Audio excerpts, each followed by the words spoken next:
kind to lamp lighting.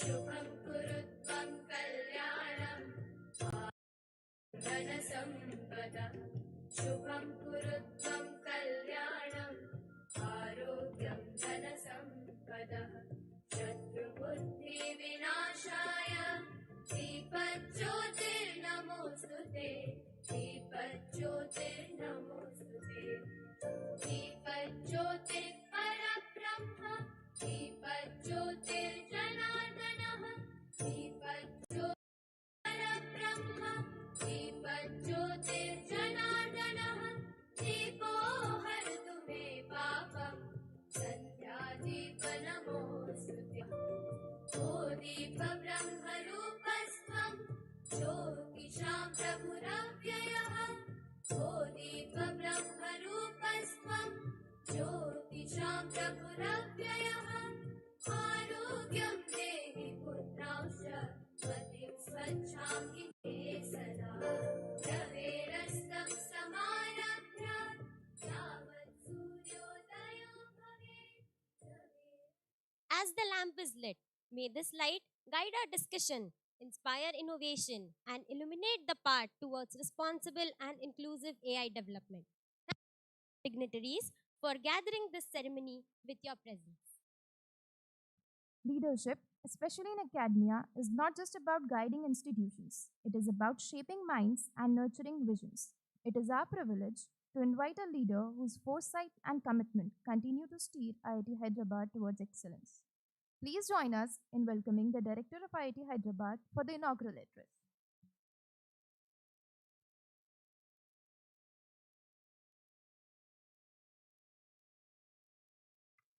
Namaste, brothers and sisters. Thanks to all the dignitaries who have graced IIT Hyderabad today with their presence.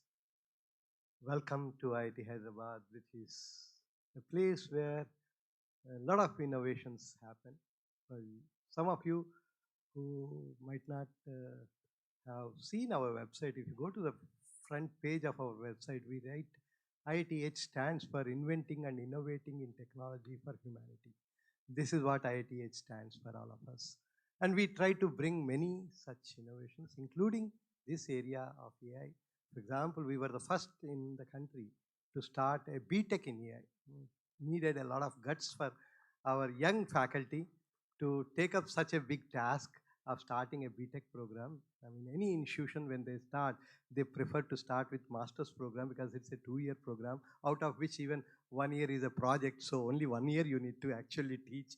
Whereas BTech means 4 years of teaching. So needs a lot of courage. And we took that initiative and started 2019. We started this. First batch went out in 2023. And what is more important also, we were told in 2019 that you are only number 3 in the whole world. Other than you, there are only 2 institutions which started a UG program in AI by 2019, that is MeitY and Carnegie Mellon.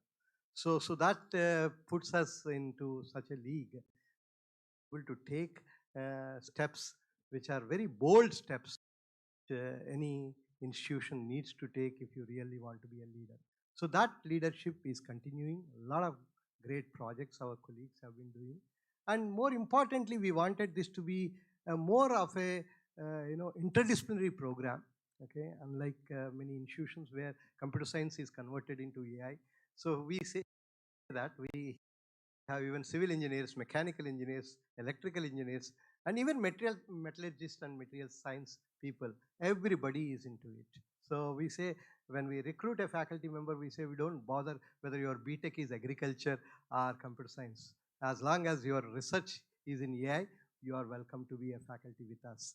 And to that extent that even in material science department, we have a master's program now, which we call it as ICME, Integrated Computational Material Science, where we try to find out how do I use AI to design a new steel, for example, a new steel with a better composition, better properties. So things like that, thing which is being done at IIT Hyderabad. So we are very happy that we have a good blend of faculty members cutting across the various streams of engineering and science and liberal arts coming together in this very, very important area and looking at all aspects of AI, starting from the fundamental aspects of AI to where we can apply how to make lives of people better through AI. I'm sure there are also a lot of difficulties and issues related to AI. There are quite a number of faculty who are addressing that also. I'm sure in today's deliberations, people will also discuss those issues, how we can find ways of possibly making AI more acceptable, or and also ensure that it becomes more responsible. Okay, so these are terms that people keep on using it very often. I'm sure I'm not an expert in AI. I'm a metallurgist, as I told you.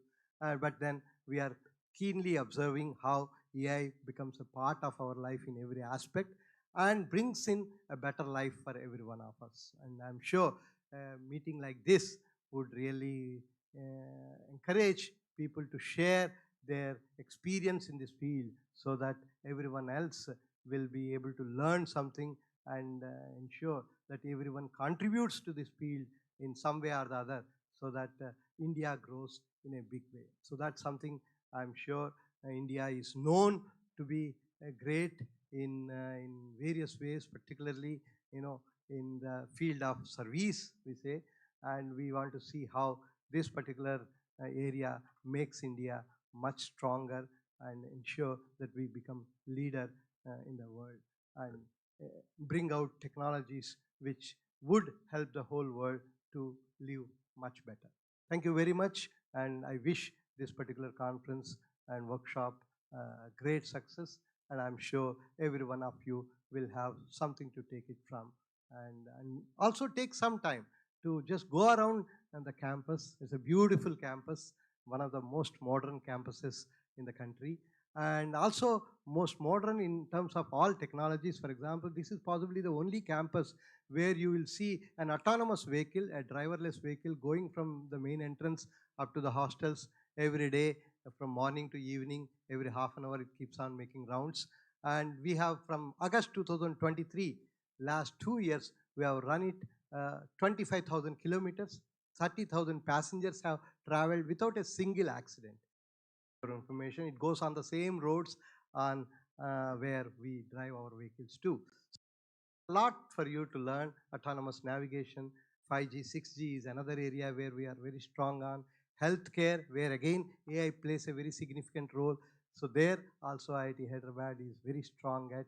And anything about advanced materials that you talk about, IIT Hyderabad is very, very strong at all these areas. So take time, go around a little bit and see how we can learn from each other and collaborate with each other. I'm a strong believer that collaborations bring a lot of synergy and make 1 plus 1 significantly greater than 2. And I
USD 17 billion by 2027.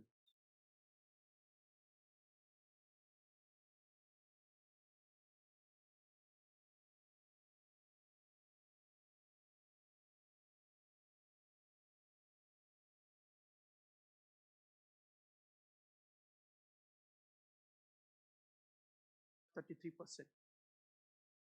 Also,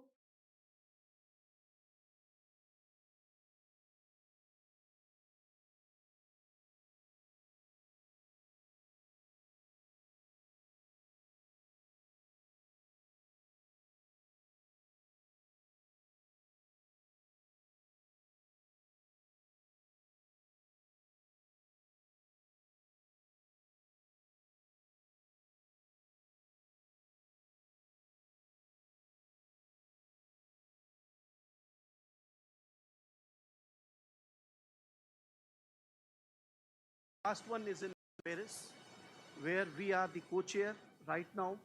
It's in India and we are chairing this. So now coming on to the particular working group, I welcome its, including Chief Secretary, Honorable Chief Secretary of Maharashtra, Shri Rajesh Aggarwal ji, His Excellency Thomas Schneider from Switzerland. So he flew from Switzerland even today morning. Director Professor B.S. Murty, Director IIT Hyderabad. So we welcome you all along with the esteemed colleagues and partners in this working group on inclusion for social empowerment. So this is the gathering where the ignited minds are coming to discuss on this issue. Along with it is a hope, innovation and unwavering commitment to ensure that no one is left behind. So it's not only technology, it's also a matter of social empowerment wherein nobody is left behind. So as we convene today, I'm extremely excited to share that India is set to host the upcoming AI Impact Summit in February 2026 at Bharat Mandapam in New Delhi. The landmark summit focusing on the impact of AI, especially on people, planet, and progress. So these are mantras of the Impact Summit. There are 7 chakras. We identified 7 verticals on AI, wherein to progress, and these 7: human capital, inclusion for social empowerment, safe and trusted AI, resilience, innovation and efficiency. Science is one vertical, sir. Democratizing AI resources and economic growth and social goods. So these 7 verticals we have chosen, and a working group is being formed wherein interactive sessions and discussions are going on so as to recommend the policies we are going to adopt so as to grow India as a superpower in AI, as well as the common target is that nobody is left behind, which is on the last miles of the society. Now, today's working group on inclusion for social empowerment represents one of these critical chakras, underscoring how inclusive development is to take place in our global AI agenda. So, this working group, in this working group, we have called various perspectives, not only from India, but from Switzerland, from Nigeria, and from the entire global south, so as to bring the inclusiveness. We will explore how fragmented development efforts can be transformed into scalable, replicable solutions. Also, most importantly, we will chart pathways to ensure that AI technology effectively accommodate the diverse needs and experiences of all users, particularly those from the global south and also those who are the underserved communities in these regions. So our objectives are clear: to identify and promote the best global practices in AI, facilitate cooperation for scalable innovation, and support AI literacy efforts that empower both users and service providers. So these are the broad objectives of these working group. Also, our vision extends far behind these objectives. We envision an AI-enabled future where participation is universal, opportunities are expanded, and human potential is truly unleashed for all. So it's basically the Impact Summit is AI for all, wherein the inclusiveness and the technology reaches to the last mile connectivity. So as we embark on this crucial dialogues, let us remember that inclusive AI for social empowerment is not just a technological imperative, it is a moral duty of us. It is about building a future where innovation serves humanity in its entirely, where technology becomes the great equalizer, and where progress means progress for all. So with these mantra and with these vision and mission, let us welcome to initiate the proceedings of this working group, and I welcome you all IIT Hyderabad for convening as a precursor of the AI Impact Summit this event, wherein the technology showcase as well as the inclusiveness for all is being discussed. Initiate the proceedings. Let us initiate. Thanks. Thanks so much. Thank you for providing us valuable insights into the India AI mission and setting a clear direction for today's discussions. Today's event were a journey. The plenary talk would be our vantage point, allowing us to see the landscape more clearly. It offers a space to connect ideas, reflect on progress, and envision what lies ahead. We are pleased to invite Mr. Rajesh Aggarwal, Chief Secretary, Government of Maharashtra, the senior most civil servant of the state, who plays a pivotal role in policy coordination, administrative leadership, and effective implementation of government initiatives. We invite him to kindly come forward and address the gathering.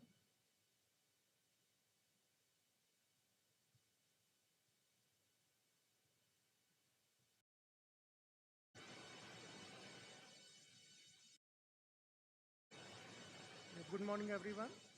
Director IIT, Ambassador Thomas from Switzerland, faculty members, students. For me, coming to any IIT is like homecoming. I was a student of science from 83 to 87.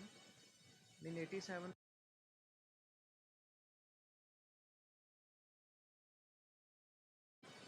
especially for the students who are present here, very few would be knowing that AI, the term artificial intelligence, was coined way back in 1956.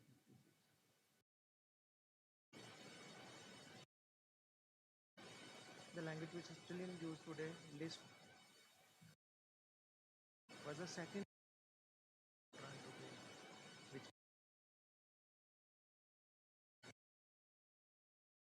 at the time compute and storage and the whole ecosystem was not there. First winter, the AI went into first winter. So when I was there in IIT doing a project on AI in 87,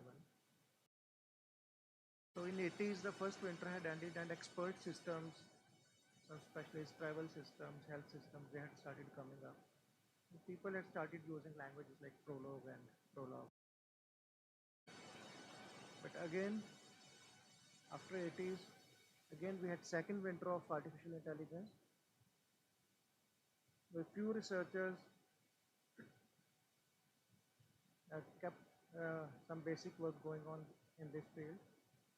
But it was only when internet really came into existence, YouTube came, a lot of images and videos started coming up, a lot of textual data started coming up across the world, getting stored in the internet, was in a sense.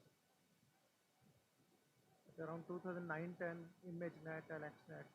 So basically these and the famous story of basically the algorithm saying that this YouTube video has videos of cats without knowing what is a cat. So that is when it caught public imagination. In India, our internet story really, mobiles had come in early 2000s, but our internet story happened after 2014-15 when we had almost 5,000 rupees smartphones from Xiaomi and Xiaomi, etc., and cheap data from Jio. So then our internet story in our country also.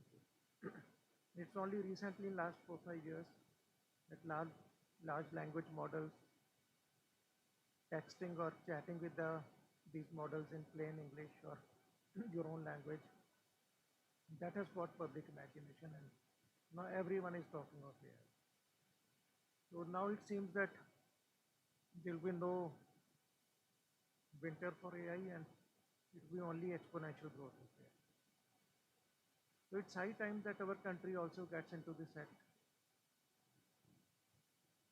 We were late in introduction of PCs, we were late in introduction of mobiles, we were late in introduction of internet in the country. So it's high time that we don't miss the AI. And it seems that we are on the right track.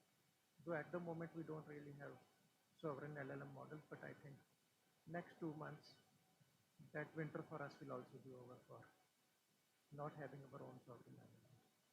So that said, this summit which is coming up in February, AI Impact Summit. So we have all part of number of series of events prior to that main event, in which who's who of the internet world and the AI world will be there in Delhi. A lot of heads of countries will be there in Delhi. So that way, India will become a talking point across the globe for that week at least on what is happening. So as Mr. Srivastava was saying, there are 7 verticals. So about 4 or 5 months back, I was Secretary Disabilities in Government of India. So that's why they put me as head of this vertical along with the 2 co-chairs. So Mr. Thomas has been extremely active in that group, and about 20 other countries and international organizations have been active in those discussions on use of AI for social empowerment. I will come back to that. 3-4 days back, I was in the IIT Mumbai, similar gathering, but that vertical was AI for science. I think that's what attracts more than the idea of social empowerment. So I talked about life is basically hydrocarbons, various combos of CHO molecules, and your director is working on molecules to produce better steel. Someone is working with AI to produce better pharma, so better chemicals, better physics, discovery of mathematics, conjectures and lemmas and theorems and so on. So a lot of things are happening on the science front. But ultimately, when we talk of social empowerment, so all of us are human beings. We are all very different from one another. So some are born in poor families. For many, the parents are power, maybe. Some come from villages, some come from bigger metro towns, etc. So the use of AI and the design of AI, that to the extent possible should help everyone. It's very easy to say that we should design technology which reduces inequality. But till now the experience has been that it increases inequality. It makes the poor poorer, but relatively. Even the poor man of today is probably enjoying a better life than a king of 200 years ago. The king 200 years ago did not have electricity. Now the poorest of the poor have electricity. That way, the lifestyle of a, let us say, person at fifth percentile in society might be better than lifestyle in a sense of or material comforts of 95th percentile person, maybe even 50 years ago. That said, we have to work with AI in a sense that it helps everyone at least.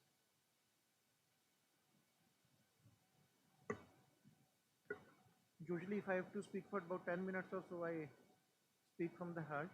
If it's slightly longer, do consult some bullet points.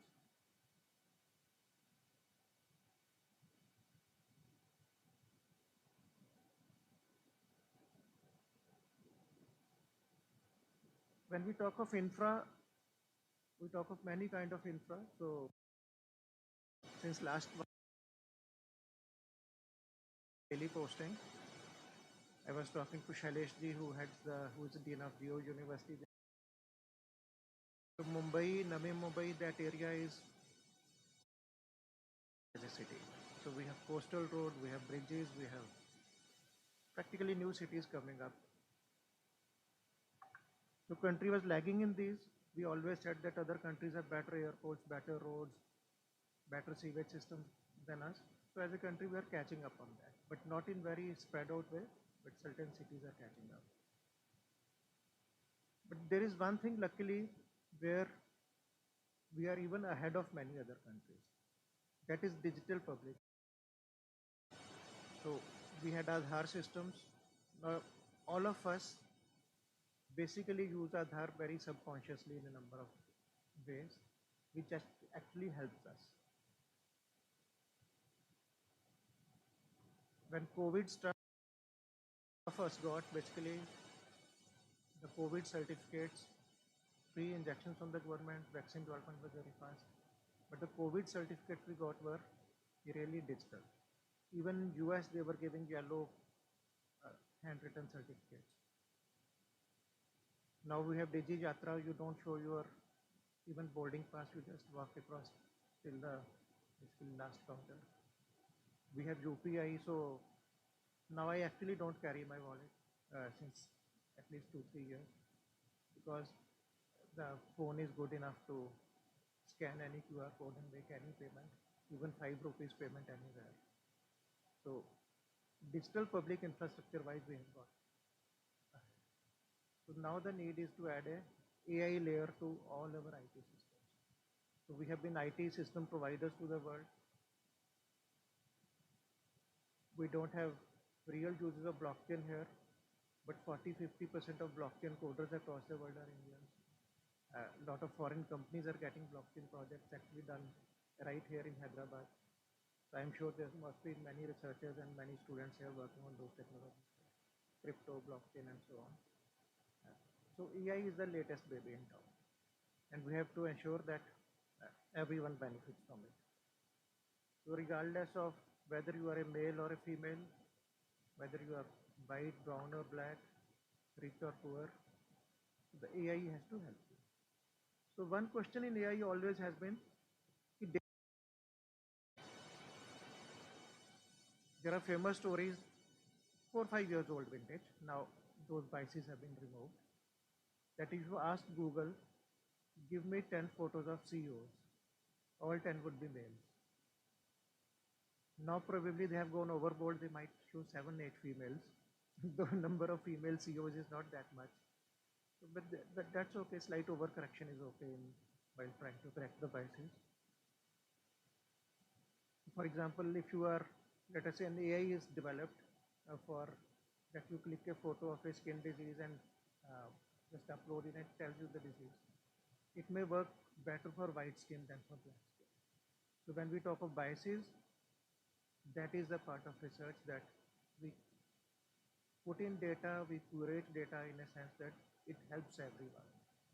So it should not introduce or accentuate those inequalities in the system. Same thing for language. So So on internet, it is still basically English. In Indian internet, it is basically English driven, very unlike Chinese and Japanese and Korean systems. Fortunately for mobiles did not force us to talk in English. Otherwise, mobile penetration in the country would have been hardly 10%. In mobile, you can talk in,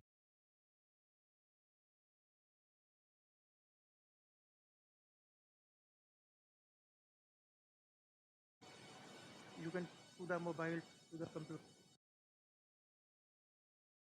talk to any AI system in your own language. A farmer in Telangana should be able to talk in Telugu and get the answers in Telugu from an AI system, dealing with that on the health side and so on. That's what we call an inclusive AI, inclusive systems. When we talk of social empowerment, that's all we are talking about.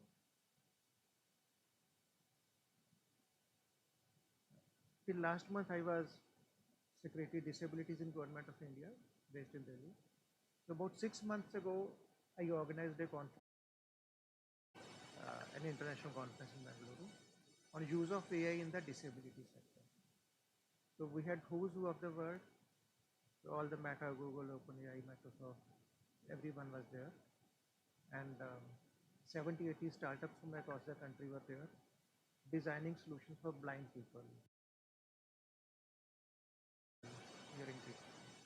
Use of AI for better prosthetics if someone's leg is cut, or you have adaptive foot amputation. So how to do better AI-based solutions. Then if someone's cochlear implant is done, some child is there, you have to learn language from zero. So the audio verbal therapy. So students from IIT Delhi had prepared a very good app which really guides the parent and the therapist and the child to really fast track his development of understanding of language. Now mental health affects almost everyone. So a lot of mental health chatbots and online, basically a lot of stuff is coming. Very interesting that in the disability sector,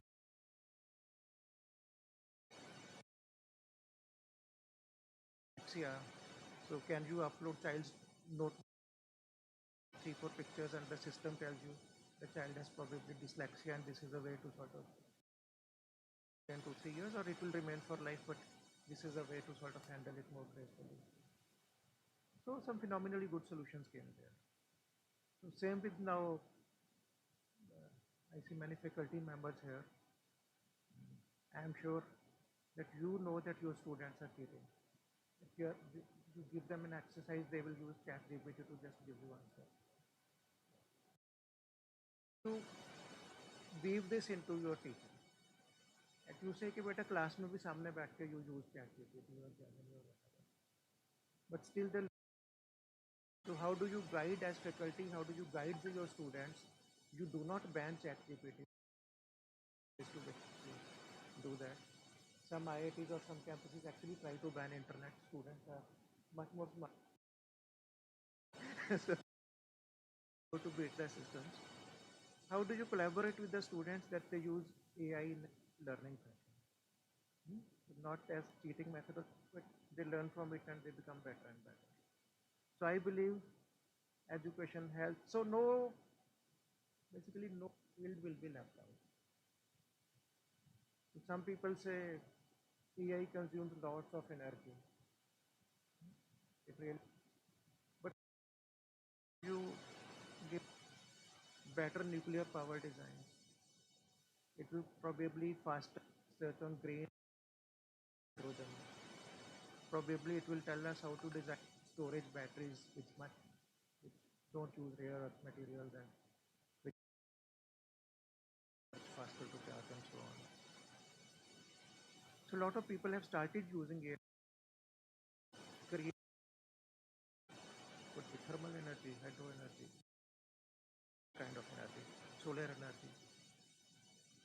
So longer be a problem that AI consumes is going to be almost free. Bit from future, not very near future, but in maybe 5 to 10 years, we will have abundant energy due to use of AI. I think I should stop here because I'm supposed to speak 2 more times and I don't want to run out of all the ideas uh, right now. But if any one of you wants me to speak on any topic for next 2-3 minutes, just one ideation from any of you, I will try to speak on that.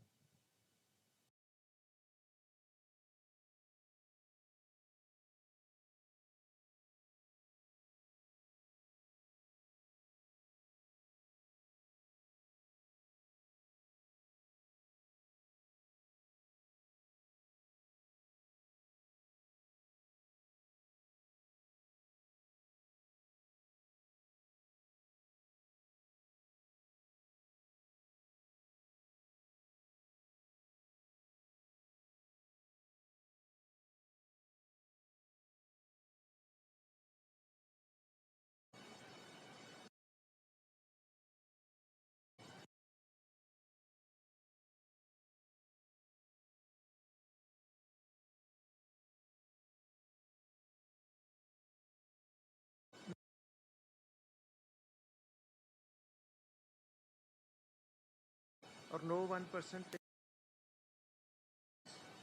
So that is more sense. Then we are using AI just like Facebook or any YouTube ads. How to throw, let us say it's a scholarship related ad.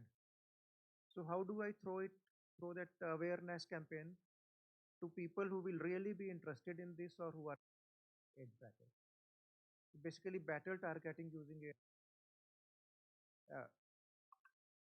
Then in Maharashtra also, in Delhi also, we had systems where basically if the system has enough data about you, it keeps on suggesting you that you are eligible for this. Can I help you in this? So I did actually DigiLocker was designed by me about 12 years ago, in 2012-13. So the whole idea was that you put your entire data, entire certificates, income tax, income criteria, everything into DigiLocker. DigiLocker talks to all the schemes and keeps on telling you that you are eligible for these schemes. It will tell you that for this scheme, you need 4 documents. 3 are already there in the DigiLocker. Please give me 4th document. I will make sure that. So that is now agentic AI. So we are really working in government on those kind of agentic AIs, which help the citizens or the students basically latch on to all the benefits they can avail of. So I hope in near future, not future, you will see at least 4 or 5 states bringing AIs and talking to citizens very conversationally and helping them in getting benefits. Thank you so much. Thank you, Mr. Aggarwal, for a stimulating talk. Reflect on the next session. At a time when technology and policy increasingly intersect on the global stage, it is a privilege to welcome a voice deeply engaged in international governance and collaboration. Our next speaker is a prominent contributor to international AI governance and digital policy, with a strong focus on promoting responsible, ethical, and collaborative approaches to artificial intelligence at global level. His work reflects a deep commitment to ensuring that AI innovation remains aligned with democratic values, human rights, and a broader public interest. We are honored to welcome Ambassador Thomas Schneider, Director, Federal Office for Communications, Switzerland.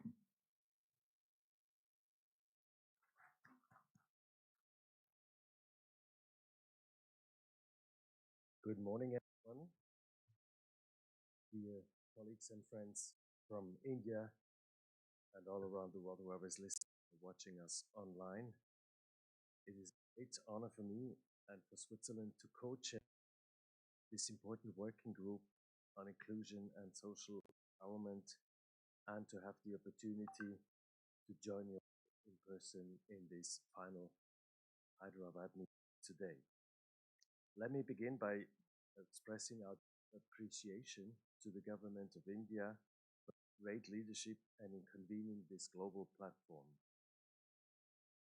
As Swiss, we very much like and support because of the AI Impact Summit, which is nicely captures in the three sutras people, planet, and progress.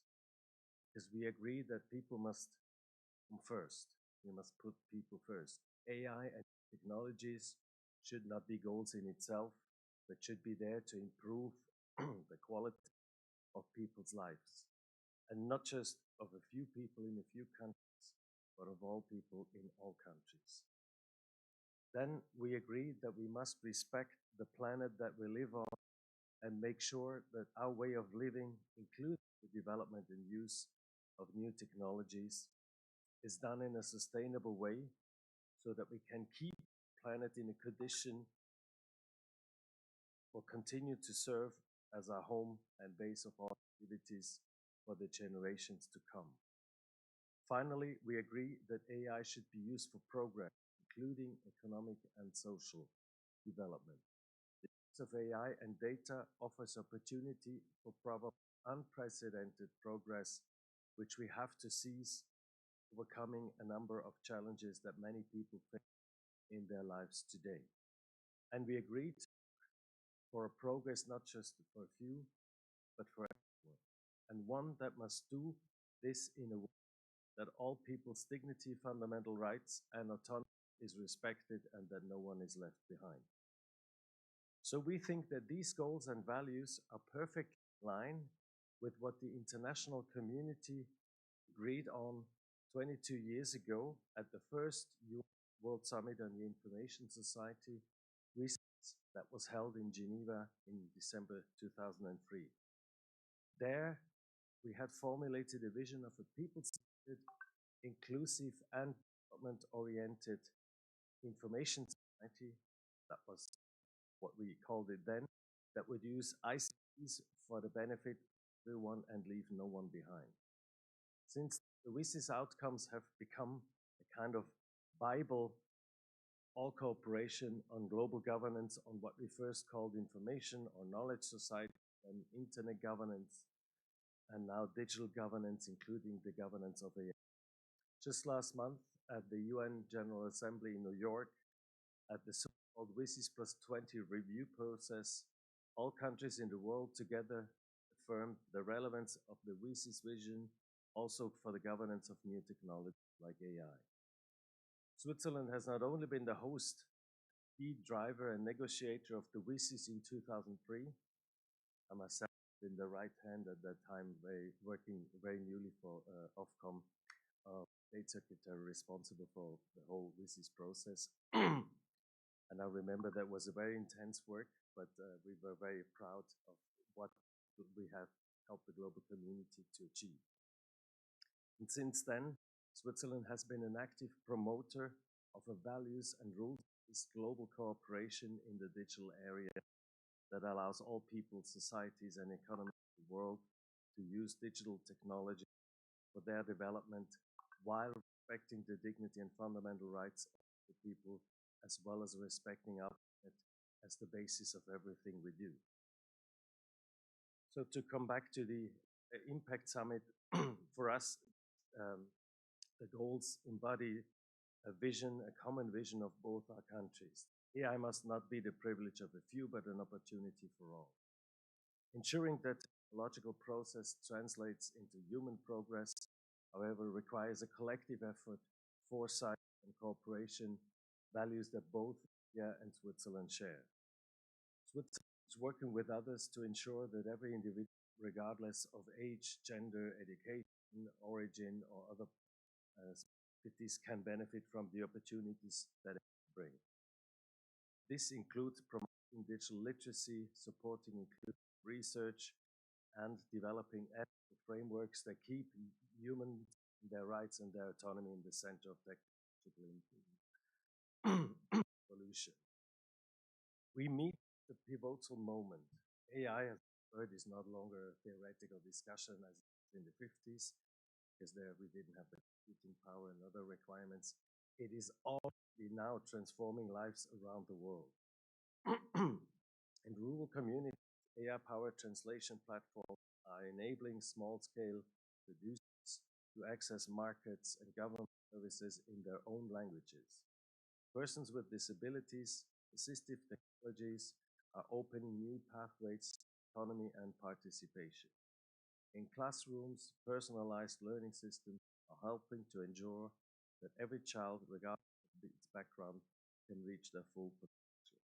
Many of these inspiring examples demonstrate what we already know. When responsibly designed, deployed, AI can be powerful for good, expanding access to information, services, and opportunities, help to bridge the geographic, linguistic, socioeconomic, and physical barriers that too long excluded millions from full participation in our societies. Yet, we must also remain vigilant the risks of bias, inequalities, and exclusion. We must create systems that reflect the diversity of societies and amplify human potential rather than replicate existing divides. In this context, we recall that already in 2003, the WSIS Declaration, in the WSIS Declaration, all states agreed that we'll only be able to seize the potential of digital technologies and successfully face the challenges that come with them if all stakeholders work together constructively and responsibly. For Switzerland, the key of successful digital governance, including AI and data governance, is built on an inclusive, multilateral, and multi-stakeholder cooperation. Bringing together governments, academia, industry, and civil society, taking into account their different respective roles, ensures that diverse perspectives inform decision-making and that no voice is left unheard. This collaborative approach is key to building AI systems that serve the common good and reflect shared human values. This approach is very well reflected in the proposed Alliance for Advancing Inclusion through AI. The Alliance represents our collective commitment to move beyond fragmented efforts towards coordinated, scalable action. It is a platform for government, industry, researchers, civil society, and academia to collaborate and share knowledge, provide technical assistance, mobilize resources, ensure that inclusive designs is a foundational principle when it comes to AI.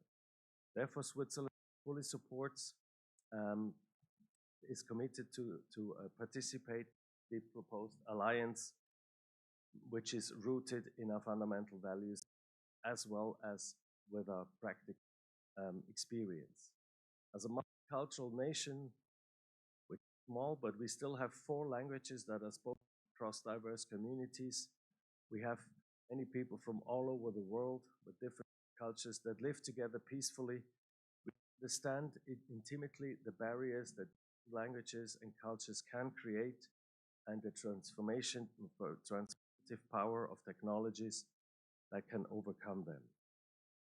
As a hub of innovation, home to leading research institutions and technology company, we recognize both the immense promise of AI and our responsibility to ensure it serves all people, not just the privileged few. A brilliant pilot project in the city, however, does not automatically benefit another community facing the same challenges. A breakthrough solution developed in one context often can only be replicated elsewhere. Different circumstances in the other context are duly taken into account and the project is adapted accordingly. And we must make sure, due to lack of documentation, incompatible infrastructure, or absence of technological capacity, other barriers, the new context must be able to adapt and transform the original idea, the original project into the context so that it can reach the same success in a new context. Switzerland stands ready to its use cases, good practices, and technical expertise, as well as learn from others through this proposed platform that this alliance will build. The supporting principles outlined in the funding document, which we'll discuss, I guess, later today, such as inclusivity by design, diversity, and concept sensitivity, are not bureaucratic formalities. They reflect hard-earned lessons about what makes AI truly inclusive. We therefore endorse these principles wholeheartedly, not as aspirations, but as operational commitments that will guide our contributions to the Alliance. We would be honored to be a part of the founding members of the Alliance, and we look forward to working with all partners to turn this vision into realities. In our view, initiatives to share experience and to support each other, like this new alliance will offer, are one important pillar of instruments that we need in order to achieve our shared goals of a people-centered, inclusive, and development-oriented society and economy. For Switzerland, a small country with an open society and an open economy, it is fundamental to continue to build our efforts to strengthen our international cooperation based on shared values and on a rights and rules-based international framework. In these times where unfortunately some big and powerful actors in this world have the tendency to ignore rules as well as values that we have been creating the past 80 years and that have been the basis for a peaceful cooperation across countries and continents, in these times, it is for us more important than ever to work as hard as we can and with all those who also believe in values like mutual respect for freedom and dignity as well as fair competition, so that we can develop a governance architecture for the digital world that will allow us to bring us all prosperity and peace with no one left behind. This is why Switzerland, and in particular also Ofcom, our office, has been active in many fora to support several instruments that support an innovative but responsible and trustworthy use of AI, inter alia in forum like the UN, UNESCO, ITU, and other technical and standard setting bodies, the OECD and the Global Partnership on AI, which is now in an integrated partnership with the OECD, Council of Europe, UNCSTD, IGF, and others. I personally had the honor to chair the negotiations on the Council of Europe's Framework Convention on AI, Human Rights, Democracy, and the Rule of Law, which is the first ever legally binding international treaty in this field. Even though it was developed in the framework of the Council of Europe, it is important to understand that this treaty is not a treaty for Europe. It is a treaty for all countries in the world that value innovation as well as human rights, democracy, and rule of law.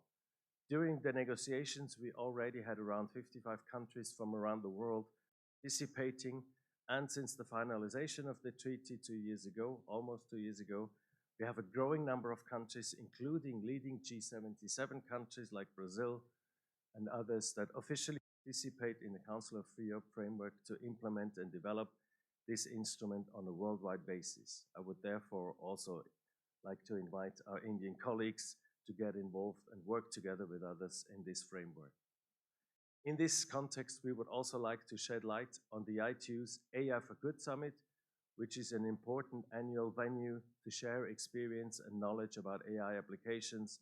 And we all invite you to join us in Geneva from 7 to 12 this year, where this time in conjunction with the first UN dialogue on AI, which was decided by the UN General Assembly, will also take place in Geneva during the same period.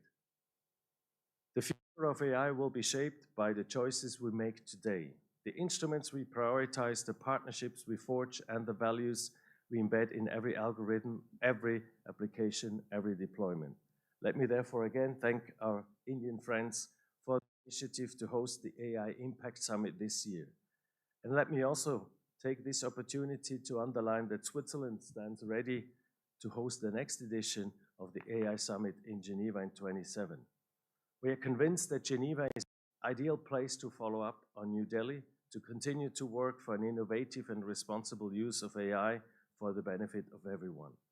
Geneva, with its many international organizations, of which many have a key role to play in digital and AI governance, like the ITU and many other organizations that work on AI in order to improve our health system, our environmental situation, our labor conditions, and so on. And with a dynamic and interdisciplinary ecosystem processes that work to find practical solutions to concrete challenges, we are convinced that a summit in Geneva summit in Geneva, we can on the successes in New Delhi and carry them further with many committed partners in Geneva and elsewhere in the world. So thank you once again to all of you for your commitment to this vision and to this working group. I look forward to our discussions and to the concrete progress we will make together. Thank you very much.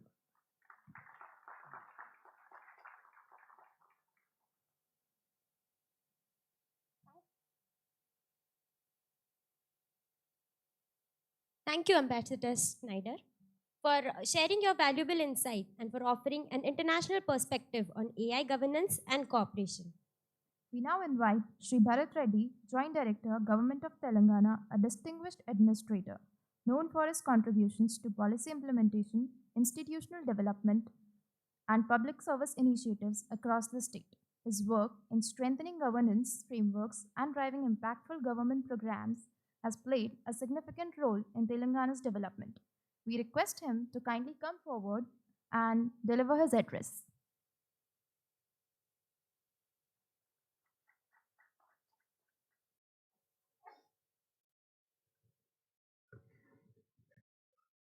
Uh, Thanks, Hyderabad, for this opportunity. And with distinguished guests on the Shri Rajesh Aggarwal ji, Chief Secretary of Maharashtra, and the Ambassador for Switzerland, Shri Strager, and Nitin Garu from MeitY. So thanks for the opportunity for talking on behalf of Telangana. So Telangana has been a state which has always been on the forefront of using the new technologies. So it has been Hyderabad has been IT hub and AI hub as well. So recently Telangana has started AI innovation hub, and also it's in planning of building an AI city, a 200-acre vision AI campus in Hyderabad. Apart from this, so as I said, Telangana Artificial Intelligence Innovation Hub is in a reality now in Telangana. So we have a new leader for that, Funny, who is leading that. And in the Davos summit that is coming up, we are also having a breakout session on the AI front. So I represent e-governance in Ghana, like I'm a joint director for e-governance. So there are a lot of initiatives in governance taking on the AI front. So in departments like mining, in departments of health, in home department. So inviting a lot of startups which have their AI solutions which can improve the governance in Telangana. So we also are planning of having our own GPUs in-house so that the compute of the governance world is a reality now. So we'll continue to support all these initiatives and also be a part of this global AI together. So we'll have the vision going from Telangana, and thank you everyone for the opportunity for the given to me, and please reach out to me if any startup wants to has an idea and want to contribute in AI space and solve this problem of social barriers or social inequity that we have, because governance is the only place we have a lot of use cases where you can rightly contribute to that. So please feel free to reach out and share your ideas so that I can help you out in having that solution ready. It's okay. Thank you everyone for the opportunity. Thanks. Thank you, Mr. Reddy, for an insightful talk. May I now request Professor Ganesh Ghalme, Head of Department Artificial Intelligence, to kindly come forward and present a bouquet and memento to our dignitaries as token of sincere appreciation.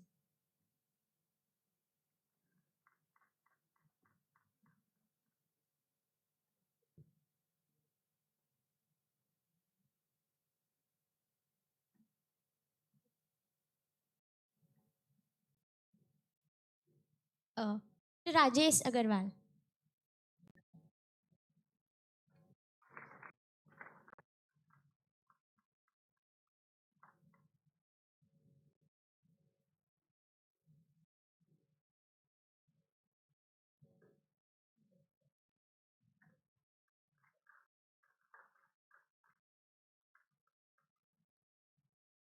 Ambassador Thomas Snyder.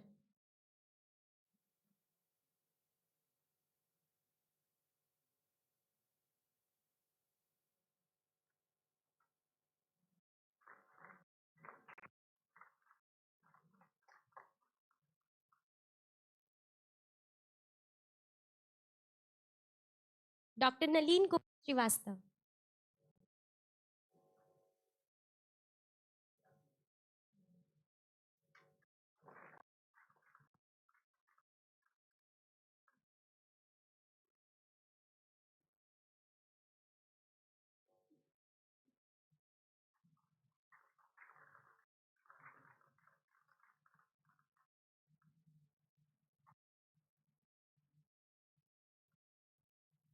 Mr. Bharat. Thank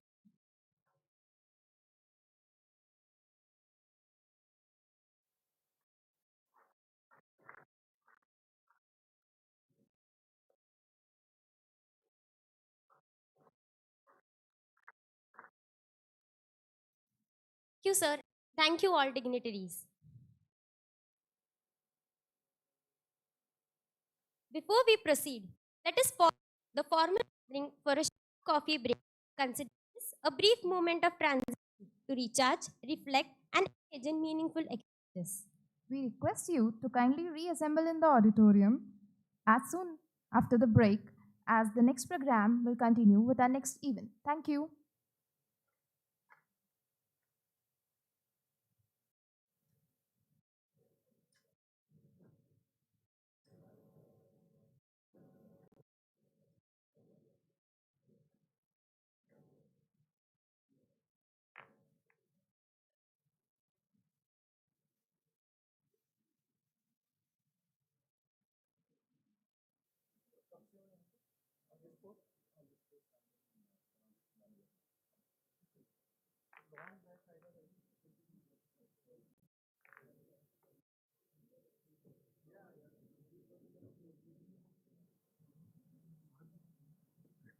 Shailesh Kumar.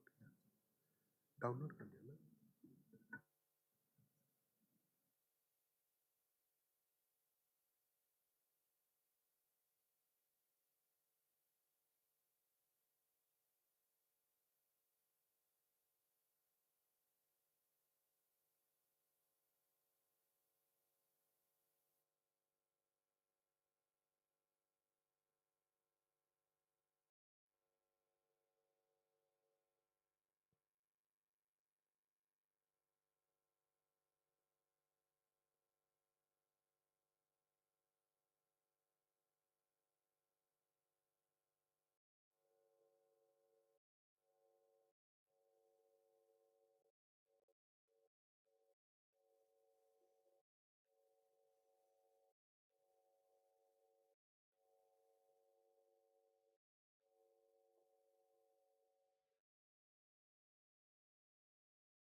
What's your phone number?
Hello Reliance foundation.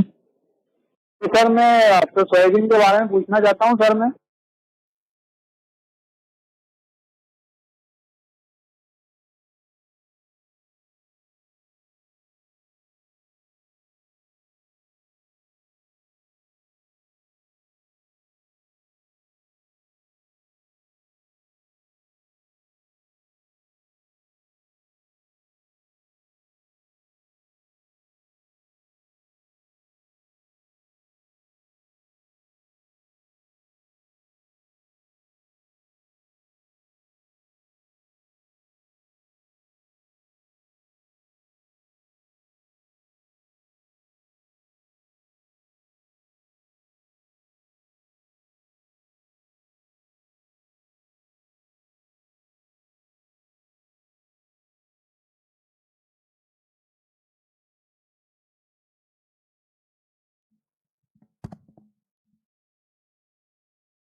Ladies and gentlemen, thank you for rejoining us. We provide reflect. We now continue next segment of today's program.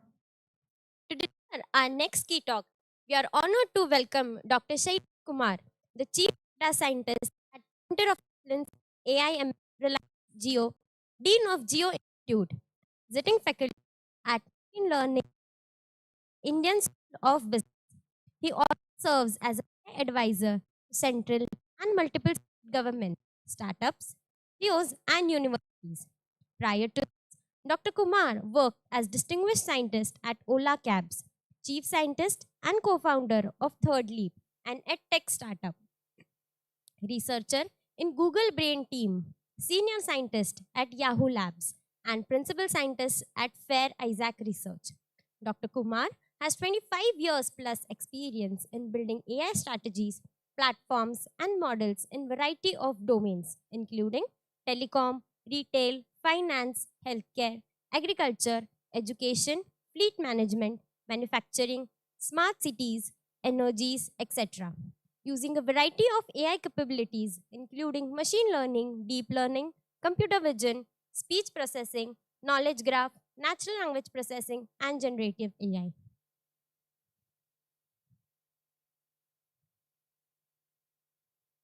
We kindly request you to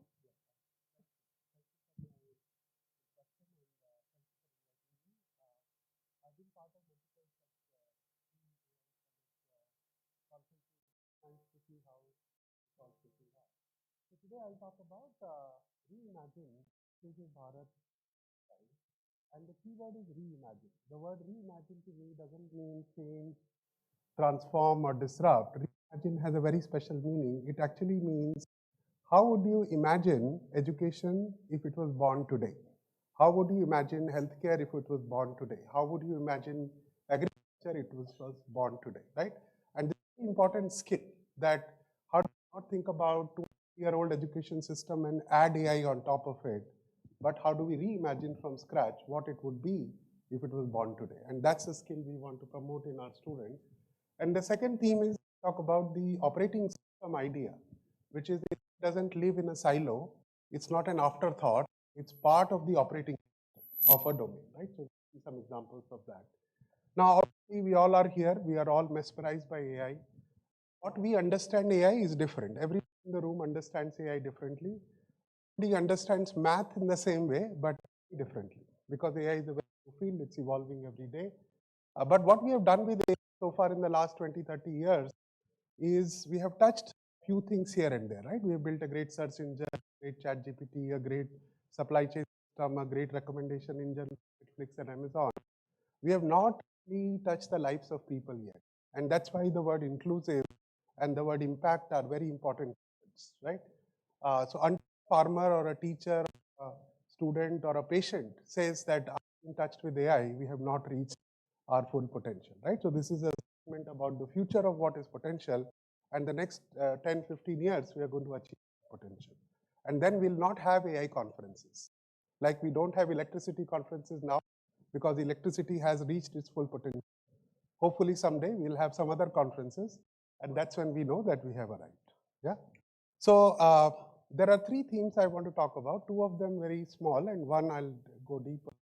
The first way to think about inclusion is inclusion through interface, right? Most of India lives in the villages. They don't speak English, not tech savvy. How do you bring them onto the digital bandwagon, right? It's a very important theme. So how do we build speech first products?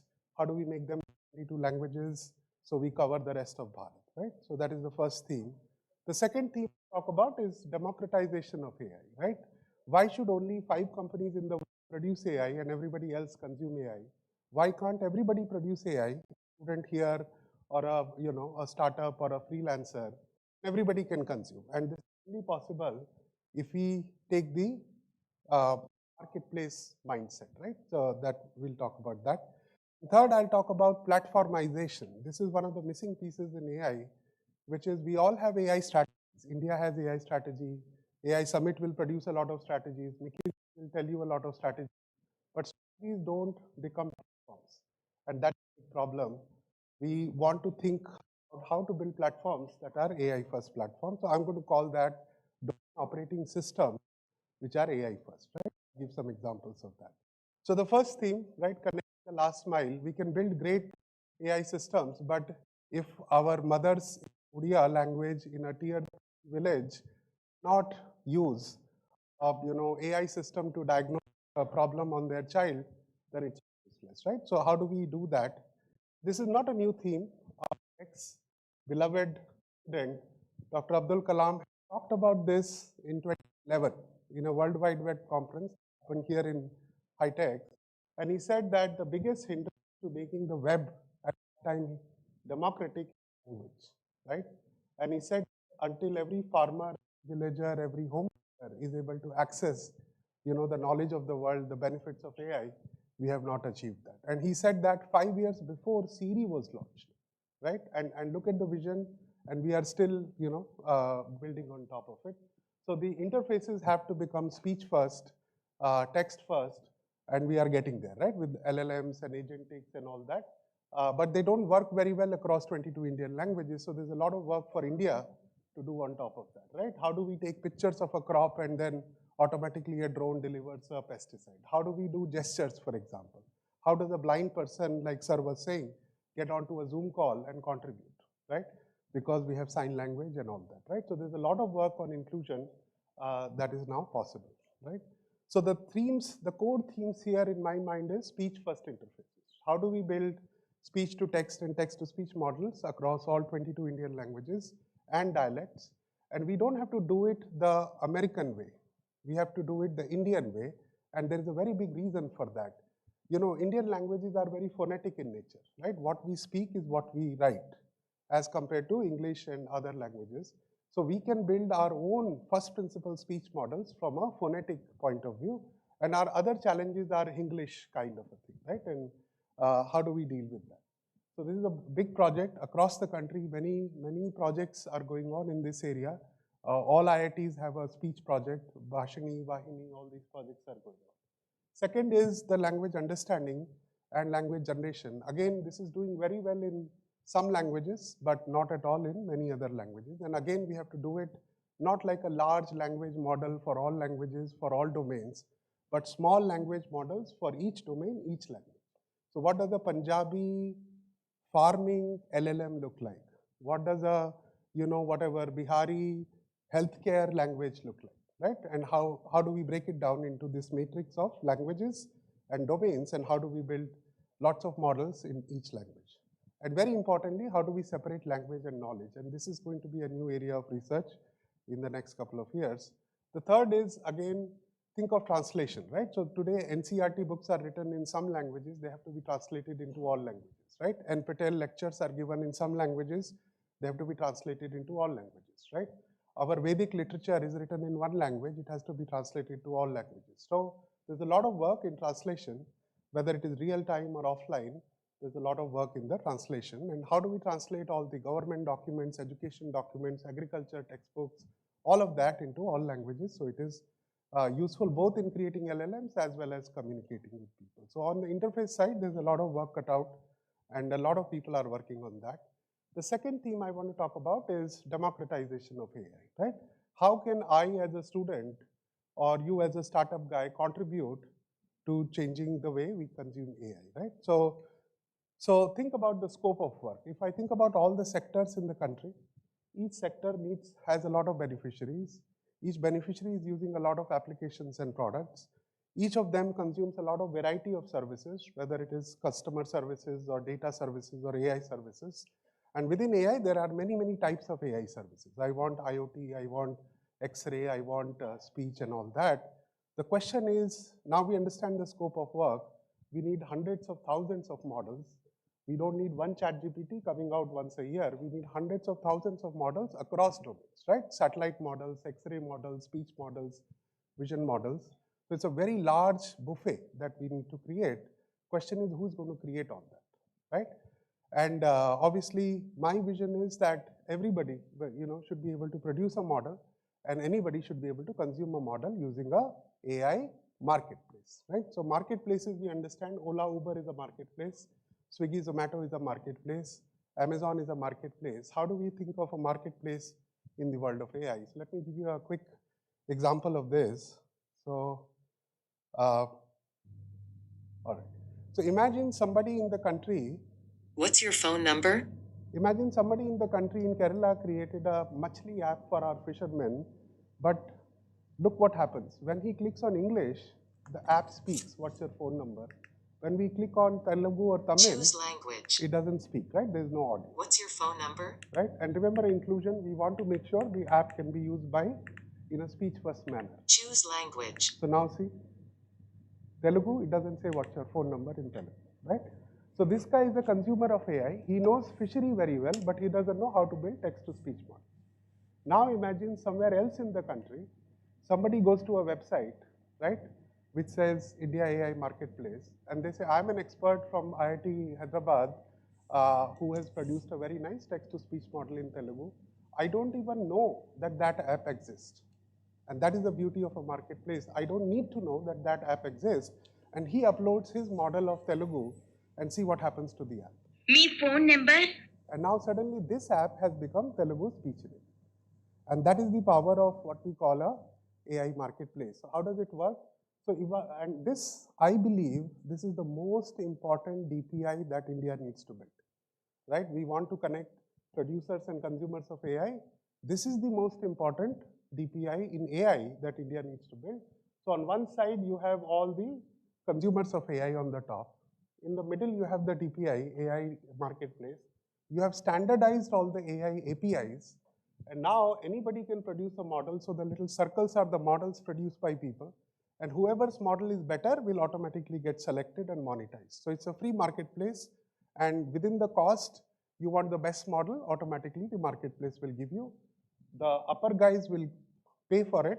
The lower guys will make money on it because they are now selling their AI APIs, right? Pretty much like a mall has everything. This platform should have all AI APIs standardized and made available, very easy to use like we did in this example, right? This is a very important DPI that we want to build. I'm appealing to all the secretaries and thought leaders and people to say, how do we build this for India? Who will take the lead? Yeah, it should not be done within a company. It should be a neutral platform that a country should own. Yeah. Okay. Now I'll talk about the third part of inclusion, which is platformization and the Bharat OS. So let us look at the evolution of products, right? So the products have evolved from physical products that came with programmed intelligence. Then the last 20 years, we saw digital products that became better with feedback, right? If you click on a search result, take a YouTube recommendation, that becomes better over time. And now we are heading towards what I call ecosystem products, right? Think of a whole smart city is one product now. And that is the level of complexity we are going to be able to achieve in the next 20 years. So the idea is a smart city is a product. The whole telecom network is a product, not just a SIM card or a phone. Think of an entire manufacturing unit with the pre and the post is also a product. Think of the entire agriculture ecosystem of a state as a product, not just a drone, not just a pesticide, but the entire ecosystem as a product, right? The entire healthcare ecosystem of a country or the whole e-commerce platform, right? Like ONDC. So these are the new ideas of product. Amazon does not sell a product anymore. Amazon is a product, right? And that is how we need to think about this thing. So what is lacking? Why are we not able to build this? What kind of a new skill set we need, right? So my favorite example is electricity. If you think about how I was talking to Rajesh sir this morning, how do we have electricity? If somebody invented a bulb, somebody invented a wire, somebody invented a socket or a switch, if we all did bottom-up innovation of individual things, will we have electricity?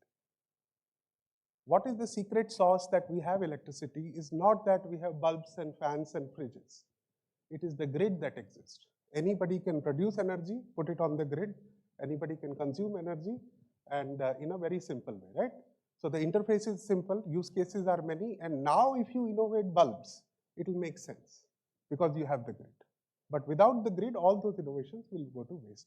That mindset is very important. Who will create and own the grid so that everybody can innovate on top of it, right? So here's an example, and we have seen news of crime against women happening all the time. This really bothers me that we have cameras all over the place. The guy goes to a girl's hostel, stabs the girl, 3 days later, the police goes there, takes out the floppy disk or whatever, looks at it and do that. Right now, imagine what is possible. So every video in the country is producing a video event.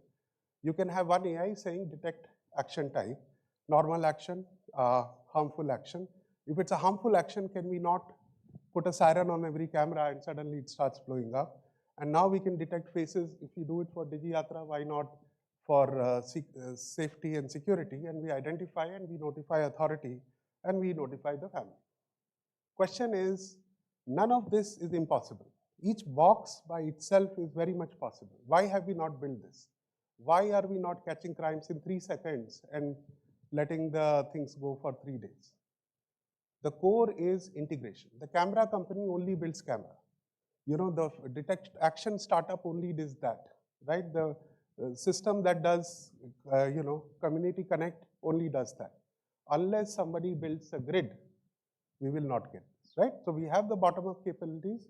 The key is to integrate. So integration is the theme for the next 20 years. AI is done. We know how to do AI. Integration is still a missing link, right? So let me show some examples in agriculture.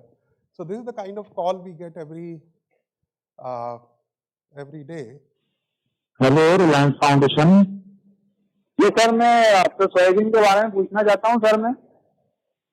हाँ हाँ मिल जाएगी जानकारी। एक बार नाम बता दें। Sir मेरा नाम बसंत कुमार पटेल है सर, मैं बोरखेड़ा का रहने वाला हूँ सर, तहसील आस्था जिला सीहोर। अच्छा अच्छा, बताइए बसंत जी क्या जानकारी चाहिए? सर हमको सोयाबीन की बोवनी के लिए बीज उपचारित करने की टेक्नोलॉजी चाहिए sir. Alright, so he's speaking in Hindi. He's saying soybean की बोवनी के लिए बीज उपचारित करने की technology. So English, very specific question. We know the location. Problem is we can only handle 800 calls per day across India, across languages. We don't have enough experts. This is a very important use case for AI in agriculture, which is to give very precise advisory to every farmer in the country, right? So we understand the world from a domain perspective. How do we think of it from a systems perspective? So what I teach now is take a problem like that, right? And take the core problem in every domain. Don't take a side problem. Take a core problem in every domain. So this is the core problem. We talked about the core problem in security. Now we're talking about a core problem in agriculture. And we start thinking about the workflows. And we say, first, what do we need? We need our system to understand speech in all languages, convert it to intent, what crop, what issue you want to handle. We want to create an AI expert. Who will create that? Not a data scientist, but all the AI experts or agriculture experts have to come together. We need to put together a knowledge graph of agriculture, not text of agriculture. Knowledge graph, which crop, which stage, how much water, how much nitrogen. Then we need each farmer's profile to be built, right? So we need to know what is the polygon, what is the location, what is the weather, soil type. Today, what is your moisture content, right? And then we need all the sensors integrated. And then we'll be able to give a very personalized and contextualized advisory to every farmer, right? So what is the missing link again? We have all the individual capabilities. We are teaching knowledge graphs, we are teaching databases, we are teaching IoT, we are teaching, supply chain, but we are not integrating them, right? And not building the platforms. So platformization will lead to impact, and that is the key message here, and this is the fundamental problem. So this is the new thing we want to learn as students. Don't think of AI sitting separately somewhere. Think of workflow as a main unit. And now AI is part of the workflow, right? Operations is part of the workflow. Data is part of the workflow. Sensors is part of the workflow. So how do we become system thinkers like that so we can build systems like this, right? So workflow mindset is very important.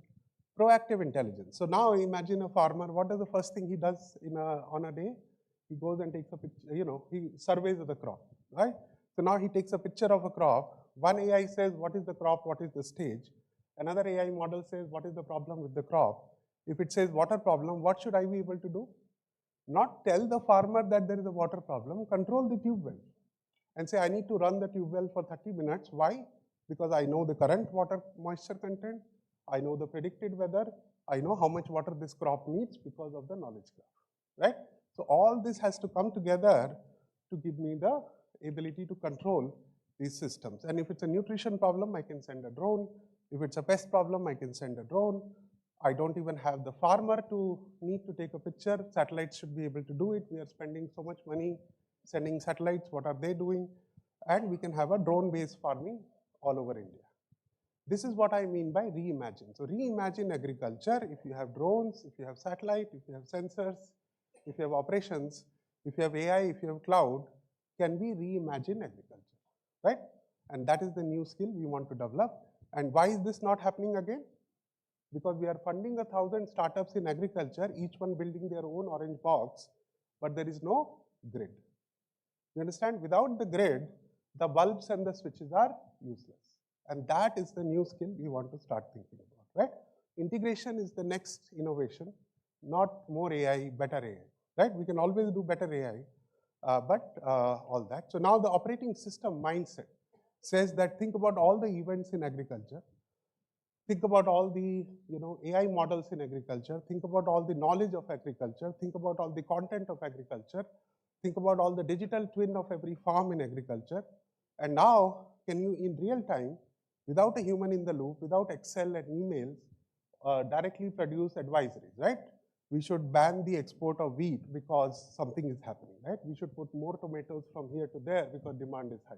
All this should be run with AI today, like electricity runs automatically, and we are amazed that it runs. AI should be able to do all this, right?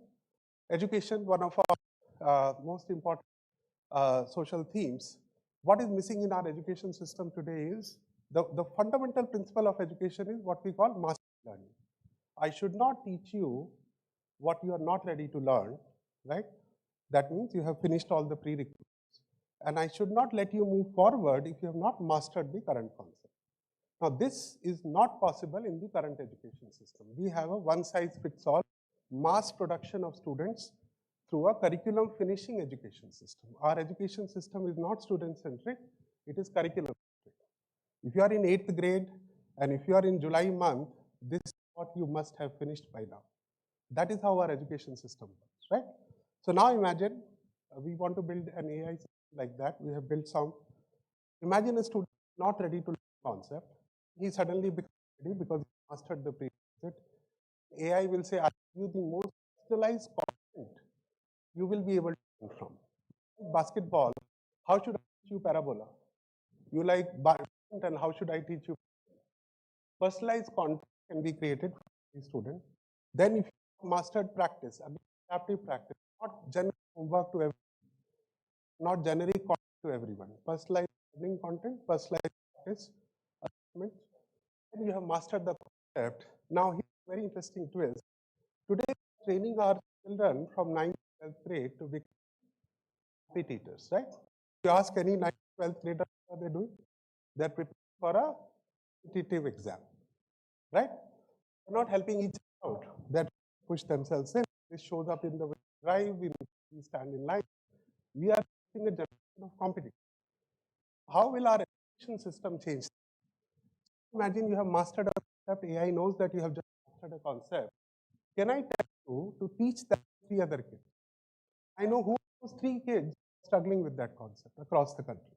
And now if you teach the concept to somebody, multiple things happen, right? You develop empathy, you develop compassion, you develop language skills, you develop teamwork, you develop leadership skills, and you learn that concept even better now than just because you wanted to master it, right? So AI can do this for every student. Through all concepts, AI can make this journey possible, right?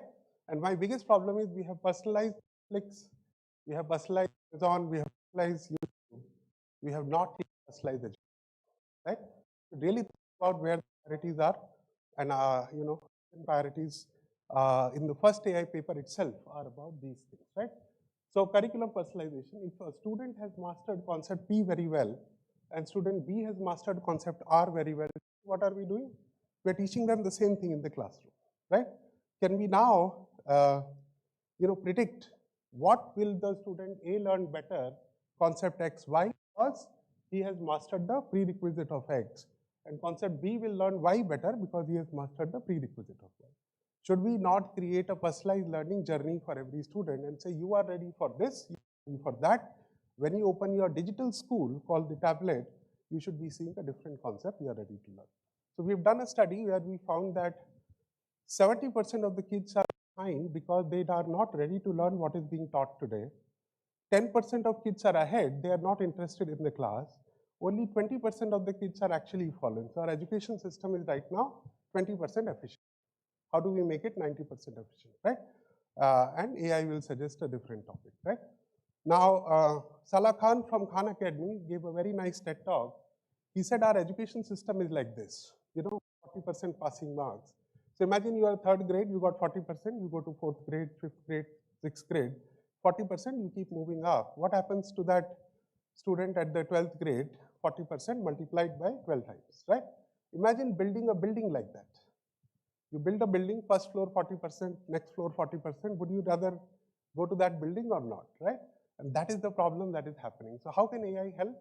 So now imagine a student is struggling with the red concept. AI figured that out, right? No matter what you do, he's not understanding. What can AI do? AI can go backward and say, why are you not understanding? It will go to the prerequisite and say, oh, this is the problem. Then it will go further back and say, this is the problem, this is the problem.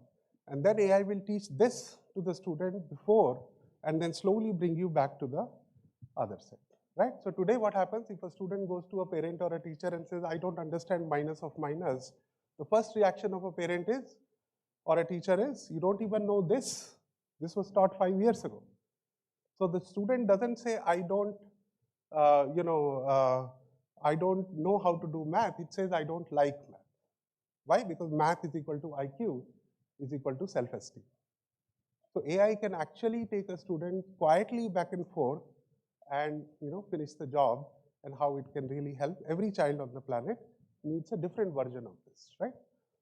Again, I won't go into this, but today content can be personalized. Like I said, I want to study physics from Einstein or Feynman. Can I not create content? And AI knows what I know, what I don't know. So it can create a content in terms of what I know and not a generic content, right? So today we have Khan Academies which are a generic content. AI can do a much better job, right? Similarly, homework, we can do adaptive. Today we give each same homework, but now if AI is there, we can actually give a different homework to every child, right? And say, if you are able to do it, because I can tell what is the probability that you can solve this problem. I gave you a question with a 0.5 probability. If you are able to solve it, the next question will be harder, 0.4% probability. And if you were not, then I'll reduce the threshold. So AI can actually navigate a student through a very nice journey of asking the right next question, right? And update the student policy. This is another thing we are working on. One of the hardest problems in education is a diverse group of students. Even 30 students is very diverse in India. Like I said, some are ahead, some are behind. AI can actually understand every student's learning profile, cluster them into, let's say your 7th grade has 3 sections. It can do adaptive sectioning, bring similar students together, and now the teacher will teach different things to the 3 sections, and then we can do adaptive practice and all that. So now students are learning more personalized on what they are ready to learn in a school also. So like Ola, Uber is a hybrid system, right? Digital, physical. Schools have to become digital, physical, right? And all that. So again, how do we imagine the operating system for education? What are the input events? Where did the student pause? What hints he asked? Everything is an event. And on the other side, how do we do personalization of everything, right? I'll give one more example in healthcare. So if you think about healthcare in India, what is the most critical? So we solved the most critical problem in agriculture, the most critical problem in education. Now we are solving the most critical problem in healthcare. What is the most critical problem in healthcare? Is we are sitting in Hyderabad, we have access to 5 doctors and second opinion, third opinion, but most of Bharat does not have access to great doctors, right? And what does a doctor really do? Is diagnosis, preclinical diagnosis. Can AI do that? Can AI become an agriculture expert? Can AI become a teacher? Can AI become a doctor, right? So now we have built a system that does talk to the patient and does this communication. Electronic health record is coming. Now you don't have to tell what happened to you 6 months ago or during childhood. EHR will have that information. And now again, I'm thinking like a workflow, right? AI will do preclinical assisted diagnosis. Real doctor will look at it. AI will do suggestion for investigation. Real doctor will look at it and confirm. AI will read the reports, do a final diagnosis. Again, a real doctor will look at it. So there is always a real doctor sitting in front of an AI. But what does that do?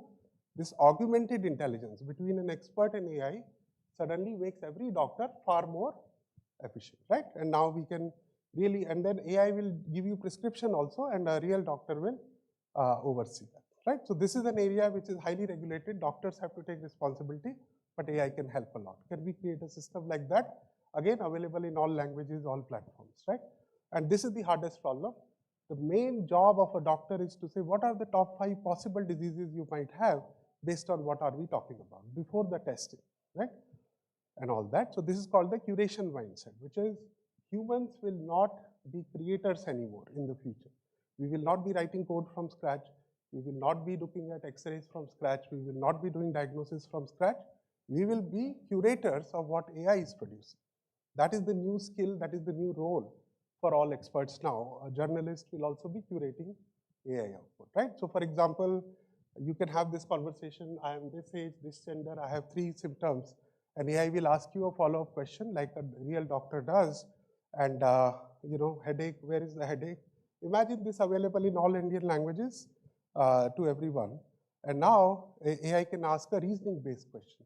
Based on the top 5 diseases, now I want to distinguish which disease is it, and this is where the real skill of a doctor comes, which is how do you ask the follow-up questions, and based on all this, AI can do this, right, and come up with a diagnosis, right? So now we have a 99% accurate system that can do this, and this is how the mind of the AI works, which is how the mind of a doctor works.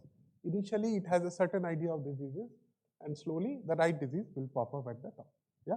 So this is now possible. We are ready to deploy this across India. Now, this alone is not enough. Again, the operating system mindset says, what about if the top 5 diseases says it's a heart attack or a brain stroke, what are you going to do? The problem again is lack of integration is going to kill that patient. Why? Because if the top 5 disease says one of these, what should we be able to do? We should be able to integrate a diagnosis system with the emergency system of the local community. Integration is the thing, right? Building this forever and building that forever is great. Integrating the two is much better, right? Whole is greater than the sum of the parts, and it can suggest all these things, right? If you have a simple disease, all you need is vitamin B12, it will get it delivered.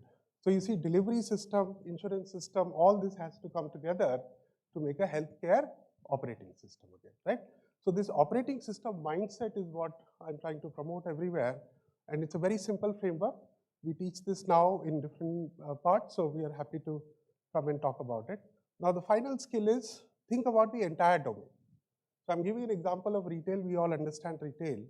How do we think about the entire domain of retail is the top 5 workflows in retail, and say how do you collect orders, how do you do demand forecasting, how do you decide where to deliver the order from, how do you do replenishment, how do you do personalization.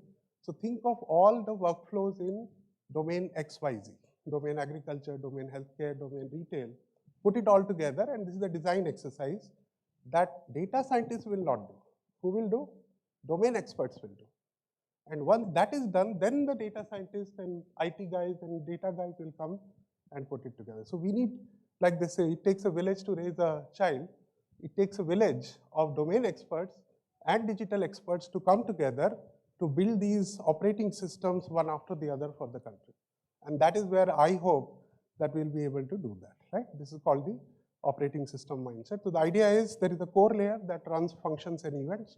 Then we build operating systems, and then we can connect them to different connectors are there, right? So we can connect them to allopathy, take their knowledge, we can connect them to different states, to different countries, and different types of education. Because workflows are the same, customizations are different. Gujarat may have a different need than Maharashtra, but the operating system is the same. Like we all have the same digestive system, what we eat is different. So we need to distinguish what is same, what is different, and we'll be able to build this. So last slide, digitization is still not happening. We still have printed stuff, we need to digitize. Standardization is the key. Without standardization, we have electricity because of standardization. 4G, 5G, MP3 is all standardization. How do we standardize AI? How do we become decoupled from technology? I don't think about AWS and some database. I'm decoupled from technology. How do you abstract it out?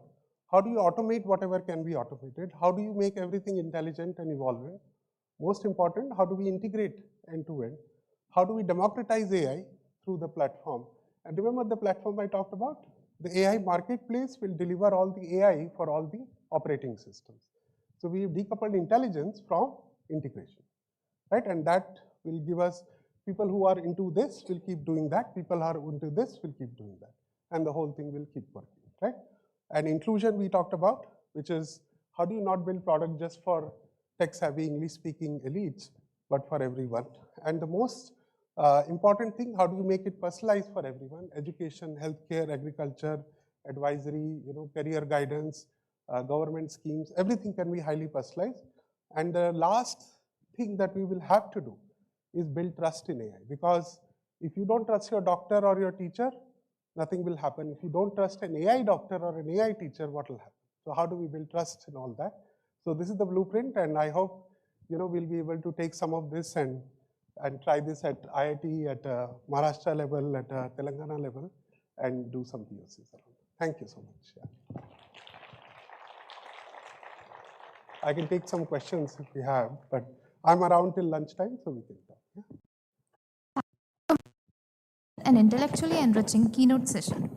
I would like to request HOD AI Department Dr. Ganesh Galme to kindly step forward and present memento to Dr. Kumar as a token of gratitude.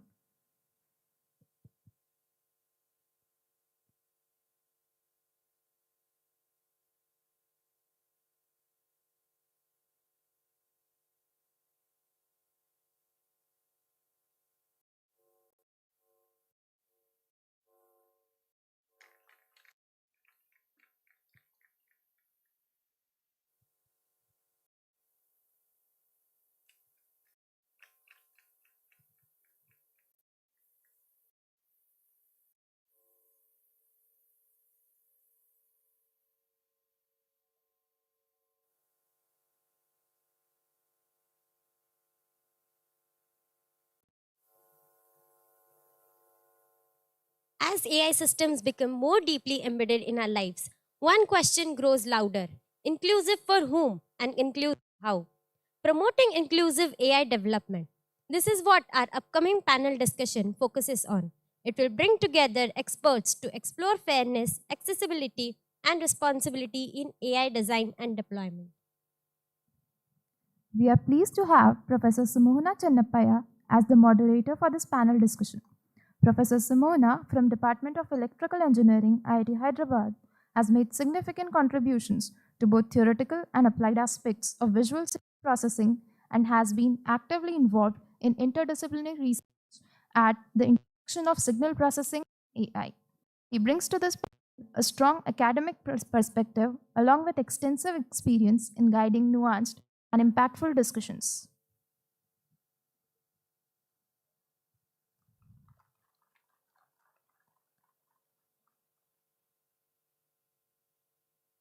Adding further depth to the panel, we welcome our next speaker, Mr. Srivastava, a lead AI engineer at Honeywell, specializing in deep learning and computer vision, particularly for autonomous navigation and other high-impact applications. With more than a decade of industrial R&D experience, complemented by academic training in artificial intelligence and visual information systems, his work spans diverse domains, including aerospace, agriculture, medical science, autonomous system. Mr. Srivastava is known for translating cutting-edge AI research into practical, real-world solutions. Our next panelist brings another valuable perspective to this discussion. Dr. Swaroop Shanti Medasani.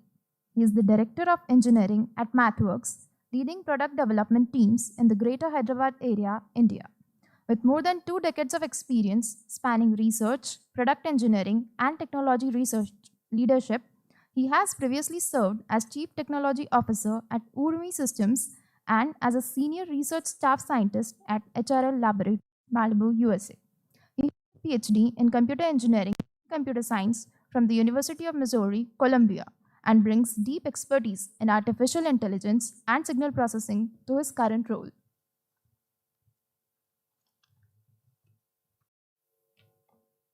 We now invite our next panelist to join us on stage, Mr. Ramya Kannan Babu. He is a senior principal engineer in edge computing at Intel Technology India, bringing over 25 years of experience in system architecture, packet processing, and wireless infrastructure. He has served multiple engineering leadership roles at Intel, including principal engineer and system architect, data plane solutions, following earlier research engineering position at CDOT, EXL Instruments in Bangalore. Mr. Kannan holds a PMS in software systems from BITS Pilani and BE in electronics and communication from Government College of Engineering, Tirunelveli. His expertise spans SOC and embedded system design, and he is widely recognized within Intel for his technical contribution and mentoring across cross-functional teams. We invite our next panelist, Professor Chakravarti Bhagwati. He is a professor in the School of Computer and Information Sciences, University of Hyderabad, with research interests spanning color image processing, pattern recognition, document analysis, and deep learning. He is particularly known for his contributions to Telugu optical character recognition, where his lab has developed a complete end-to-end OCR system with strong real-world performance. His work beautifully bridges theory and practice, drawing from vision science, stochastic processes, and modern deep learning. He holds a PhD in computer science from Rensselaer Polytechnic Institute and has been actively involved in teaching and mentoring students across areas such as programming languages, operating systems, computer vision, numerical methods, and deep learning.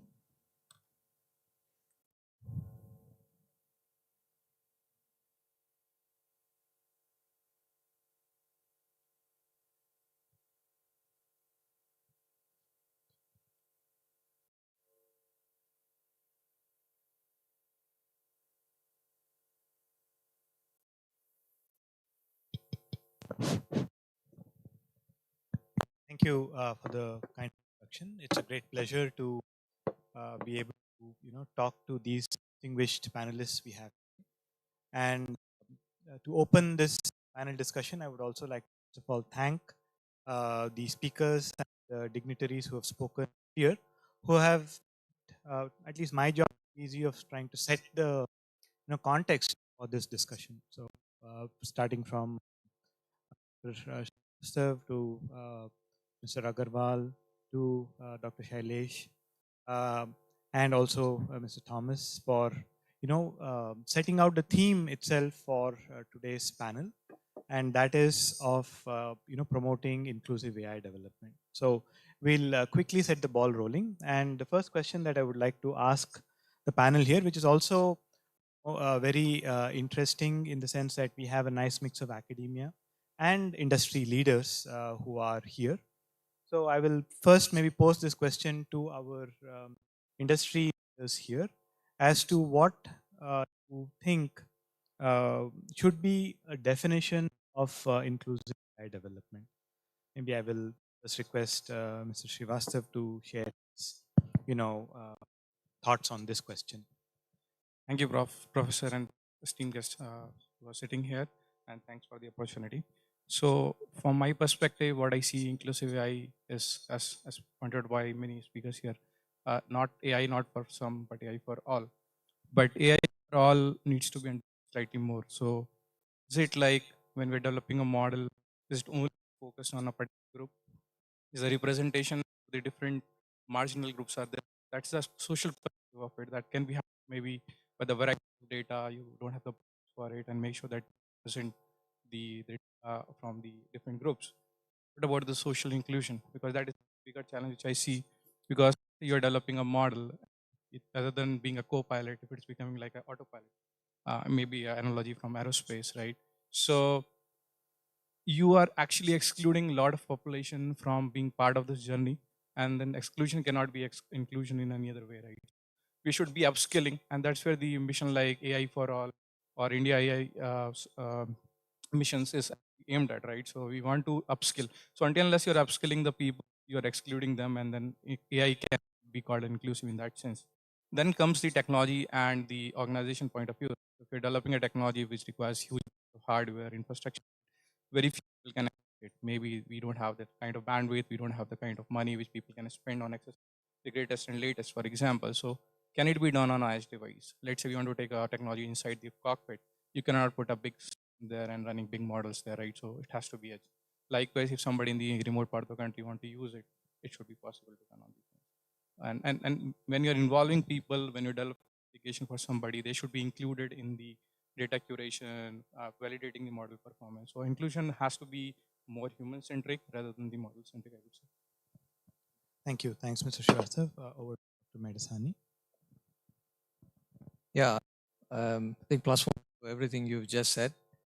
I think really if it is functional, if it's accessible, if it is responsible, that would be a good definition of inclusive AI. I think, like you mentioned, a lot of good points made earlier in terms of an open marketplace and how will that to fruition of the sharing and of what's needed. But I think a key point is what we need to think of is the inclusivity by design, where can we actually make this available to a farmer in a rural district or somebody, a tier one startup in a tier three city.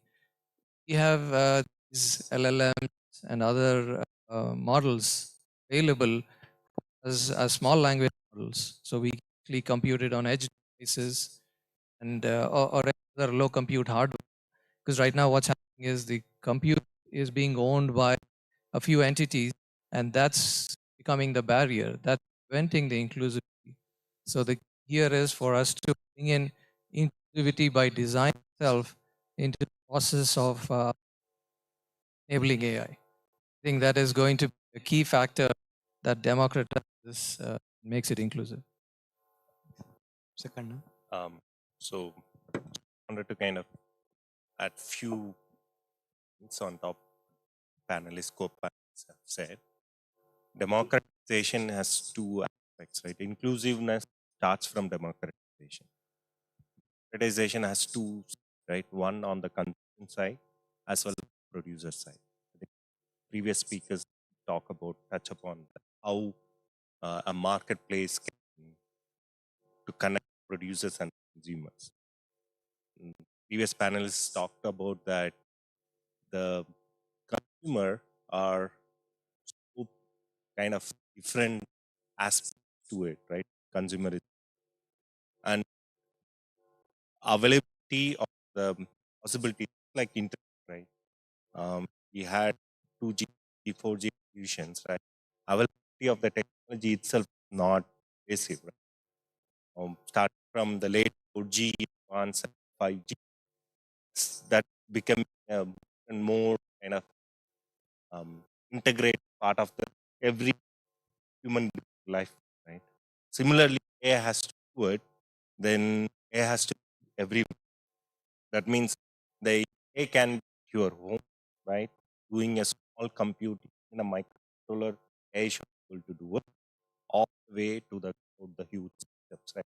So I'm last 5 years I'm working enabling the AI technology on the edge, so that you need the connectivity. So as the compute changes, the technology changes from semiconductor to quantum neuromorphic, the capability that what you can do at edge is tremendously changing. Right? So that means the technology will be applicable. Now the question is, do you make it democratized? That's the key question that we need to answer.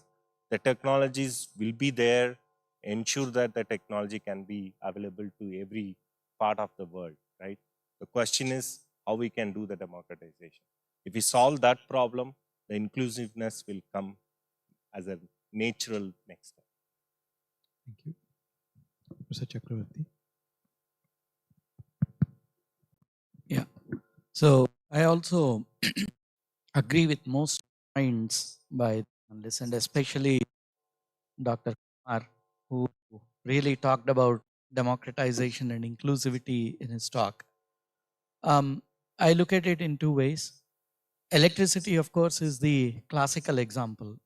Any technology we say has arrived when it becomes omnipresent and invisible. Electricity being a classical example, and more recently, I would say the World Wide Web is equally a very interesting technology that has pervaded our lives. And if we look at the World Wide Web, today almost everyone has access to it. Still, there is a strong bias towards English and languages from the Western Europe. But it doesn't prevent today a villager in India accessing the World Wide Web, getting a benefit to it, at least in the form of entertainment through YouTube, through other things. And we can also add to the World Wide Web through a variety of things, from as simple as home pages to various other types of sites. And it's a fairly democratic process. It's worldwide. So the inclusivity, we have to look at it in the sense that these two technologies, one slightly older and another which is in the last 30, 40 years, have given us some examples of how inclusivity can be introduced in this. For me, the one thing is, while we are talking about inclusivity and so on, we should also be very careful about individuality. So I would like to see how inclusivity can be promoted while retaining the individuality of the human beings. We can become curators. That's a very nice way of looking at it. We move slightly away from creators to curators, but there is a role for that creation. There is a certain role for individuality there, which we should not lose as we get curated solutions and so on. So that's a point I would like to make to start this panel discussion on. Yeah, thank you. Yep. So thank you all for the opening remarks here about inclusivity, and I guess we're on the same page in terms of what we mean by inclusive AI development. So the next, I guess, question that I have for all of you is, this inclusivity that we've been talking about, and also as pointed to by the speakers who've spoken earlier. So do you think, again, from the industry perspective and from the academic perspective, do you think this is a question that we need to be asking with respect to data that we will be making use of, with respect to models that we'll be building, or with respect to the governance? So in your opinion, what do you think be the way forward in terms of, the inclusive development? Should it be at all these three different levels, or do you see happening slightly differently at the level, the model building, and at the, say, the the guardrails or the governance of these models? Yeah. Any of you want to take the first, please? Thanks for the question. So as the inclusiveness comes from three different perspectives, you talked about the data model and the governance, right? So the data is the food to models, right? Your if food is bad, you will have upset stomach, right? So likewise, model will have a lot of bias if the right self is fairly distributed. So let's say you're developing application for some part in the country where the data you are using from the West, for example, or maybe from, as pointed by the speakers, right, or in the agricultural use, it will not help solving the problem. And if application is not solving use case, they will not adapt it. So it will not come in terms of the application itself. Model it, right? One aspect which and I see where AI is finding a difficult is the aerospace. So we develop a model, it some output, but you cannot control it, right? You don't know whether the solution is actually explainable. And you are working on a safety critical systems like aerospace, you can only automate some small work, but you cannot automate this, right? Like you cannot have a AI aircraft, right? Because you can explain what it will do. Something happens. Third, government side definitely has to be there, because now you're using models, but are we using it enough? Is it bias in terms of decision making? Maybe you put it in some offices and it starts meeting people. Do we have the standards? Countries like EU has come up with some standards where they make sure that one has to be in loop. They have category application being critical, then they know it. Likewise, we should come up with the measures, and of course, some kind of audits and standardized audits and the data should be there. Otherwise, we keep saying the policy, but implementation is always a challenge. Thank you. Thank you for those thoughts. So especially given the fact that you work in a very niche domain of aerospace, it's interesting to hear these points. Over to Medisani. Okay, you've nailed a lot of the main points there. I do agree that data, model, governance is a triad. You can't one without the other. They coexist. Data has to be inclusive, like the end user has to play a role in there. Models, like I mentioned earlier, unless they're compute agnostic, they have to work on all kinds of devices. And then governance, if something goes wrong, who's responsible?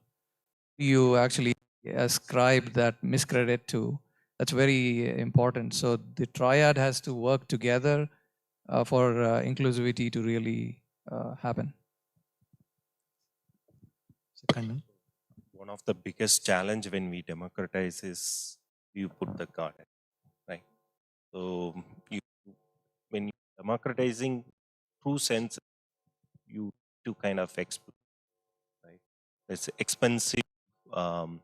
If you start the guardrails and other things, speed of development or this one stop. So it would be a balance.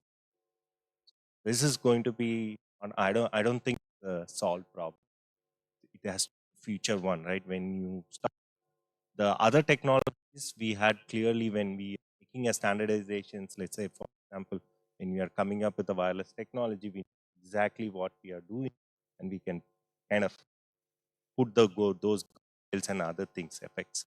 But in terms of AI, it's beyond what kind of we can assume, right? So that means cannot just that it all problem. Right? So we think about it, need to allow the kind of various aspects of the data to come in. Whether it's a bias, it doesn't matter. Democratizing all kinds of data has to come in. Then there should be another AI to involve how to kind of train guardrails. Right? This is going to be tricky thing. I don't think this is a solved problem for me. We'll see. So one of the way to easy kind of handle that problem is in specific. I think the speaker did talk about it, right? When you make these of a huge large language model, instead of that, you can start tracking per domain. Then putting the rails is much easier than the bigger data set, right? So it's my opinion. Having multiple of LLM make these guardrails is much practical. But this is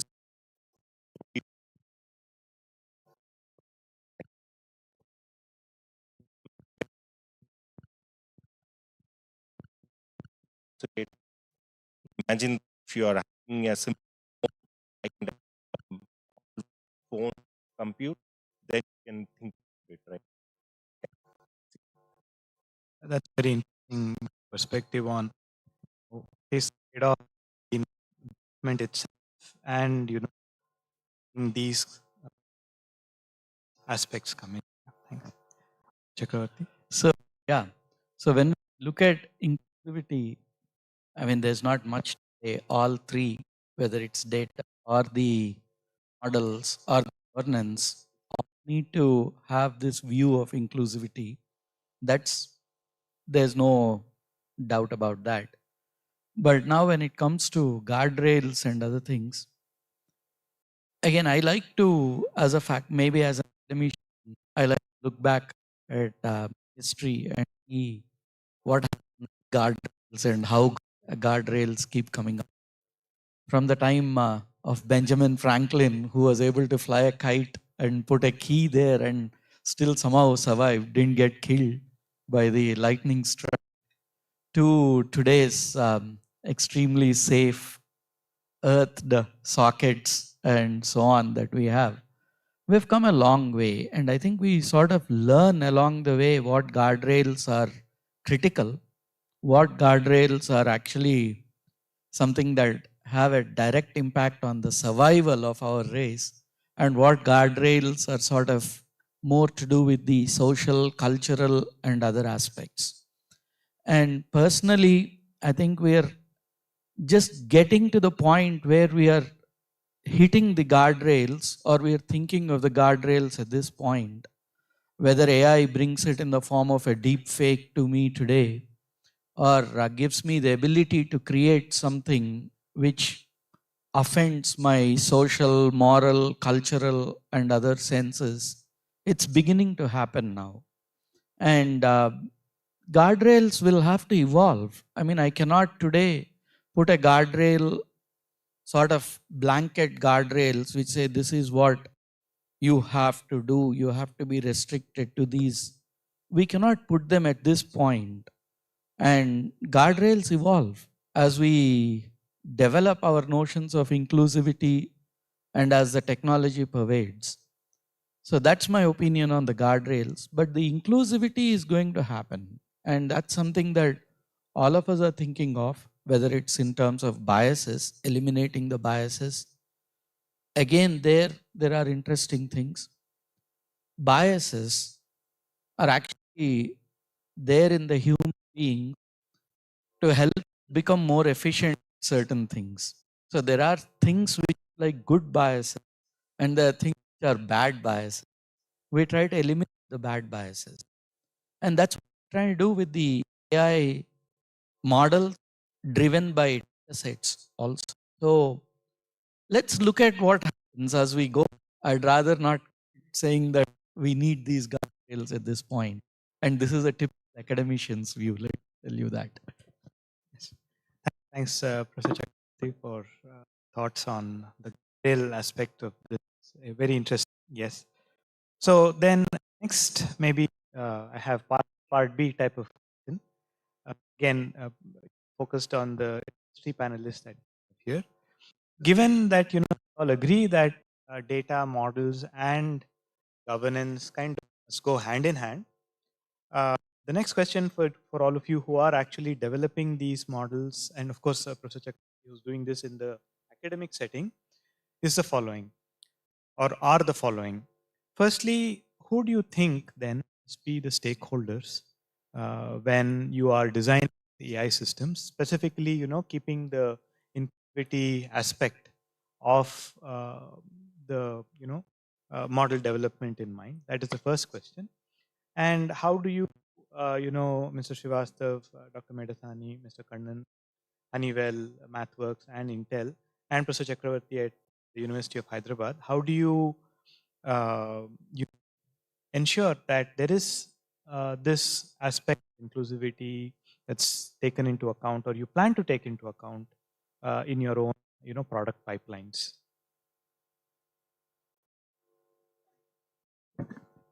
So I'm going to give you two different perspective, right?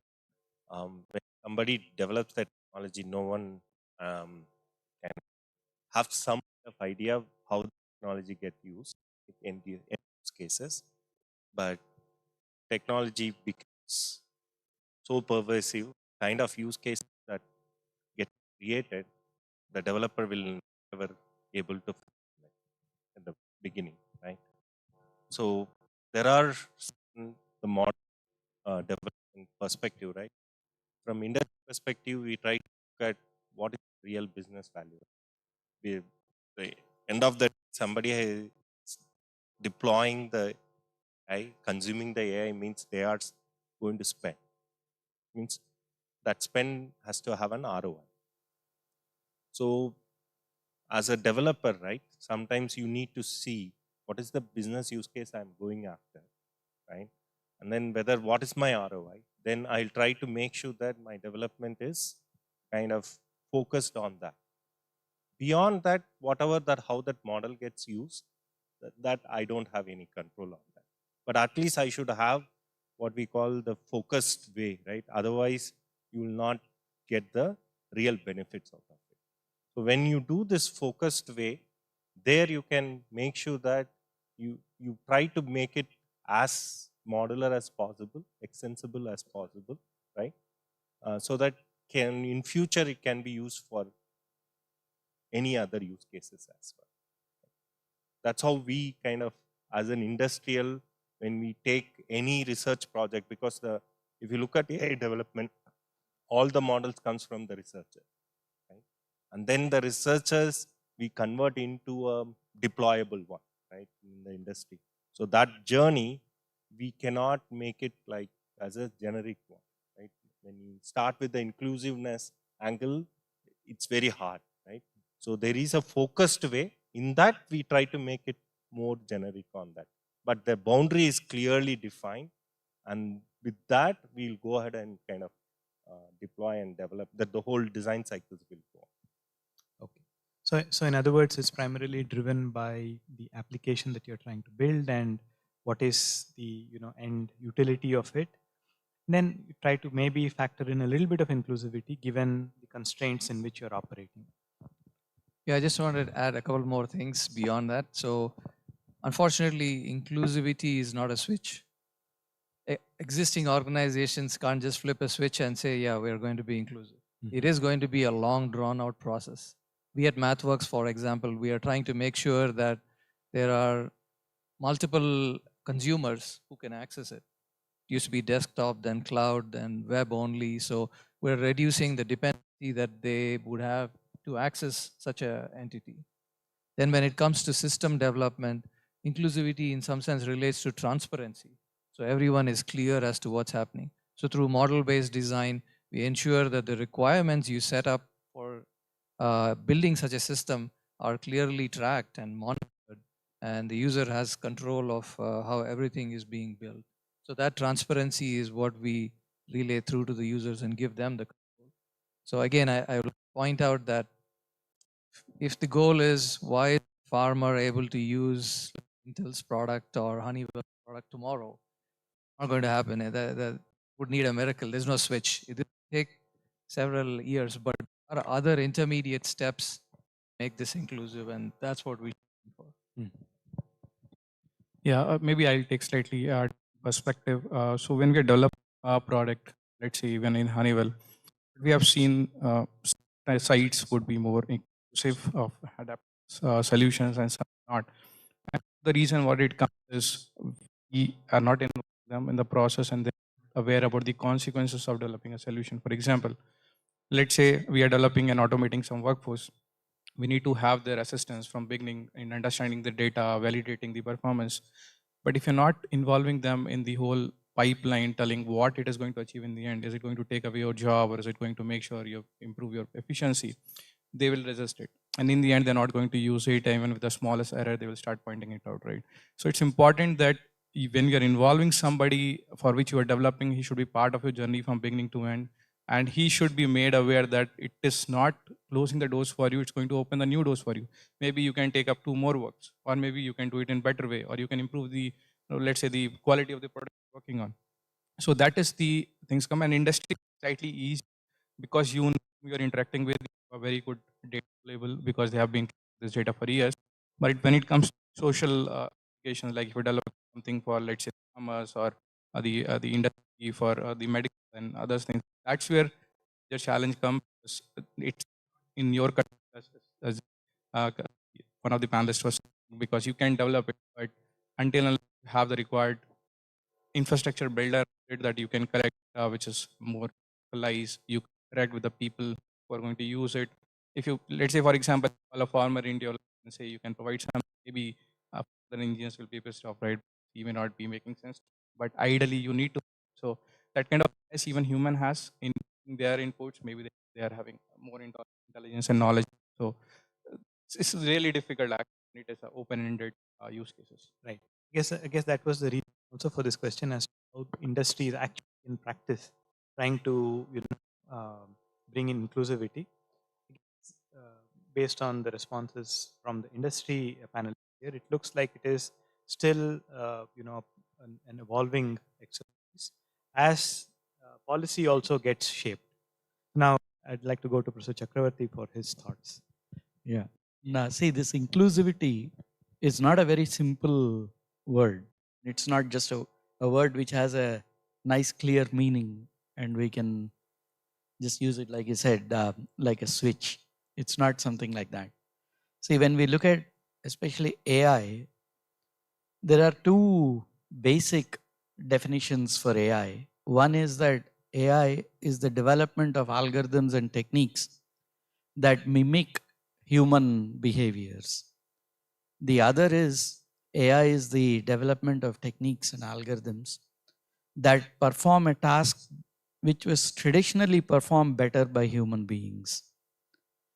If you look at these two, there are two very different and interesting definitions to AI.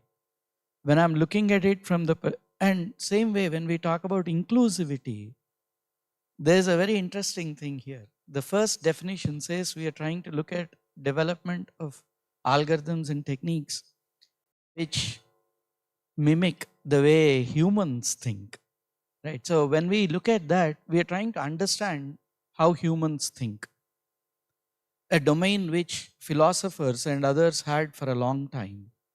And now AI is also sort of invading their domain, so to speak, or adding to the domain, taking something from the domain. So the inclusivity here really is talking about how we are trying to understand ourselves, the way we think, the way the brain functions, and so on. There's an inclusivity. The other is we are looking at tasks which traditionally were performed better by the human beings, but now we are coming up with algorithms, techniques, systems, which do those tasks better than human beings. Face recognition is a classic example today. And many of the classification tasks today, we find that the AI systems outperform the human beings on some of these tasks, right? Now the inclusivity differs, because when we look at this task, why did I have this task? Why do I have facial recognition? What does it mean if I have an AI system which performs facial recognition better than human beings today, right? What is the target for that? And what do we mean by inclusivity with respect to that? So I like to look at these things in a maybe grayish way rather than a binary. Inclusivity is this, inclusivity is not this. So it is very, very exciting time for us to be researchers in AI today. And many things are unanswered. Industry is driving many things forward, sometimes to the point that a faculty suddenly feels that, am I being included in this industry-driven AI, or am I being driven out of it because of simply the economics involved?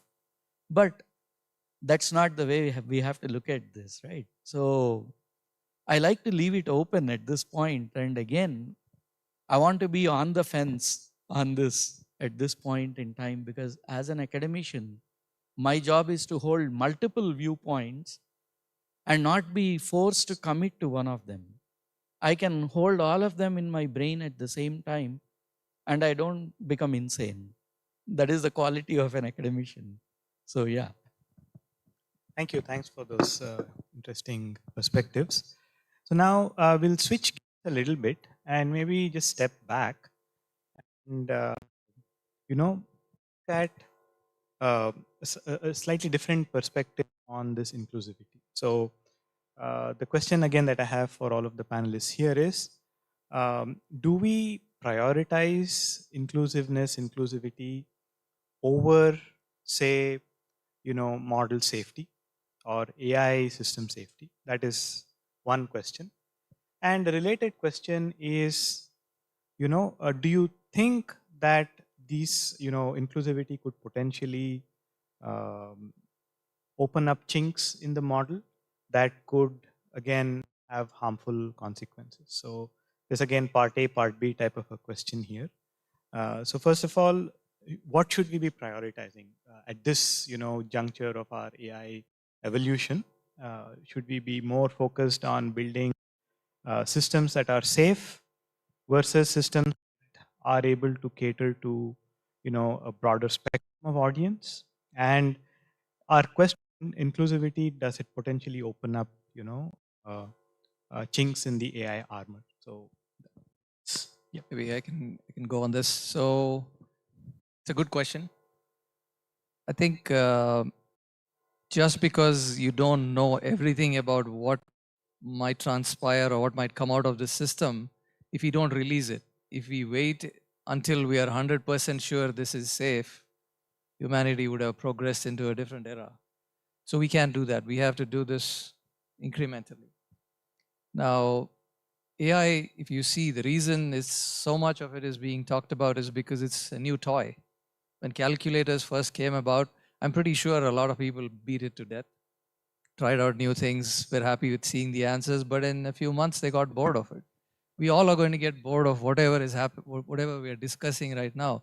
This is going to become commodity, mainstream, what we expect. It's like the air we breathe. So until we go past that cycle, it's important to release whatever we currently have. It may have some limitations. We describe those limitations and we put it out there. And I think continue to strive to improve on it, because I don't feel somehow your question has an implication that by waiting till it's 100% safe, are we going to be slow in enabling this in the market? I feel we have to put out what is currently available, but continue to strive to improve it, because that is going to be a long drawn out process. And any comments on, inclusivity having a potential harmful impact on the models that we are, systems that- Absolutely. Like I said, this is a toy that we are playing around with. It's very accessible. Okay, let's say this was solving, whole thing was about solving multiple nonlinear equations. There would be 10 people playing with. But this is so easy. You type it in English, you speak in English, and it produces your train timetables, your travel itineraries. So it's got a huge impact for everybody, and they're all playing. So you don't know what's going to come out of it. And it's very hard to bound the safety right now. And because of that unknown factor, limiting inclusivity is a chicken and egg. You'll never get to the edge of the universe here unless you start playing. Yeah, I sort of agree. This is one place where I can take a clear stance. And I'll say that at this point, don't make inclusivity the primary objective, because AI is still not mature enough or old enough to look at such things. And as researchers today, I would like to put AI to its limits of its performance at this point. And then there are people, of course, doing research on the safety aspects of AI, and I leave it to such research to bring out the safety parts of it. But personally, I think it's too much of an early stage to limit AI by considerations of inclusivity or by exclusive or by emphasizing inclusivity. Thank you. Any other Yeah. thoughts? So maybe some other perspective would be, it depends on the use case basis, right? It's not an so it depends upon what you are actually in cases. For example, developing a solution in healthcare or farming, for example, you should ignore it. If you're developing from general use case, maybe creating images or playing with it, right? As pointed out, you may not be needed, right? So definitely it has to be taken care of. But the problem is why it is not happening is because there's no responsibility being fixed. Right? So everybody's race to make that they come up with the bigger and models. They don't care about the in other part of the. So now the solutions are still around 10% of the population. But what about 3 billion people in this, right? So the moment they start realizing that this is a one bigger market, and if they inclusiveness, market potential, definitely it will come in aspect of it. And with the recent of SLMs, we don't worry about a bigger models. Actually, if you have a good data, localized data, you can have a very good model which can perform very well, and that can take care of the different guardrails we talk about in much efficient, because it's not by the data which is required for training a big model. So I think it's an option when you are dealing with some playing games, but not for the word application, I would say. Thanks. Two simple things. In your charge thing, when you making money out of something, inclusivity will be out of the door because you want to bomb the problem statement because you don't want to get because the model is not convinced. You cannot it will not hallucinate, right? So you need to have the bound this one. But at the same time, if you make open source, open ground, then inclusiveness will actually give the learnings, right? And I believe researchers are now looking at developing a math equations which merges quickly without hallucination. This is not transformer based. Transformer based models they are trying to build. Right? When you start getting those kind of aspects or the innovation comes in, the inclusiveness will be kind of natural thing to go. But till then, this will be the way that I believe the industry will. I think these are all interesting thoughts on the question. I guess yes. So do not kind of hold back development for the just for explicitly incorporate inclusivity. That seems to be the take at this point. Maybe we'll probably start to wind up this session. Maybe one more question before we go to the audience for questions to the panel. So the one last question from my side, given the context of our discussion is India-specific thoughts. Given that we are such a diverse nation with population that is doing rocket science to farming, what are your thoughts on building, say, the systems that Dr. Shailesh had pointed to earlier, in terms of span this diversity that we have and that we are proud of in India? So yeah, that's any if you want to stab at that. Just like that digital infrastructure that India took the lead, at least my personal belief is that the AI technology consumption and production going to maximize here because we have the largest ecosystem for the producer and we also have the largest ecosystem for consumption. And we have one more country, which is China. Apart from that, we are the largest one in terms of both the producing ecosystem as well as the consumption. As in the consumption, we have various industries. You name it, the industries here. And population is also there. So I believe that India is going to kind of live just like in the digital infrastructure. Yeah, I think for me that leapfrog, that's the right word. I think the tipping point, we're coming very close to the tipping point where I think we're going to start influencing on multiple spheres, both locally as well as globally. India is the mother lode of everything that needs to be solved, from the languages to the diversity to almost 300 million of the informal workforce that we have. They have huge problems. How do they get onto this ecosystem and have their problems met? No other country. It's great that we are going to learn from Switzerland, but I think the problems we have are significantly different in scale and in dimension. And I think it's great that we are tackling those. We will be at the forefront of bringing solutions to this and applying it to the world. See this going the other way around. Yeah, maybe my would be very similar to what others have said, right? Being India has such a big potential in terms of the market, and now everybody looks south, so which is good, right? Like we have such a use case and different challenges in terms of the diversity. So as one of the speaker was talking about the platform kind of solution. So if for any innovation, from the industry side to be driven by monetary benefit. So if we start providing people an opportunity where they can come up with the smaller ideas and whatever is needed to make sure the solution is more inclusive, people will definitely build around that. So if you have a platform where like we used to have, Android became so popular because people can openly create their apps and sell it and make money out of it. Right? Likewise, as pointed out, right, if you're developing a solution, putting it on the stores, people can buy it. Then to make the solution, because it's an open competition, right? If your model is working, nobody's going to use it, right? So whatever is make it work would be there, and it will ultimately bring inclusiveness in the longer terms, but may not be immediate. Thank you. Such a So I think in Indian context, it's going to be very interesting because have seen Indians how well we to technologies. On the one hand, we have the digital payment system, where today even beggars have those scan codes, to even the maps that we use so well today. Almost everyone seems to be dependent on the maps. We have adapted ourselves very well to these technologies.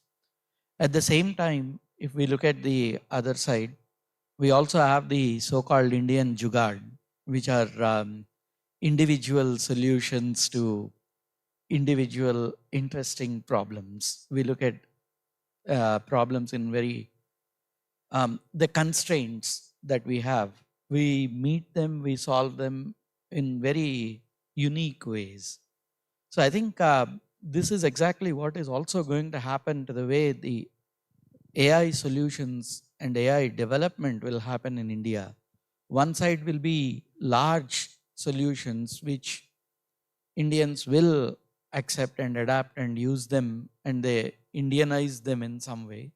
The second is the bottom up, where small, specific, uniquely Indian solutions will come together, and they'll come together, they'll form an ecosystem.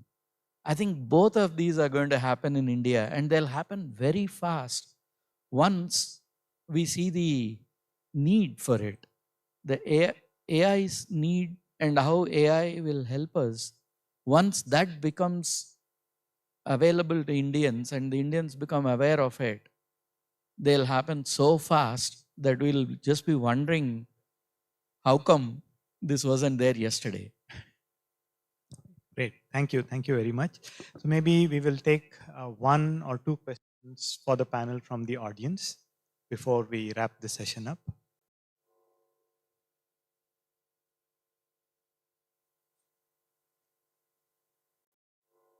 Yes, please.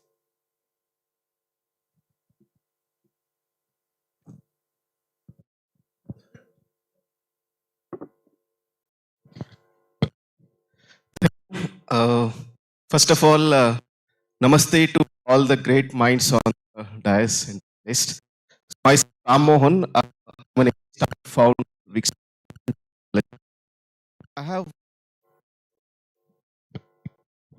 I have couple of two questions, in fact. So, just got your thoughts on the inclusivity of social empowerment, but my question is a little bit maybe could be a different.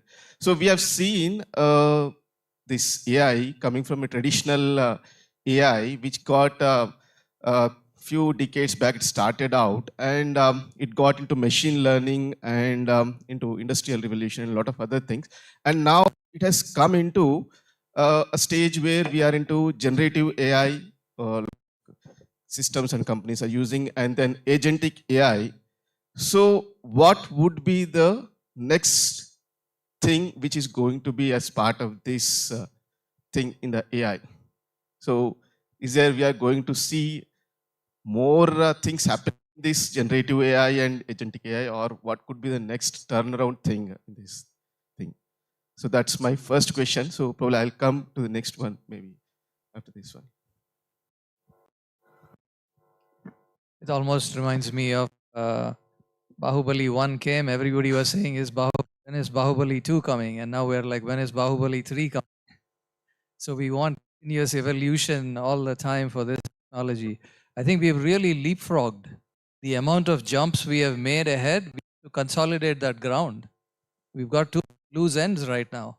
So a lot of time is going to be spent in consolidating how far we have leaped and really making that work for everybody.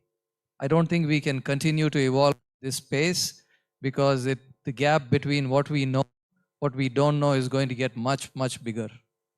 So we have to start strengthening the foundation. That, like the quote, you can build a building on 40% knowns in each floor. That's my point. So I think the evolution is going to slow down. Consolidation is going to get stronger, so we can really use all of the exciting things that have been demonstrated in pieces. I just touched upon while answering one of the question. The researchers are really looking at a different architecture to enable this generative AI, right? Currently, if you look at generative AI, it will memory, and people are looking at how can do a convergence of the algorithms with compute heavy with less memory, so that you can pack it in a small device. The current challenge of having these multiple compute engines talking to each other with a huge memory, that's a challenge for scalability. Researchers are looking at it. Hopefully we get answers. So our our races will not stop at one technology, keep on evolving. We will see what is the next step. So it's like somebody saying, who needs more than 640K of memory, right? So if you ask us to predict, it will be something like that. But having said that, I'll also say that today's, AI, I think the one possibility that is there is that maybe we'll have greener AI. That's one of the things that will happen, because every query we put today is not at all good for the environment. So, yeah. Yes, thank you sir, for that green AI. So my perspective is like what I'm saying as I see it, and at least in my company is more on the S side. So the performance which LLMs, large language model, gets achieve the same on a smaller edge devices. It's going to be there, but you cannot have much of compute use cases. This is one area. If a drone to have a large endurance, you cannot put a model something which so much of power. So which is a very, very useful use case. Defense is the biggest industry now, especially Operation Sindoor became a really and the defense industry. So how crazy they are for the technology. So it is one area which is going to be, and it difference is there because good it is certification is not big requirement in defense industry as compared to the aerospace. So this is one area definitely, and the explainability side. So moment to bring AI, the social domain side, if somebody is using your application sitting in some offices, tomorrow you can take an action against a particular action taken, but he doesn't know what the AI gave, what it gave, and why it gave. So a lot of biases has to be eliminated, and then only. So I think explainability is one part which most of the companies are not looking at right now because it's all winning the right now in not so model. Thanks. Thank you for that perception. Thank you. So just one more question, please. As our global Prime Minister Narendra's vision to make our Bharat Vishwaguru, in that perspective, so I think we are going in the same page. So we have got lot of sectors which into the AI. So as the other brilliant minds which mentioned, onto the culture, education, into the healthcare, and maybe into the what we have discussed. So what would be the other sectors can bring about a drastic change needs to be done part of our stepping up into the Vishwa kind of a thing, which could be the next sector which can get us to that stage.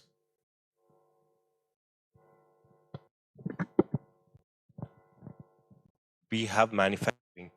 So manufacturing is a thing in India. So that's seeing tremendous changes, inclusive. I don't know if you follow semiconductor manufacturing. It's going to happen big time here. So it's going to big growth there because we are building the new thing. So everything is AI driven. So we are looking at that as a big industry that it's going to have that impact. One more aspect is the amount of budget any country spend on the defense side, right? So one of the major aspect where they spend is the maintenance part. Even when you buy a aircraft, which companies make like Honeywell is through the maintenance, not the upfront, right? So the industry is looking for challenges in terms of how we can make digital twin example to predict the failures on the time basis. Likewise, the industry in the commercial are also looking at. There are different use cases which are going to come up, which are actually going to open the doors for next level technology which is coming up. For me, I would just to see more optimized and efficient transportation systems be something that be close to my heart. So let's see. Yeah, just to add that actually there are work which are done right now. And Uber, which came, actually they were supposed to be this year, but we are partnering with, this is delayed, but definitely it is going to be. Rich people need to travel faster, right? Yeah, I think I summarized that the Viksit Bharat goal, if we can end up making AI the mirror that reflects all of us, instead of just being a window that shows one part of the world, that would be a huge accomplishment. Great. So I guess in the interest of time, we will close this panel at this point. The panelists will be available, all of you, perhaps over lunch. And it was a great pleasure, hosting all of the panelists. And summarize, I guess we all kind of universally acknowledge that inclusivity is something that is important. But then, say market constraints and the state of competition in the domain, inclusivity may not necessarily be taking the most getting attention, so to speak, right now. It is something that is people have in their rear view mirrors moving forward. And it was also very interesting to see how guardrails must be implemented eventually, baked into the systems as we move forward, and explainability and also are be crucial moving forward as the field itself matures and the competition time kind of tapers off perhaps in a few years' time. So it was a great pleasure. Mr. Romi Srivastava, Dr. Shanti Medasan, Mr. Kannan, and Chakravarti, it was a great pleasure to talk to all of you, and thank you very much for your very insightful discussion points. Thank you.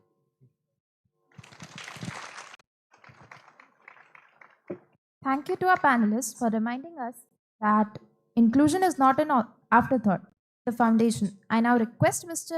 Raghunandan V, Professor of Practice, IIT Hyderabad, ex-Secretary, Telecom Regulatory Authority of India, to present token of gratitude and appreciation to our esteemed dignitaries.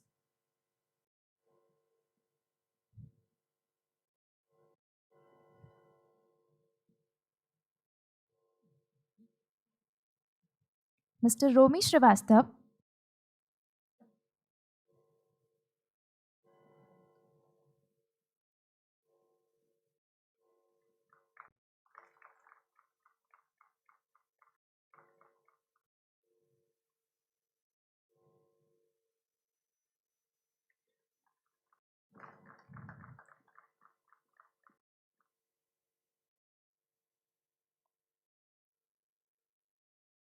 Dr. Swaroop Medasani.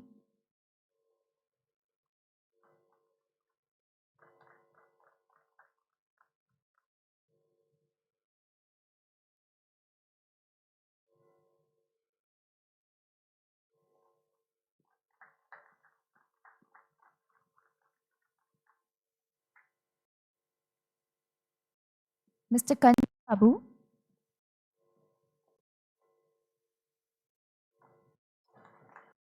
Hurry up. Okay.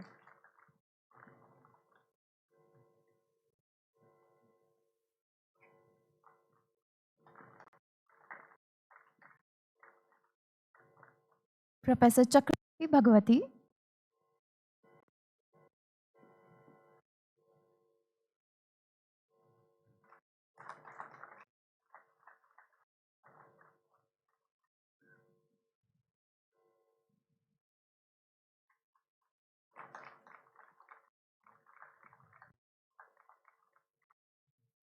Professor Simona Chapaya.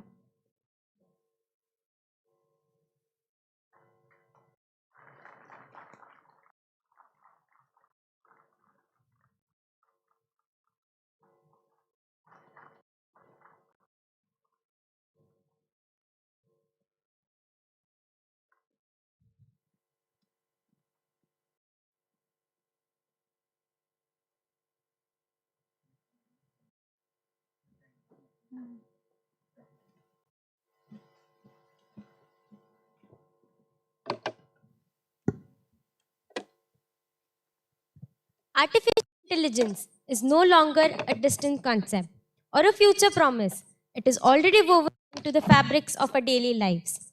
From learning how we work to how we communicate and make decisions, AI is quietly but profoundly shaping society.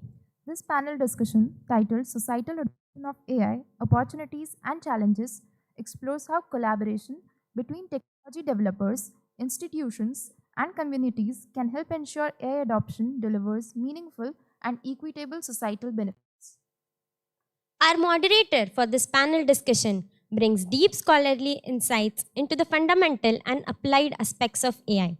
Professor Vineet Balasubramaniam is a principal researcher in Microsoft Research India, as well as professor in Computer Science and Engineering Department at Indian Institute of Technology, Hyderabad. His research has advanced understanding in deep learning, machine learning, and computer vision, with a special focus on explainability, continual learning, and learning with limited labeled data topics that are central to making AI systems more trustworthy, robust, and socially relevant. We are pleased to introduce Mr. Shri Reddy as one of our distinguished panelists for this session. He is the co-founder and chief executive of Rian Foundation, a mission-driven non-profit organization focused on improving healthcare access and enabling patient support beyond hospitals, especially for individuals in remote and underserved communities. Through initiatives such as Rian Care, he has been actively involving promoting solutions that help patients and families manage health needs from home with dignity and continuity of care. With a background that combines leadership, technology, and social impact, Mr. Reddy has also contributed to innovation discussions in health tech ecosystem, including being listed as a member of the American Heart Association's Health Tech Advisory Group. Adding depth to this conversation, we are pleased to introduce our next speaker, Dr. Madhuvanti Kaye. She is a sustainability professional with an academic background in agricultural waste valorization and has over 10 years of academic and industrial experience in US, Europe, and India. She has led social programs focused on environmental sustainability at major international non-profit. She recently co-founded Avartan Labs, a startup dedicated to improving the efficiency of solid waste through socially conscious deployment of AI/ML, together with Professor Srijit and Professor Vineet Balasubramanian. Joining us next is Dr. Subhabrata Chakrabarti. He is currently the Associate Director of Research at the L.V. Prasad Eye Institute, Hyderabad. He is a molecular geneticist, largely trained in India and the National Eye Institute, NIH, USA, and has contributed to the understanding of the molecular mechanisms in complex eye diseases. His major work on functional genomics of primary congenital glaucoma that affects children in the developing world has convincingly demonstrated the underlying mechanisms in disease pathogenesis and development. His works have provided evolutionary insights on the geographical structuring and migrations of these disease-associated mutations worldwide. We now welcome Mr. Voruganti Arvind.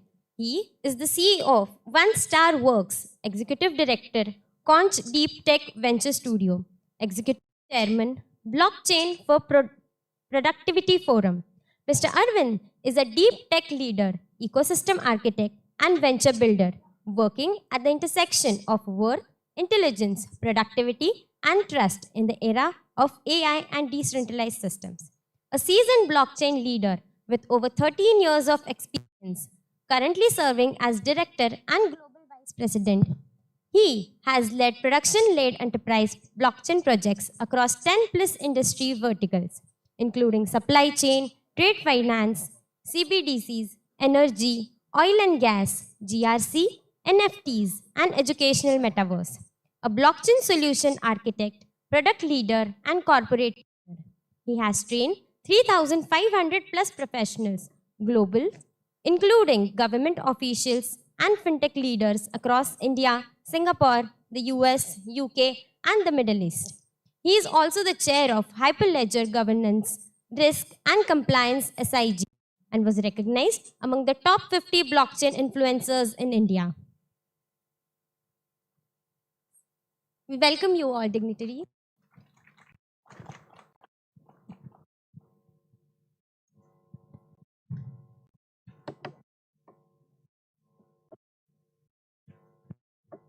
Okay, good afternoon, and thank you very much for the kind introductions, and thank you to all the panelists for agreeing to be a part of the panel. As the moderator, I think I start with a very difficult job that we're already into lunch. So we'll try to see if we can keep you all engaged till lunch. So, and we'll also try to keep this a more, if the panelists agree, more rapid fire panel discussion. So we can have an engaging discussion at the same time, probably let everybody for lunch and go with the proceedings in the day.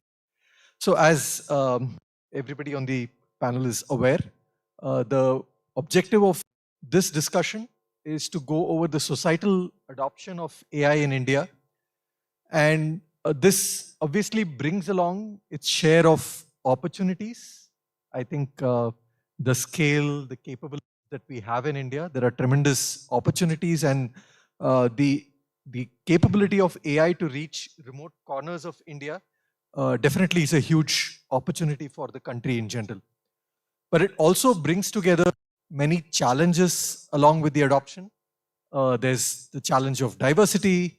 There's a challenge of resource constraints that was pointed out in the previous panel.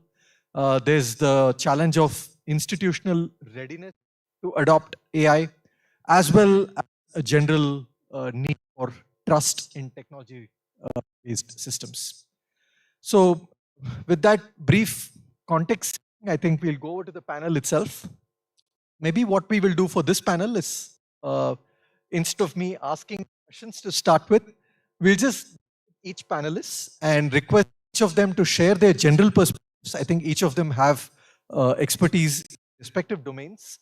So we'll go with each sharing a brief perspective of their own thoughts around the topic, and then maybe we can go into the round of questions. And depending on time, we'll see if we can have questions towards the end.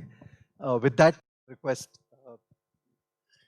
Go ahead and. Thank you for the opportunity. Thank you all for sparing time for this panel. I am going to focus today on healthcare. I had a very good introduction earlier today about the need for healthcare.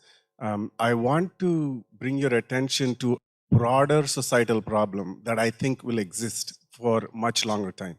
And that is, assume that access to care is made free 24/7 for the entire world, right?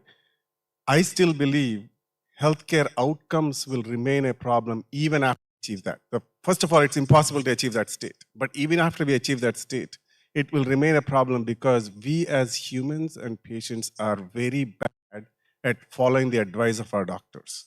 So we are always thinking about what can we do to build this health OS and next diagnosis and where's the next pill.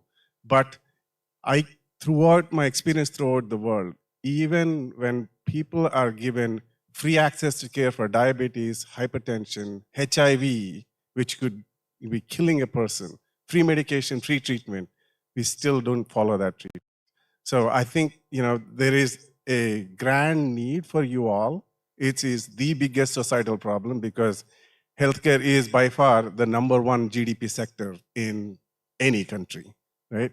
And without solving this outcome problem, I can tell today, most of the measures are based on outputs. So if I have the National Health Mission in India, they talk about how many sickle cell disease screenings I have completed, how many anemia screenings I have completed. Nobody talks about how many anemia conditions have been remediated, right? And it's very hard. So what can we do to solve this problem? Will remain for years, even if a grandmother of AI technology is coming, right? Okay, so I will not focus on healthcare because there are others that can do that. I have points to make. A lot has been said about electricity. This idea that we are sitting on a technology that's as transformative or even more transformative than electricity was. The first electric grid was established. It was a small grid in New York City in 1880. India achieved full rural electrification in 2018. It was 136 years. between the first electric grid, the last village in India getting electricity. We are to drive social empowerment through AI. Access is the first thing. Now, the good news is we have gotten better at it since. World Wide Web came along late 1980s, early 90s. Geo democratized data access by 2016, 23 years. So we are getting better at it. We have to get a lot better at it a lot faster. The second point I want to make, when we talk about workforce and how it is going to be transformed by AI, 90% of the people in India are in the unorganized work sector, right? So we have about 500 million people right now that show up at jobs, that do their work, that don't have any contracts, that don't have access necessarily to all the social safety net. Of course, digital India stack and digital transformation helped a lot. But we need to then ponder, how do we empower these people? Are we empowering them or are we threatening them, first of all, right? We are enabling them to use the technology that we have good, or are we threatening their jobs? Maybe the answer is we're doing a little both, but we need to start doing the first and the later. The third point I want to make, I think you touched on this idea of, this is a story from our labs, which is an extremely new company, still in pilot stage.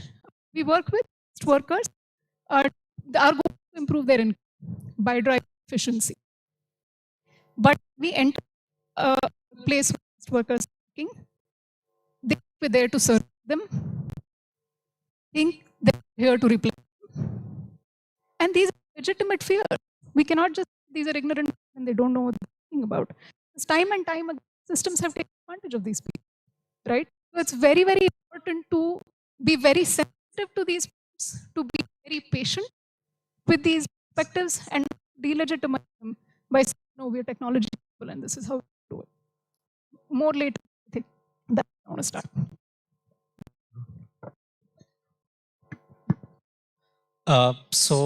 Coming to the theme of the topic, like which is the societal adoption, right? So for me, society is, I mean, if we take the humanity scale, right, adoption of AI, first, the perception of AI, right? So in terms of artificial intelligence, if we get to the foundations, what is artificial in artificial intelligence? I think this is what is to be addressed, and the narrative today, artificial intelligence is just the form of accessing that intelligence. But to be truthful, it is just collective human intelligence. If you take the model, or if you take, I mean, what is model essentially doing? It is capturing the data from human experiences or the past data which is available, again, very human. And the utilization of it is also like pretty human, right? That context, artificial intelligence is just, this point of time, it is human collective intelligence. Or let me simplify it, collective intelligence. Now, what collective intelligence someone is accessing will decide the adoption of it. And if it has to reach the societal scale adoption, then the collective intelligence should become common intelligence.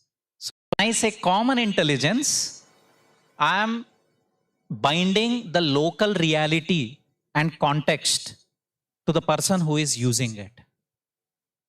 So I think this is like 3 steps, and it is very difficult for a common man to literally understand. Let me give you an example now, and that is where I will ground this context. So today, the whole world is focusing on AI, right? Which is augmenting the human capabilities. But in India, today we are celebrating National Startup Day, right? Where an entrepreneur is talking about AI. But third, locally in Telangana or Andhra, I mean the states, we are celebrating Kanuma, which is basically the root reality of we celebrating that a tool called a plow, or the basic tools of what gives us food, but it is human who can map all these pointers and bring a situation, able to talk that, right? So how do we nurture that human context and still able to contribute to that collective intelligence at the humanity scale? And I think this is the spectrum of what we need to really make it very common and start working towards that. I mean, start utilizing it and start contributing to it. So it may look, I mean, I'll talk more as I progress, but I want to bring the zoom out of what I'm thinking when I looked at the topic of the panel.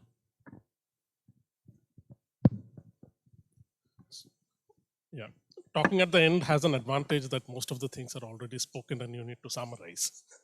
So, but what I'll try to do is I'll just and see the impact of AI. I mean, before adoption, the tools that are really necessary. So if we take something like health, for instance, have we really mapped the supply to demand? What is the demand across Indian populations, starting from north to south, east to west, and based on the regions, rural, urban, etc. Have we really mapped? This is the necessity and this is the demand for which it has to be mapped. And then the next point comes, as Dr. Kumar rightly pointed out, the integration and the integration of the multiple factors. Like there has been innovations in pockets, but those innovations again need to be integrated against the problem.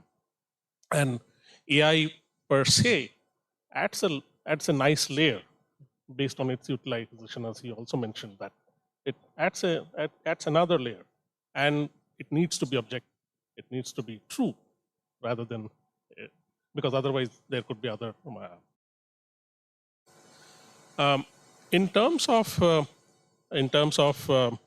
taking it further, for instance, the political will, the top-down model works because if there is a political will which is already there, that actually adds to the advantage.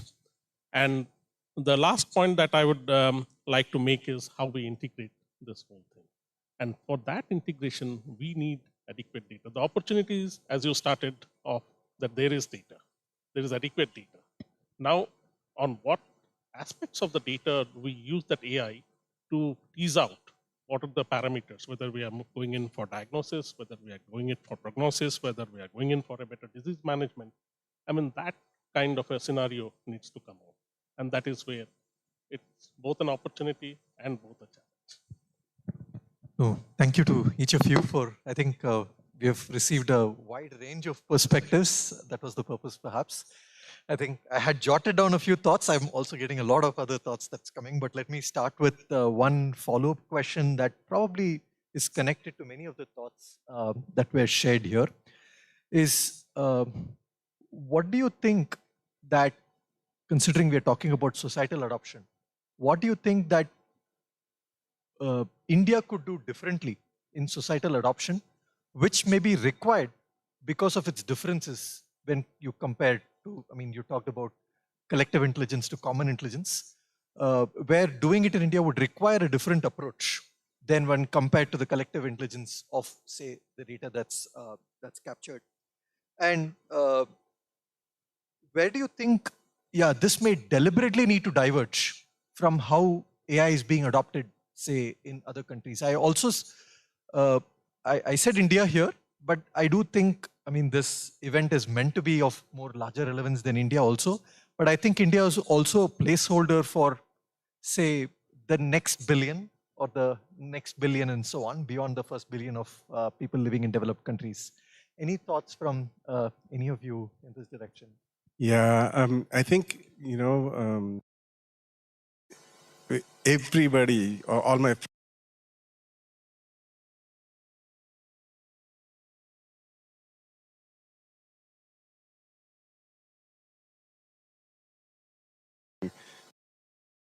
in the world, and that's a classic example of what India can do in light of the real low lit, multilingual. There's lots of innovations that are already proven. Now, even before COVID, first learned digital health mission. Understand, just like how governments need to room for infrastructure, there are problems everybody knows. It's consent management, ability to give consent to transfer electronic record to somebody else, right? And having a universal identity so that I can track my record everywhere. Then the existing interoperability. Just think of like if I take an ATM machine, I can identify myself with my card, draw money from any bank in the world, right? That is a possibility. And India was right, very ripe on its digital infrastructure, going down that path. I thought COVID would really nail it and we would lead the world. Right?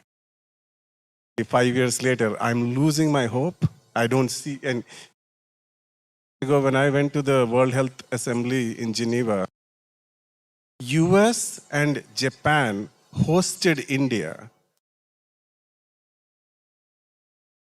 How,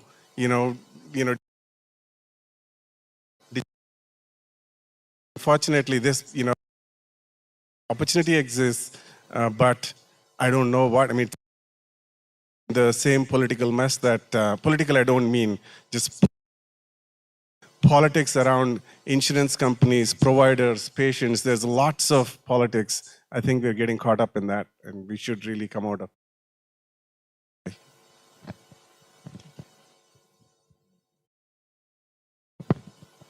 I think what we should do differently as on the planet is to ensure value chain remain involved. An automation or driving, we need the people here. I mean, when the IT sector came, first formal job for first generation learners in many, right? Now we're saying that the kind of work that was done by them, which was a ticket out of poverty, is easily automated. We don't need necessarily entry-level coders anymore. We don't necessarily need that are going to do the kind of work that drew an entire generation into the. And as from an ecosystem perspective, if we are able to create credible for people, maybe creation of new industry sectors altogether. But I think as a concerted effort with a lot of intent, we need to be able to drive alternatives for people. And then that is going to improve efficiency in a lot of the workflows that we have right now, because people, they have alternatives. Because otherwise it's just going to, because of the fact that we are so many people in this country, from a perspective of replacing people or in the workforce, we can't afford to do that. Thank you.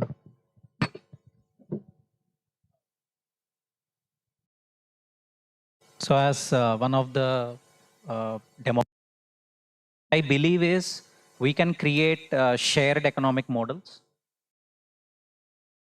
Because see, India is a very high text-driven country, right? I mean, based on the situation, based on the person, I mean, we are wired to understand the context, right? And that is what brings so diverse set of approaching life. We are parts of the country. So I think the way we perceive world and the way we set the context is very, very diverse. Now, that means there is huge scope for participation and contribution. But are we just as users of AI, or can they participate by contributing compute or by contributing data? And is there a way we can incentivize them? We see now with AI augmented world of work, we'll have only two categories of work. One is pretty much deterministic kind of work, and then undeterministic, or something which has ambiguity, uncertainty, where human is needed, right? So if all deterministic work goes off, what is that people make money from? Of AI infra, AI data, make model where people make money out of it. And I think societal AI, not just because, I mean, we use, anyone having a mobile is using AI in one or other form, maybe so creating some content with AI, but mass adoption. And I think as a democratic rules, if that from the policy to execution, have that inner, that's perspective. Thank you. So recently I was at a meeting at the Academy of Sciences, and one of the major themes we were discussing is in terms of healthcare activities in the global south. And what came out is that the problems and the challenges are almost the same across global south. And there is more of a need to kind of collaborate with the global north, because there are certain things which you can integrate. And I think one of the issues that was earlier mentioned in the morning.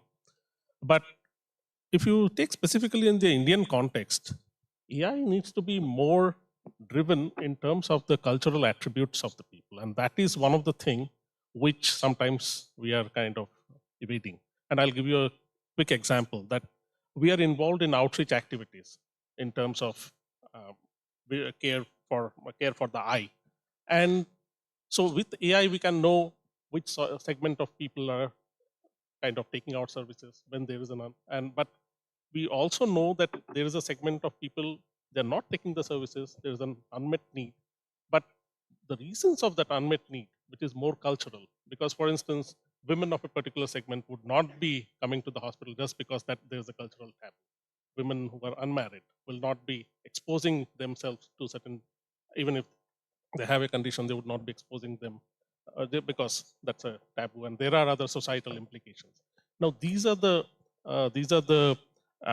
facets, or these are the caveats where in India we can do things differently when these are integrated, and that is what Dr. Kumar was also mentioning, that the cultural factors maybe also need to integrate with the factors which are readily visible, like for instance, in terms of the demographics, in terms of the biological factors, in terms of clinical factors, environmental factors, which can be quantifiable. But there are other qualitative factors which also somehow needs to integrate, and that is where we'll make a bigger depth in taking these services. Once again, thank you for the rich of thoughts. I have probably two follow-up questions, and maybe in the interest of time, state both. So maybe each of you can pick which you'd like to answer. And I think these questions from the viewpoints that you presented, reacting, Mr. Shri mentioned here. So I think one of the broader confusions or dichotomies around the world, not just with India, is how much do you prioritize regulation versus innovation? Right?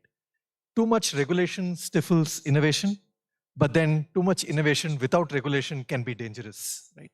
And we are exactly at that point now where we are stuck which way to go. Right? And we probably have to take a call as how we could go forward. And maybe healthcare is one such example where the bureaucratic policies can influence innovation per se.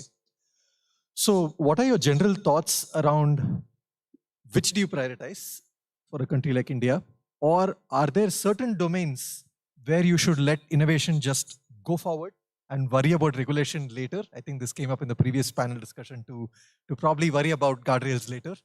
Or are there domains where regulations should be put in place first before you actually build forward on that? I mean, that's question one. I'll just state the other question too.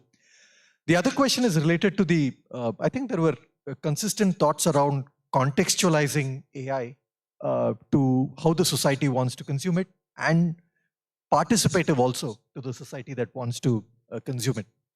And India, as I think Dr. Madhuvanti mentioned, has a lot of informal systems, right? So there's a significant part of the systems in place that is actually informal. Right?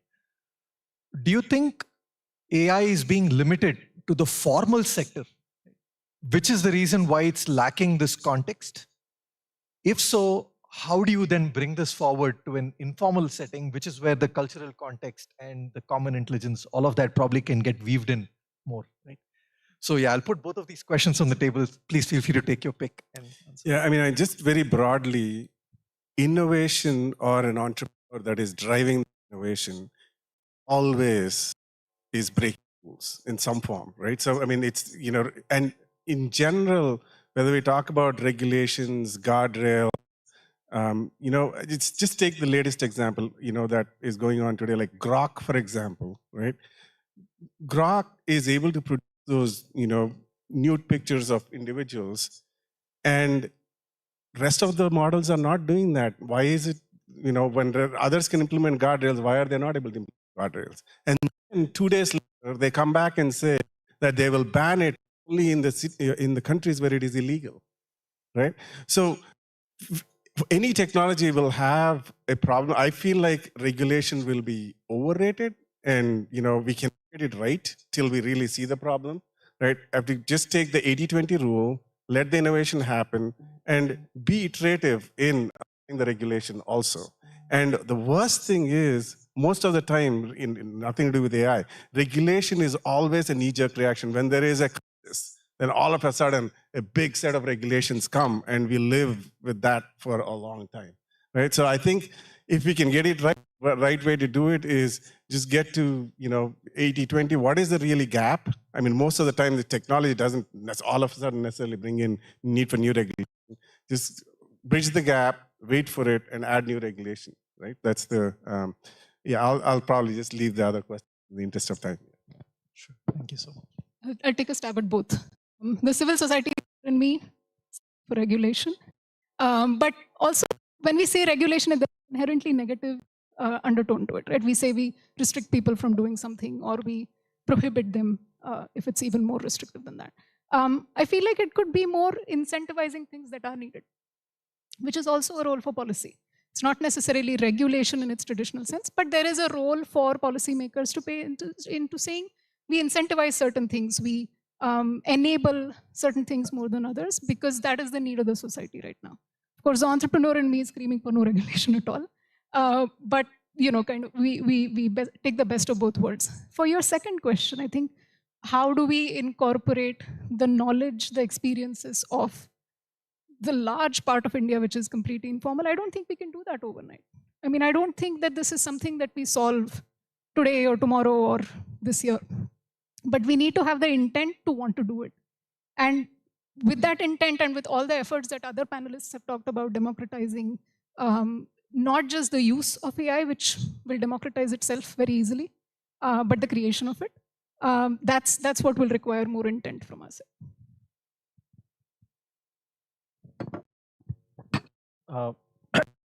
So I work at the intersection of AI and blockchain. And while I spoke common intelligence, collective intelligence, blockchain has this term consensus.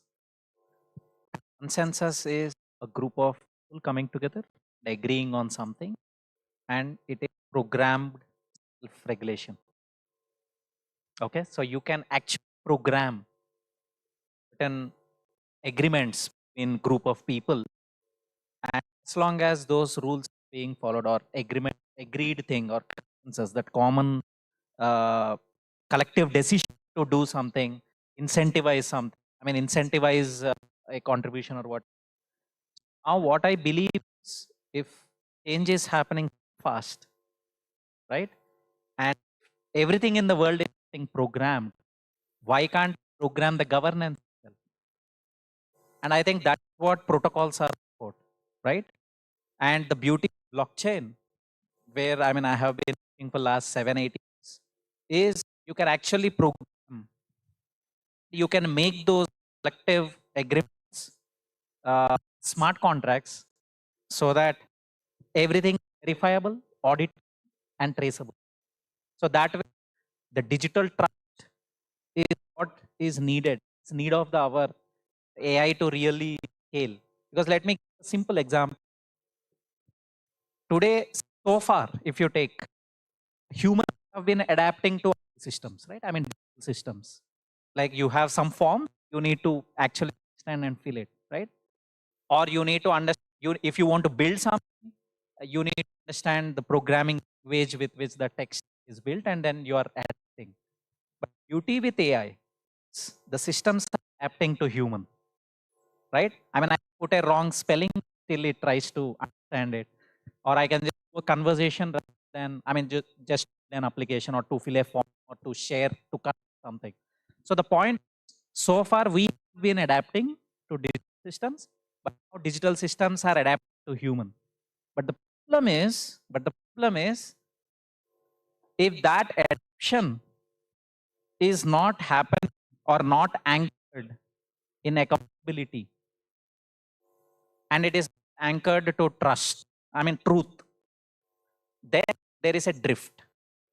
So imagine model which is recommending certain content is basically agree or believe that something wrong as truth, and it is because a lot of people are agreeing to it, viewing to it, liking it. Then there is a scope of mass manipulation in the narrative or in the information or whatever. So again, bringing back to the point, if that what should I say, the common intelligence and the consensus should go hand in hand, and governance should be local, and it is as good as if led by that group of people who are engaging in the system. I mean, as long as they are good, then good. So I think going back, say, to the humanity, we were more community driven, and whatever is acceptable in that group of community, we are. But the size of the community is global now. That is the only small change which is happening. Small change. I might interrupt with just consensus is so difficult to drive, right? I mean, if you have one person, you have a leader. If you have two people, political party. If you have three people, you have two political parties, right? I'm talking about billions here. Yeah, I mean, your point well taken. Just to point out that consensus is so very difficult to arrive at, and that's going to be the bigger challenge. So again, that is where diversity comes in. If you take blockchain, there is no global public blockchain. So someone created a coin, then people came up with Ethereum, then Solana, Algorand, and that is a global narrative have taken its diverse parts and created smaller networks for their agreed truth, and they are working. So I think humanity should, now there are only two what say things. I mean, at least because I work in AI and blockchain, this is how I perceive it. What I believe is,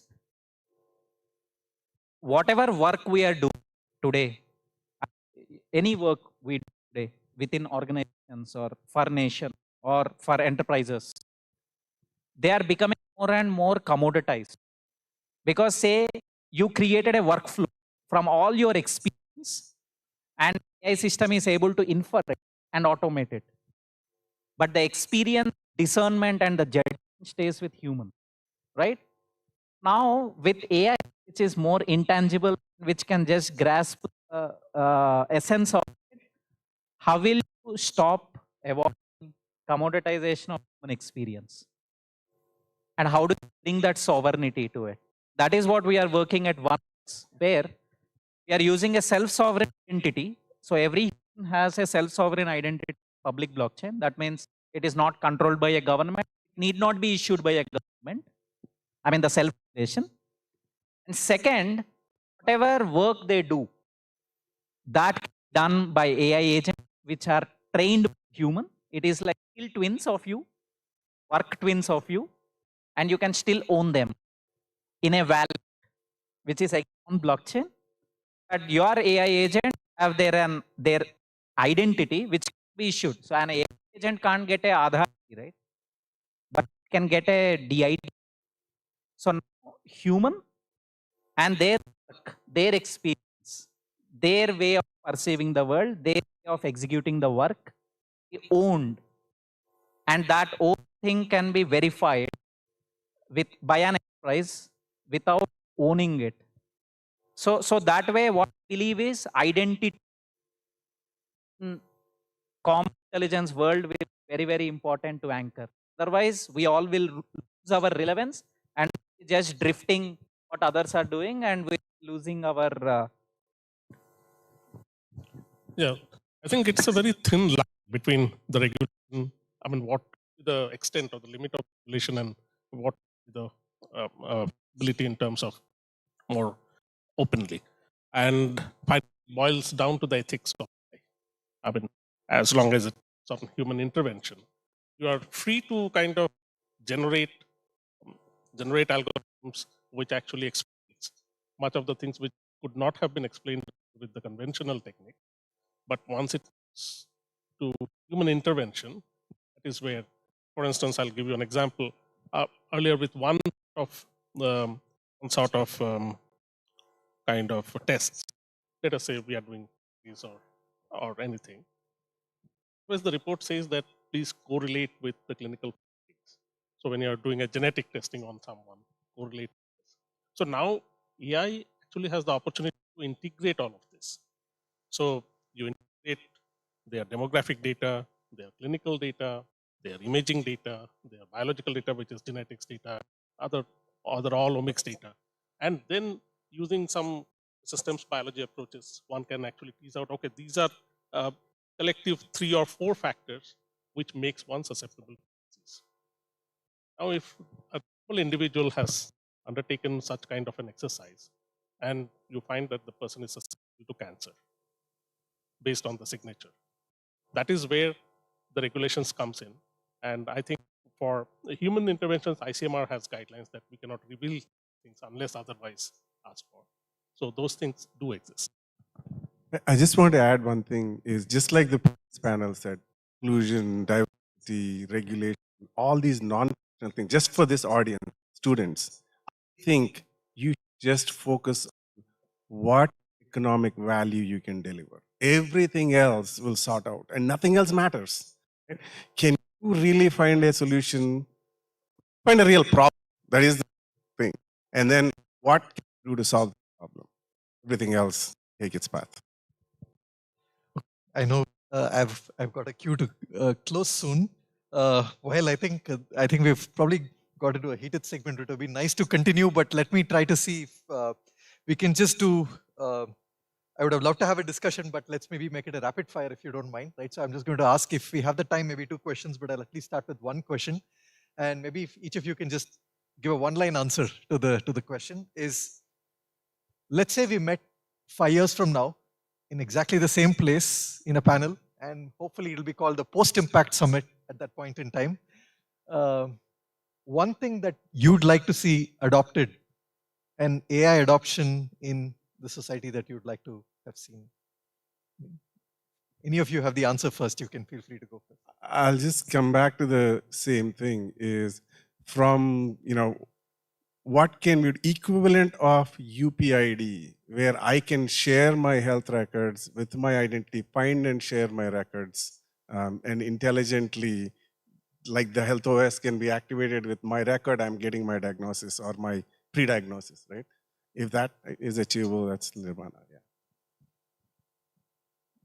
I haven't touched on this before, but I think the one thing that I would really like to see is improvement in agricultural productivity in the country, because we are way behind the world on that. And that is something that, the average age of the Indian farmer is 64. The average life expectancy is about 8.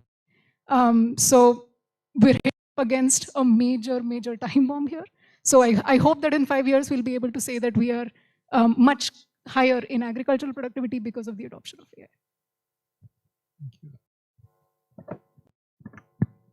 AI. For me, again, it is people who might be sitting anywhere in the world, but trying to solve a problem, and they should be able to seamlessly identify themselves, put together their skills together, and then get into action and achieve that endeavor. And the resources get pulled just like that from crowdfunding or crowdsourcing. So anyone, anywhere in the world can connect to an endeavor. So I think that is what will become more and more seamless, and I believe 5 years down the line, I'm seeing that will happen with ease. I think the dream I have is to integrate algorithms which will actually help in classifying people or classifying, let us say, or let us talk it about people with disabilities or with any condition, and segregate the treatment modalities, because not all requires treatment, and that has very huge impact on health economics. Like for instance, if you can retard the progression, given that you identify early, like simple things like cataract, you detect it early and intervene, as opposed to you detect later. And so it has the quality of life and other other economic parameters which are associated with that family is also, so the health economics gets better. Got it. No, thank you for very much to you for sharing your rich perspectives. I think hope the audience in the room got a wide range of perspectives from the experience of everyone here.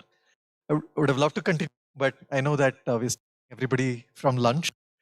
Just to summarize, to take away, I think the societal adoption of India, if I can take away what everybody said, is first of all multi-layered. I think there are layers peel off when you talk adoption at scale, and also if I summarize the previous panel, to be inclusive. If you had to do both, multi-layered problem, and what perhaps needs to understand each layer.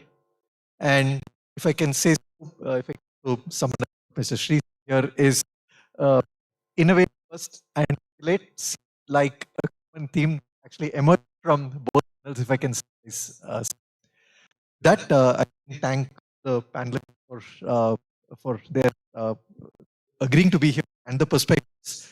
All of you for keeping your hunger and staying listening to each of us. Thank you.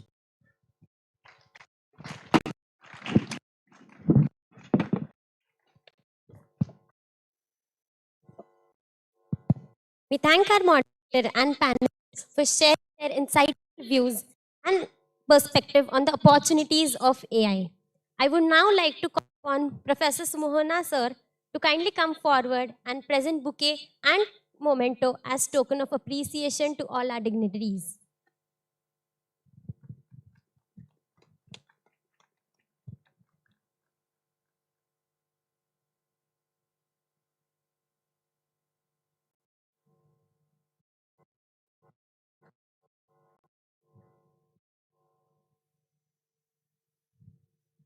Mr. Shri Vasdi.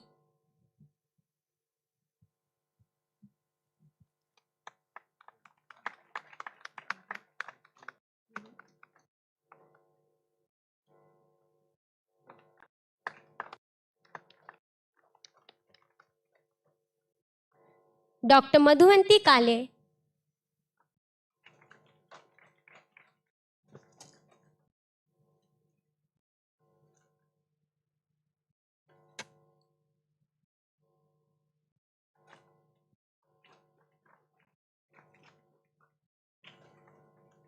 Dr. Shubhabrata Chakravarti.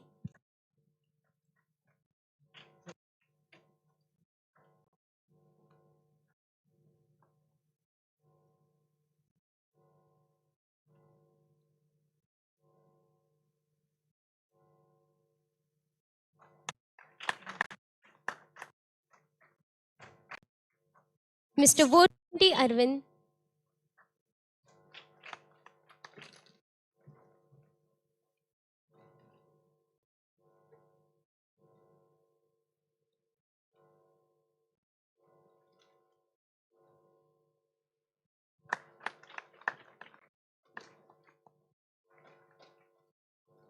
And moderator, Professor Neet Balasubramanian.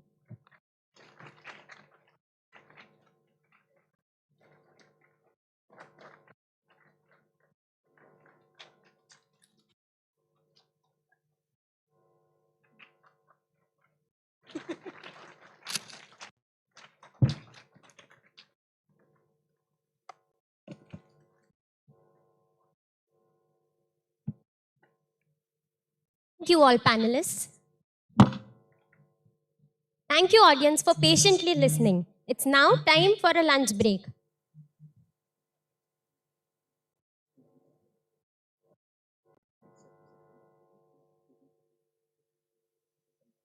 Yeah.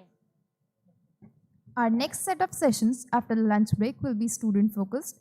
We'll be including a startup pitch event where 7 startups will be presenting their slides. Following that, we'll have a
B2B focused, which is fully on 80%, and our customer will be clients and high interior design firms and all. So we will be creating value by saving time, accelerate revenue, and improve quality. And this is just a beginning, we can say. I have almost dealt with few professionals, which is entirely belongs to interior design and architect team. I have sat with them and integrated this idea and showed it to them. This is literally solved their time management, whichever takes a single, even say, let's say a single furniture to be done will take more than 30 minutes. Let's say this onset to draw a top view. This will take more than 30 minutes to figure out if they don't have enough details of the chair, and it will need to convert it to this CAD file. So this can be done within 2 minutes with this tool, and this is our working MVP. And finally, marketing strategy. This is fully focused on word of mouth. Interior design is nothing but a word of mouth business. So they will deal with their actual results and show it to clients. The same way we are going to follow their same market strategy, and we will be dealing with this with B2B business consideration. So with the team, myself, Harshad, I'm a sole entrepreneur. I'm doing this startup, and I'm not basically from Hyderabad. I'm from Tamil Nadu. Thank you.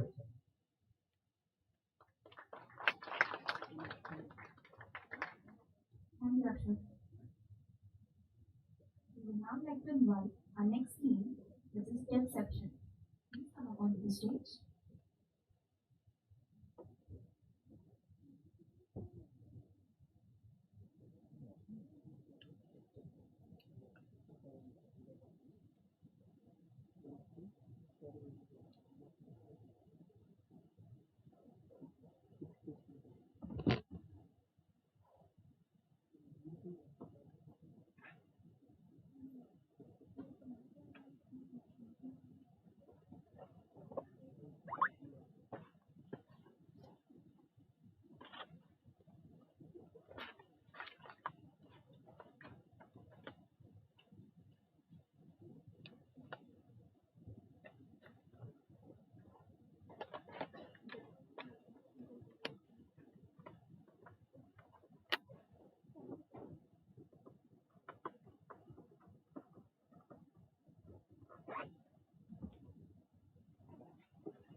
Greetings everyone, I'm Shri Rajesh Aggarwal.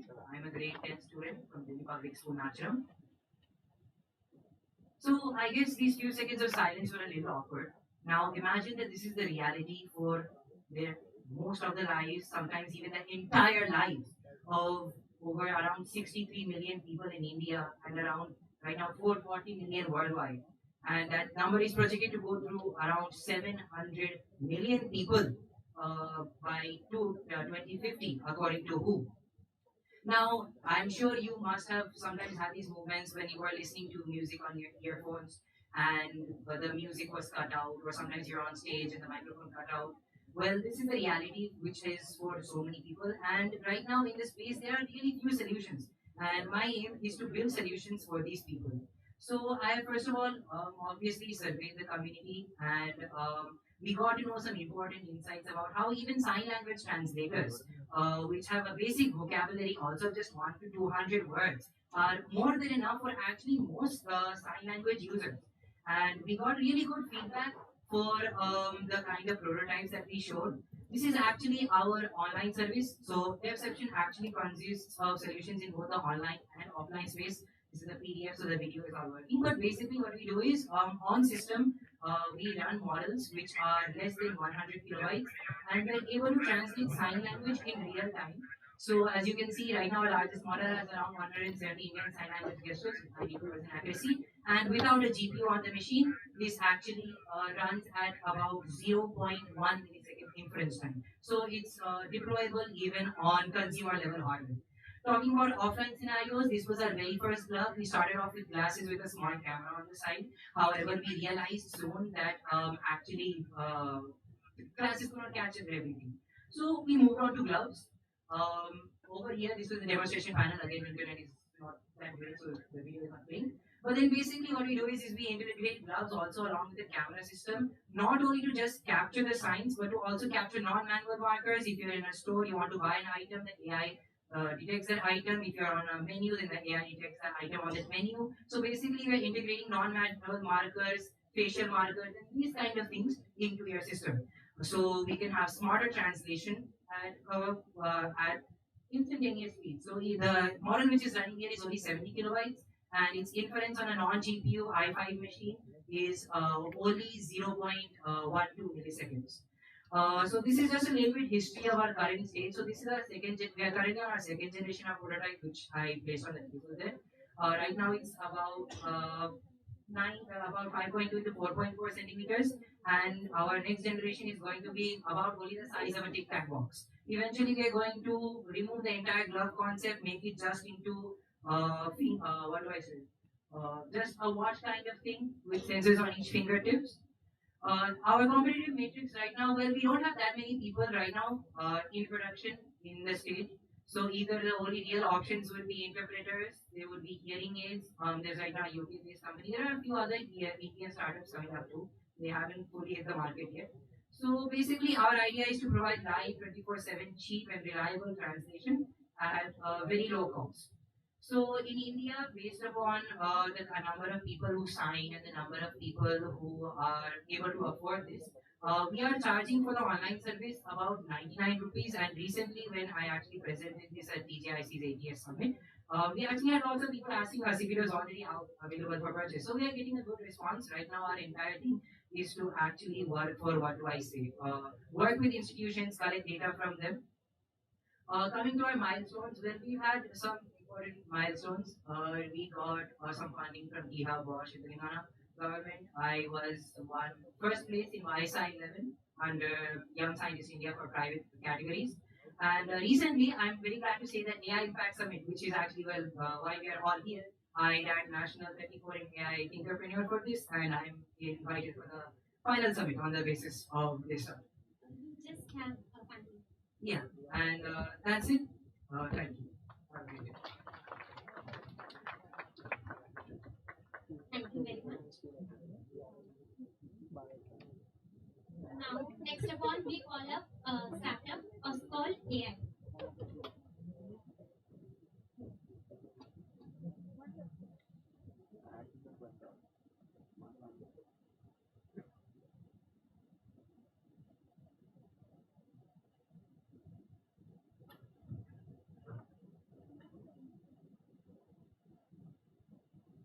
Good afternoon, everyone. My name is Nalin Kumar Srivastava, and I'm founder and CEO of Conclave.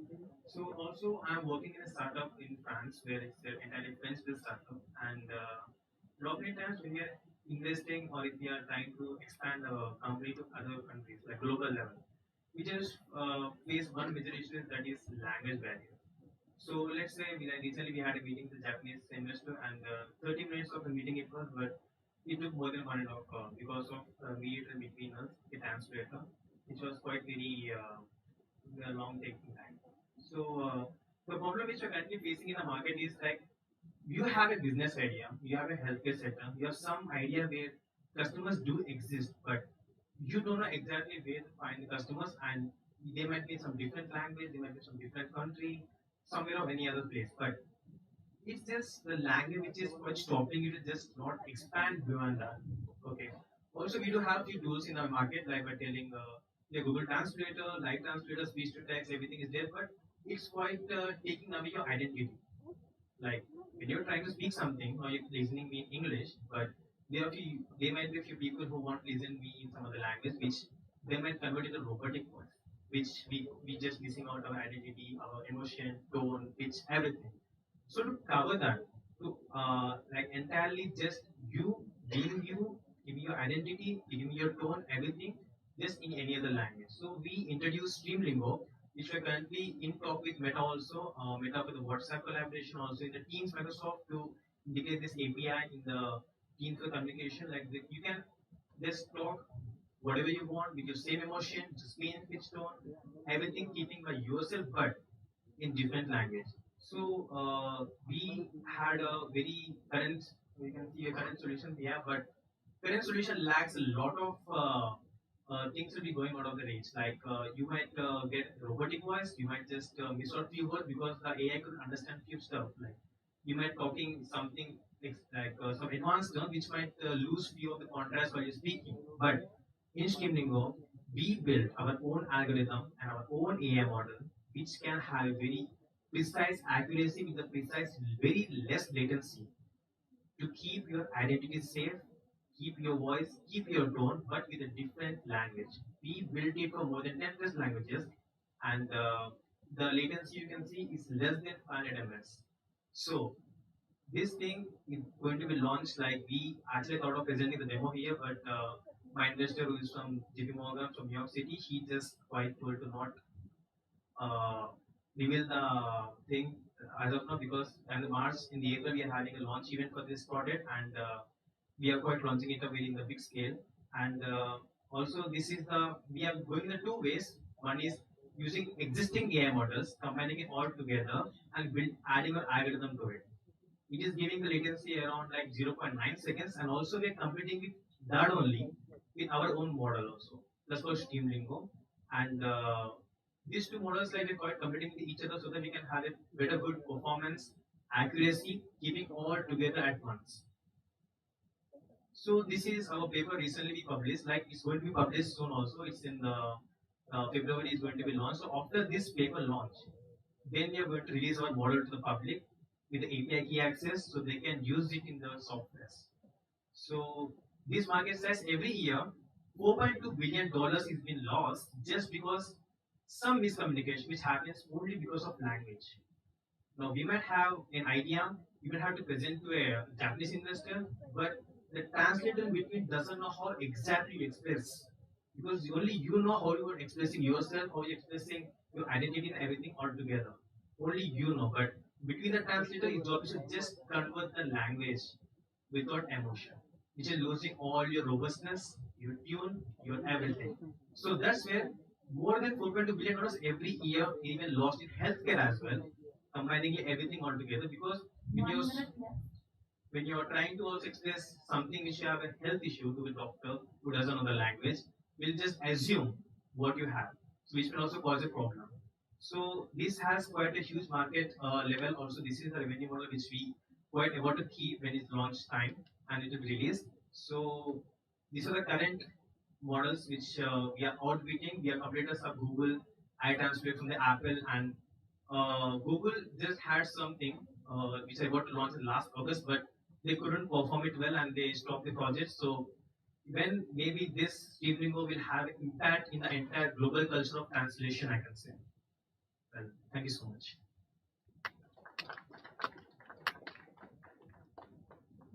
Thank you. Next, we would like to invite Sankalpa.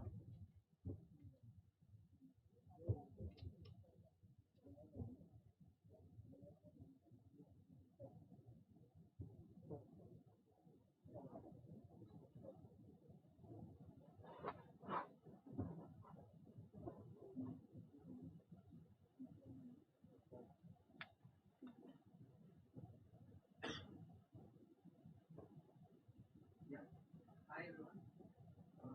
Last month I was interacting with few rural students here in the nearby villages. What I noticed was people, kids in general, are too much into smartphones in a way that they're not able to perceive reality as it is because of the overconsumption and the type of content they are consuming.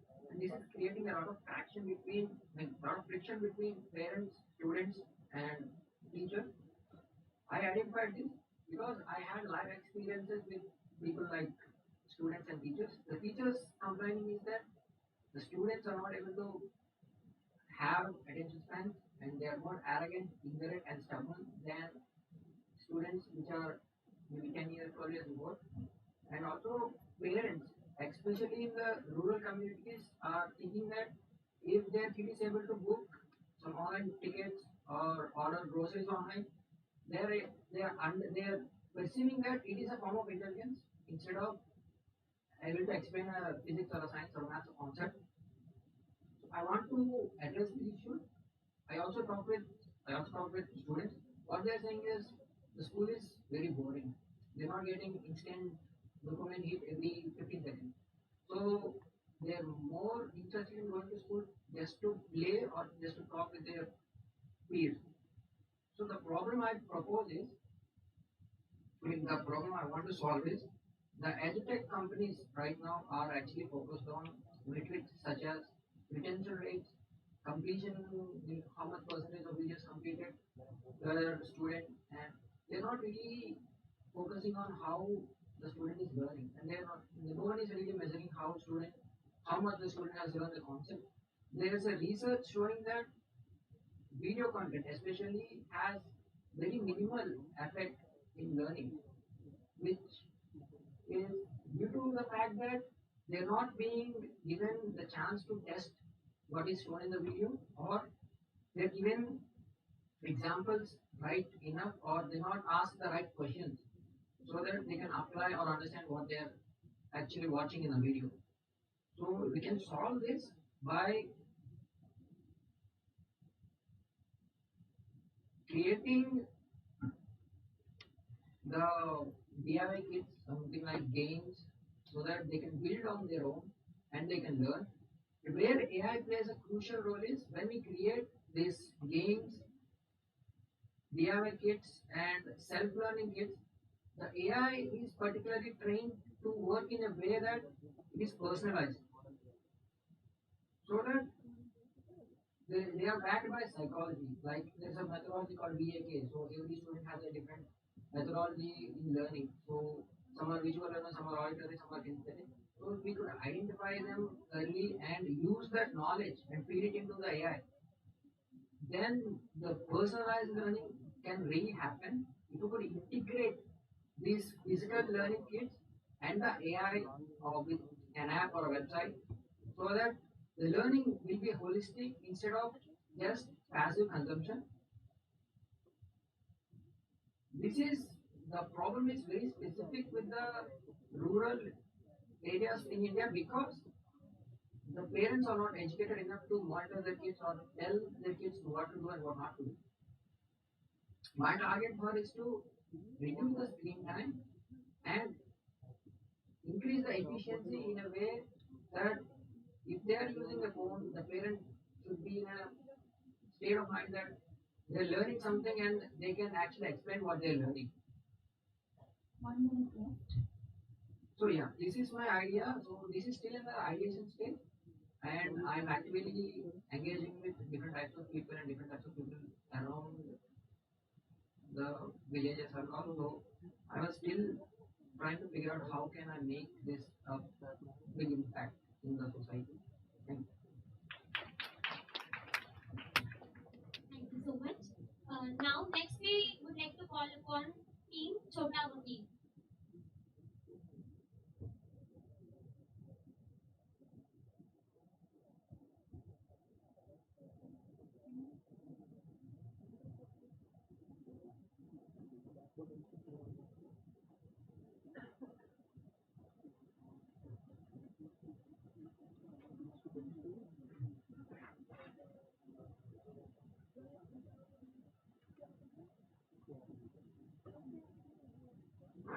A very good afternoon, ladies and gentlemen.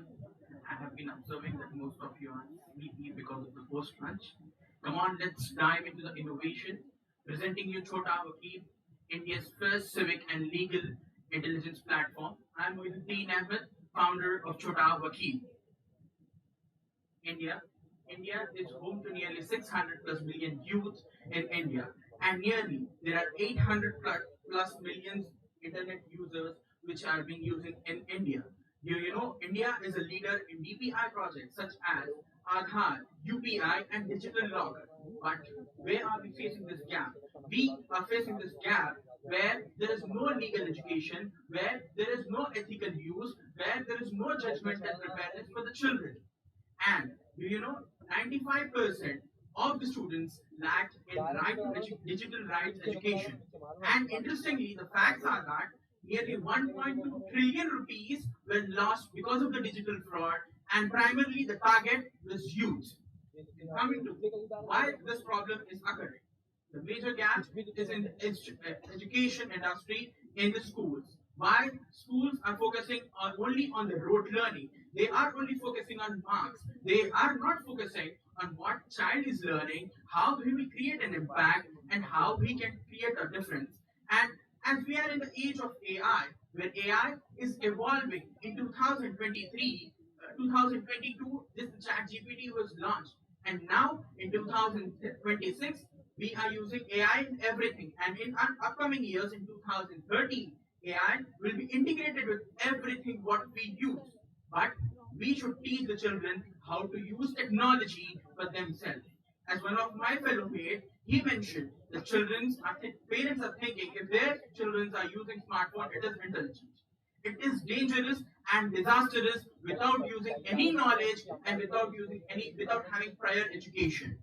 With presenting you Chota Vakil, cognitive hub for technology, assistance, and virtual platform for knowledge, inclusion, and law. What are we driving? What are the pillars of Chota Vakil? Chota Vakil is focusing on horizontal AI learning personalized platforms rather than the traditional learning platforms or edtech platforms what other education edtech apps are having. For here, we are learning the child patterns. With child here, it's not given just they are not being played a video here. We are having a gamified experience, and according to few resources, what we have, children are focused towards cartoon. So we have animated content curated for the children. And interesting part, it's not the end here. What we have is gamified quiz experiences where they'll be enjoying it. It won't be boring for them. For them, it's just they are playing a quiz, but with the knowledge, with a learning what they have. And here we have cognitive behavioral intelligence mode. And the interesting part of Chota Vakil, it's not just an edtech platform, it's a three ecosystem partners we are having. We are having a platform for the parents, for the faculty, what they can see, and for the institution, and as well as government. When they are planning any policy, when they are creating something, they can take insights from this. And here, Chota Vakil is a unified ecosystem what we have, where child allied AI mentorship and as well as institutional national foresight, what I have mentioned just few minutes back. Coming to here, let's have an overlook on the platform. Here you can see in the center that AI and analytical engine, which is curated for the children, child safety, civic AI with cognitive and behavioral profiling, and as well as with AI and gamification. For the stakeholders, we have separate platform linked to the parents where they can see what their child is learning, and as well as a trust layer for the government to analyze and think the trends, what is going on in the children's thing. And here we have a small approach what we are taking. This is a dashboard what a faculty will be seeing of a class, and they can learn from the child insights and prepare them for the future. And here we have conversational AI learning for the children where they will be learning from the AI chatbot through a conversation. Coming to Chota Vakil, it is recognized by the SBI College Youth Ideathon in top 1,000 startups by 2000. Out of 30,000 startups in the nation, and we are top 12 startup out of 300 startups in Together 6.0 initiative by Swedish Business School Canada and Startup India. And also we are having early access to Harvard Business School Foundry. Coming to our business model, we have B2B, and our main layer, the core layer, the first layer is free for the students. And we are targeting the market, which is the market for the edtech is nearly 8 to 10 million, and we are targeting only 500 million to 800 million. And thank you. Join us building the children's future. Thank you.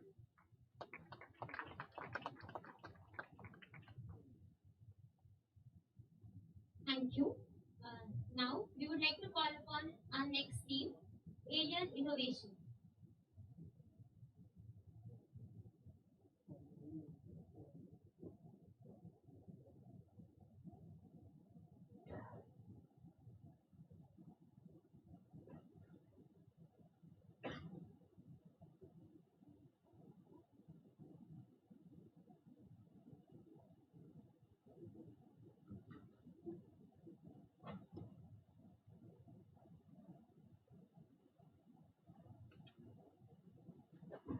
Hello everyone, Ravi here from Alien Innovations. We all know AI for inclusive, but this inclusive is not inclusivity in AI today. So here comes Ravi. I'm founder, CEO and CTO at Alien Innovations, the only male global leadership council member at UN from India. So this has been a proud moment that I shared every time, and the first and the ever and the only Indian women imagine venture for building the world's first wearable pets for the visually impaired people in the year of 2024. And this has been my journey with the first experimental piece of the first 100 batches of adult tinkering labs in the country by AIM, where my school was one among them, where I learned all the engineering skills. Then I was connected with T through TGIC to T-Works, where again I was the first experimental maker to experiment with the ecosystem in the Telangana, how these labs or the ecosystem will be like utilized by an innovator or a school student. Then from a school project of using a simple sensors to building the first POC with trained AI models, then I did my first pilot with the three visually impaired people in our district, and they wanted to purchase such a bulky wearable specs kind of VR type device to read, recognize, and understand what is happening there. Then I started understanding what exactly the problem. Being a tech guy, trained at a very early age, my problem was not that 20% of the global is suffering with different kind of visual impairment. And second thing is this portion of the people are not treated well, not treated inclusive, not given proper opportunities. Still was not my problem because I'm a tech guy. The main problem was there's no proper, accurate, and affordable products for them that can easily solve all these two main problems. Then I did a market research. We have fancy, stylish, affordable, accurate products for normal people when like Ray-Ban, Realme, Xiaomi's product, amazing innovation. We can say the world standard innovations because they're well R&D, well user feedback devices. But when it comes to the devices, smart assistive device for visually impaired people, we have very less R&D products like a bulky component on the left or right side connecting to the mobile. The mobile is the processing unit and telling the person is a smart assistive device in the country. And we have other products all came from Israel Innovation, which is costing 3,80,000 rupees. 3,3.8 rupees is not at all affordable. The main problem is there's no proper R&D done on the products. Then I came started my journey with the blind eye, developed the first POC in 2021, did research during COVID, and these are the first three users of the first POC developed before COVID. Then the 2022 started with again experimenting with the design and the R&D. Then we have the world's first product today in the pilot stage in 4 countries. This is the current stage that we are doing pilot initiative with 4 countries in India and 8 states in India as well. And this has been the differentiate. We are different in patent, IP algorithms, the design itself, and the inclusivity mainly designed completely based on the user feedback. And this is a comprehensive analysis. We stand first in accuracy, list in price, and the only device without any attachment on a frame. So this has been the impact from the first two POCs tested in Hyderabad, and we have other products which are not AI based but active in 4 countries and 8 states in our country with a revenue of around 27 lakhs, which was launched by our honorable governor last October 2024, and we are active in 4 countries. Some of the CSR initiatives in our country, and this has been the impact. We marginalized, we like reached out to more than 170 marginalized groups. 130 plus students were impacted with the different products. We created more than 7 indirect jobs through our collaborations and products, and engaged with 17 communities and economical empowerment of more than 150 individuals in our countryside. Different products again, just IoT based for the visually impaired people. The special requirement from the employees for visually impaired. Uh, the third guy is a user from South Africa. Yeah, and I'm Ravi, more than 16, 17 times national winner, 3 times consecutive national winner from I am Bangalore, where I'm officially banned now. The only guy to win Imagine Venture, South Asia finalist of GSCA, and many more. I can't count the words. So this is me and a Zenzi team, all of same age. We lead production from a very ideation to the final production validation and even shipping it out of India. So yeah, thank you. And this is exactly the premise. It's a fancy one, no any attachment. The current phase that we are testing here.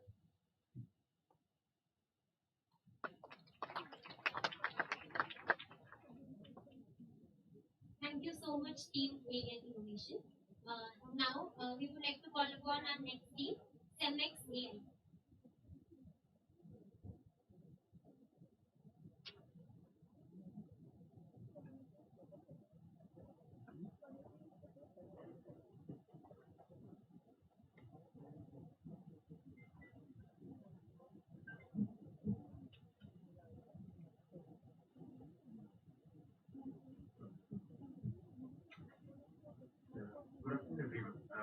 Dinesh from Semixa Technologies Private Limited.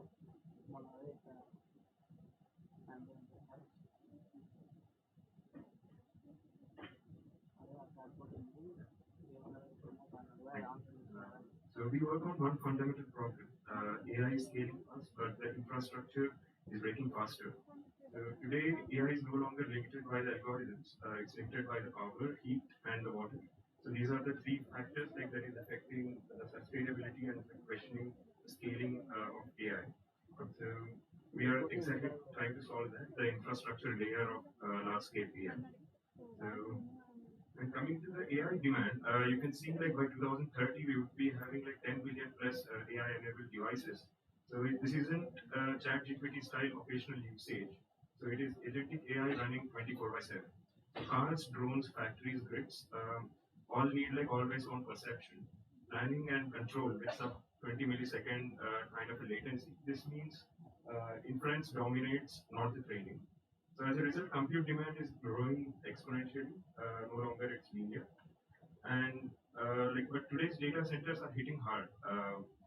If you see the GPUs already consume around like 40% of the total data center power, and like the power density is crossing like 100 kilowatts per rack, and the thermal limits actually cap the usable compute.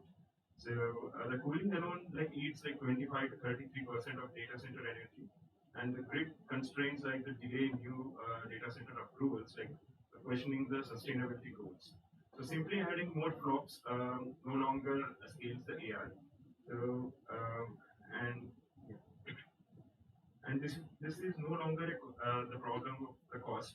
It's the climate problem. So 100 megawatt of data center actually emits like around like 300 kilotons of carbon footprint, and a 2 gigawatt hyperscale data center consumes like around a billion liters of water per year.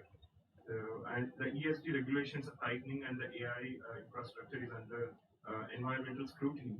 And so the breaking point comes saying that the system, how well it can actually be sustainable.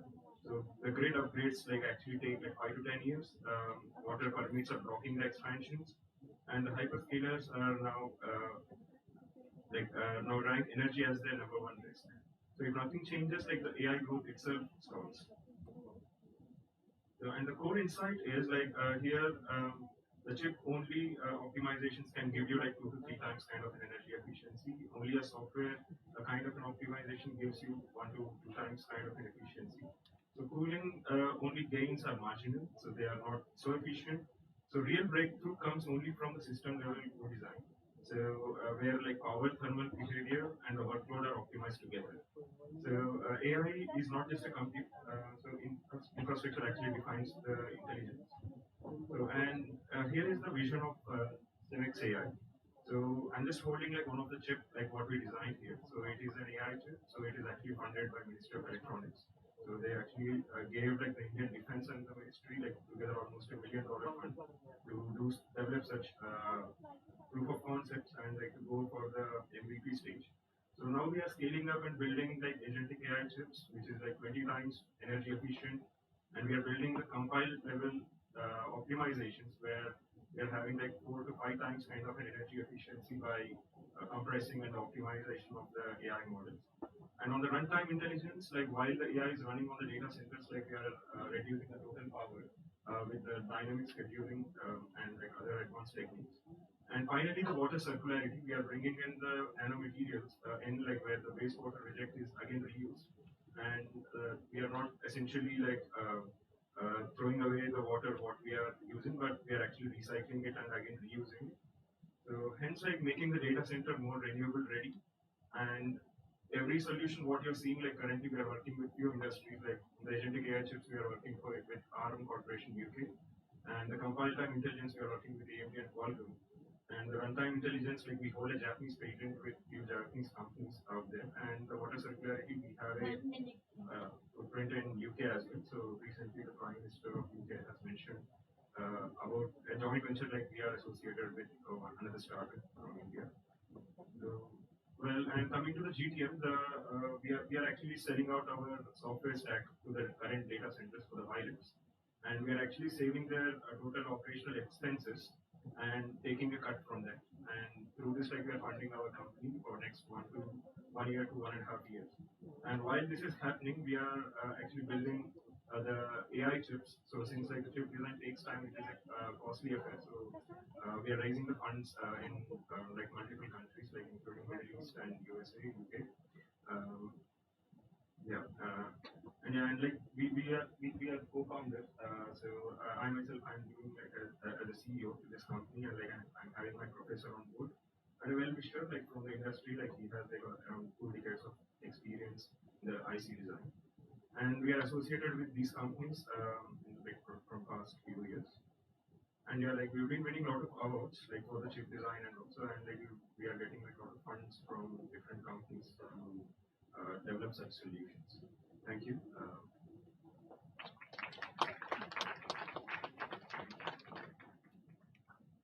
Thank you so much. That brings us to the conclusion of the Startup Pitch event. We thank all 7 founders for sharing their ideas, passion, and vision with us today.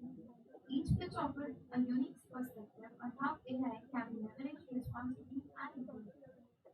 We wish all the participants very best as they continue to develop and refine their ideas.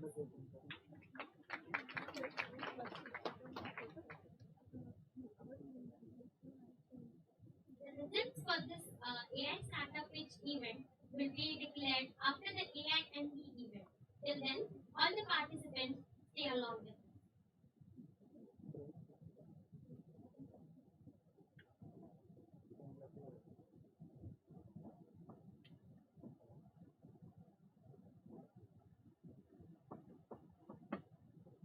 We will be starting with our next session today, AI and Me, within 5 minutes.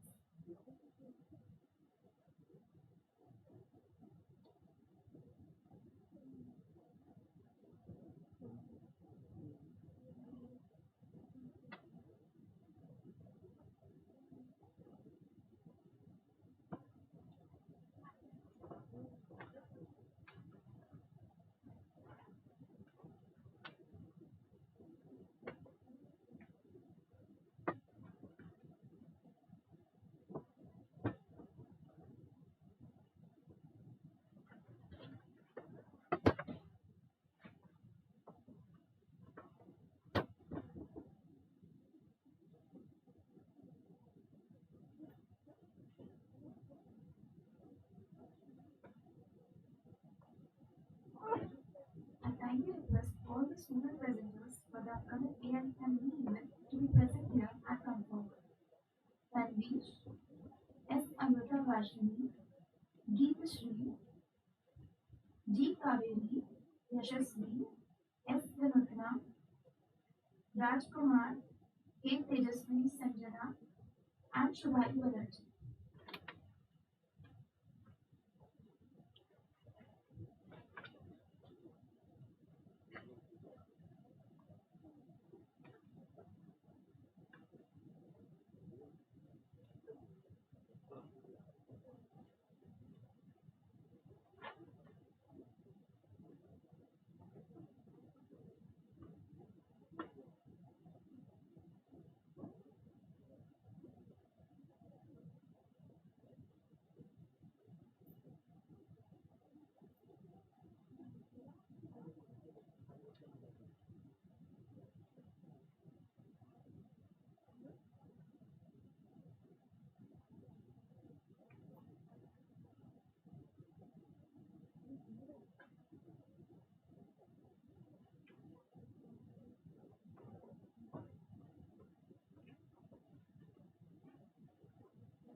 As we move into the next segment of today's program, we shift our focus to voices that are shaping tomorrow. Voices filled with curiosity, imagination, and bold questions. The session, titled AI and Me, brings us perspectives straight from classrooms and campuses, where ideas are still forming, boundaries are still being questioned, and the future is being imagined. In this session, school and college students will share how they see artificial intelligence, how it influences their lives today, and how they believe it will shape the world they live in. These perspectives remind us that AI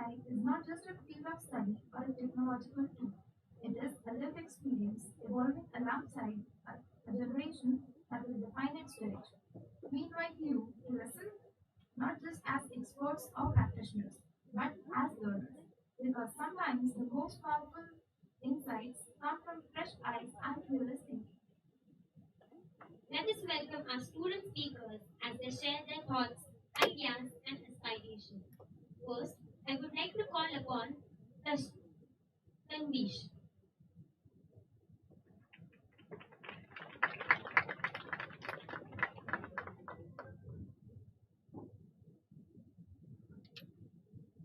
Good afternoon, everyone. My name is Tanvish from MeitY.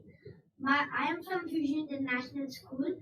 Today's topic is AI and me. When I was in 4th grade, I only knew about human IQ, intelligent quotient, who at that time, who was more IQ is equal to, he is more clever than others. However, after some time, the rise of AI, artificial intelligence came, AI. I realized that intelligence is not just for humans. AI has become one of my important tools in my daily life. As a student, it helps me to clear so many doubts, explain me the topic step by step, etc. It is almost like a personal online teacher to me who clears my doubts, explain problems step by step, explain the topic clearly, hard topics clear easily, and gives me new ideas for my project. One of my favorite hobbies is dance.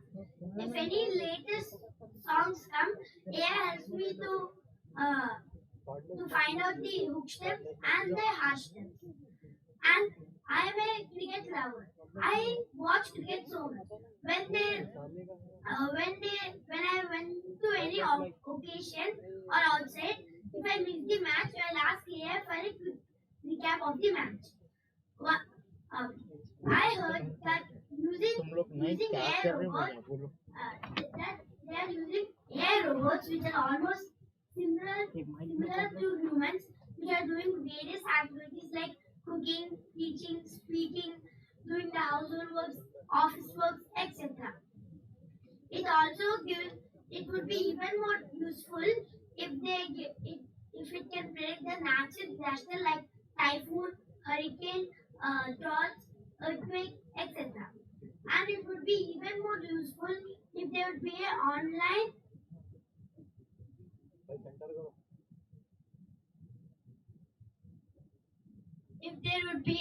online doctor for poor people. Every new invention has risks and challenges. AI is not apart from this. If we rely more on it, we lose our confidence.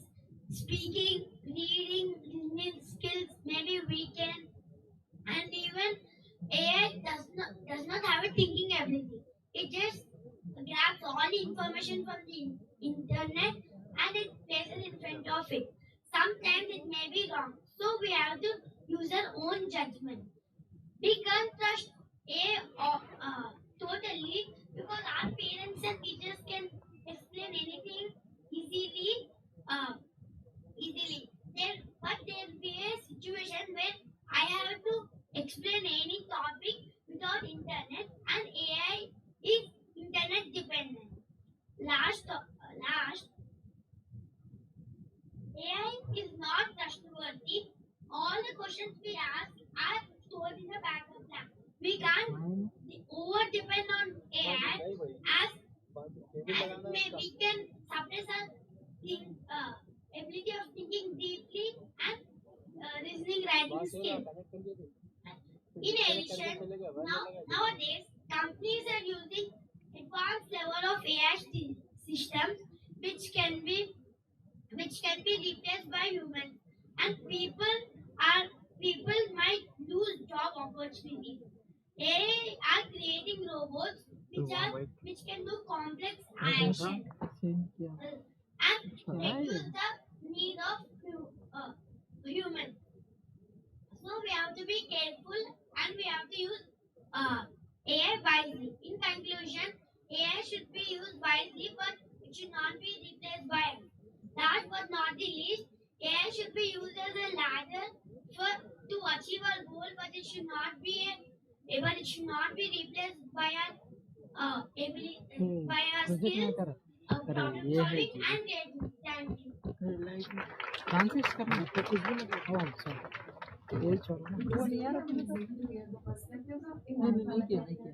Thank you, Ramesh. We now call up S. Amrita Varshini to share her thoughts. Good afternoon, everyone. I'm Amrita Vashmi from grade 6A to DAV school. Today, I'm very happy to speak about artificial intelligence, also called AI. Friends, AI means smart machines. These machines can think, learn, and help us. AI works like a human brain, but faster. We use AI in our daily life. When we use Google, YouTube, or voice assistants, we use AI. When games suggest next level, that is also AI. As a student, I feel AI is very helpful. AI helps me understand difficult lessons. It helps me complete homework. It improves my spellings and grammar. Learning becomes easy and fun with AI. AI also helps our teachers. It saves time. It helps teachers focus more on students. So, AI is a friend to teacher and students. Friends, AI is not only for schools. AI is used in hospitals to help doctors. AI is used in farming to help farmers. AI is used in mobiles and machines. The future of AI is very bright. In future, AI will become smarter. It will help us learn new skills. It will create new jobs and new ideas. But friends, we must remember one thing. AI is made by humans. AI does not have feelings. AI cannot be replaced human love, kindness and creativity. So, we should use AI wisely and carefully. AI should help us learn, not make us lazy. We should use our brain along with AI. As students, we are the future of this world. If we use AI in a good way, our future will be bright. Let us grow with technology and strong values. Thank you, everyone. Have a wonderful day. Thank you for sharing your perspective. We now invite the next student speaker, Shri.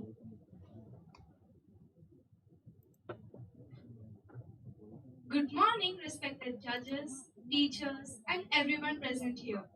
My name is Shri, and I'm a grade 8 student from St. Peter's High School, here to share with you all how artificial intelligence quietly became a part of my life. Imagine sitting in front of a difficult math problem late at night, feeling frustrated, confused, and desperate to find the answer. The books feel heavy, the clock is ticking, and doubt slowly begins to take over. Then, with one question, one click, the solution appears. That is all it takes for artificial intelligence to enter my life. What once felt impossible to complete suddenly feels easy. What used to take hours now takes seconds. Artificial intelligence is no longer a future invention. It is a powerful presence shaping my grades, my studies, and my day-to-day life. As a grade 8 student, I see AI not just as technology, but as a presence that changes how I learn, think, grow, and sometimes how much I rely on myself. In studies, AI feels like a hero. When math formulas or science topics burden me, AI helps them and explains it to me patiently without any judgment. When I was pressurized during my final exams, AI helped me. It helped me revise faster. It explained concepts and it helped me overcome my fear of maths. AI turned my doubt into clarity and my pressure into progress. But somewhere along the way, danger creeps in. Outside textbooks, AI controls my life more than I realize. It reminds me when to do something. It recommends me content. It answers almost everything instantly and simplifies nearly everything. This is where the danger begins. When answers come without effort, our thinking ability slowly turns to dust. When help is available more than necessary, struggle starts feeling unnecessary. Over time, discomfort can turn into laziness. Even worse, constant screen time and addiction to AI can pull us away from real conversations, real learning, and real creativity. AI is powerful, but power without control does not protect, it destroys.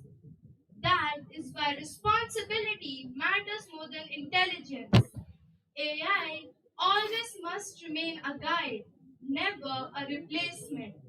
It should ignite our curiosity, not erase it. Because real learning is born in confusion, strengthened by failure, and completed through effort. Experiences no algorithm can feed, no machine can replace, and no shortcut can ever teach us. In the end, AI is neither a hero nor a villain. It is a mirror. It does not reflect its own intelligence, but our choices. Our future is not shaped by how advanced machines become, but by how awake human minds remain. If used wisely, AI can uplift students like me higher than ever before. If used blindly, it may begin to think in our place until one day we forget how to think at all. Thank you.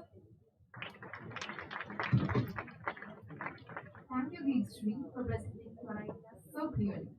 Next, I would like to invite Jean Kaveri.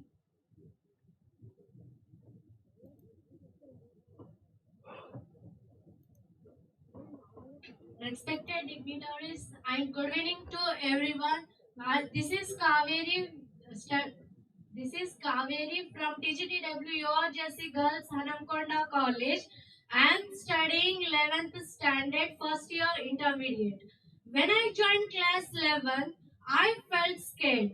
The books were difficult and the language was English and many words new to me.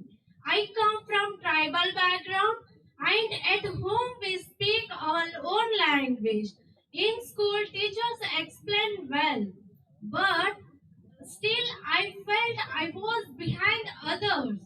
I had knowledge, but I don't know how to express it. I had ideas, but I don't know right words many times. I will be silent in class because I was afraid of making mistakes. I also very little about the world outside my village.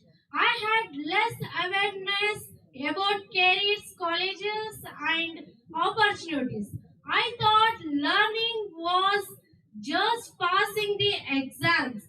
I felt confused and small in front of big textbooks and big grades. One day, one of my seniors told about AI tools. At first, I don't know what AI was. Slowly, I started using it on a phone.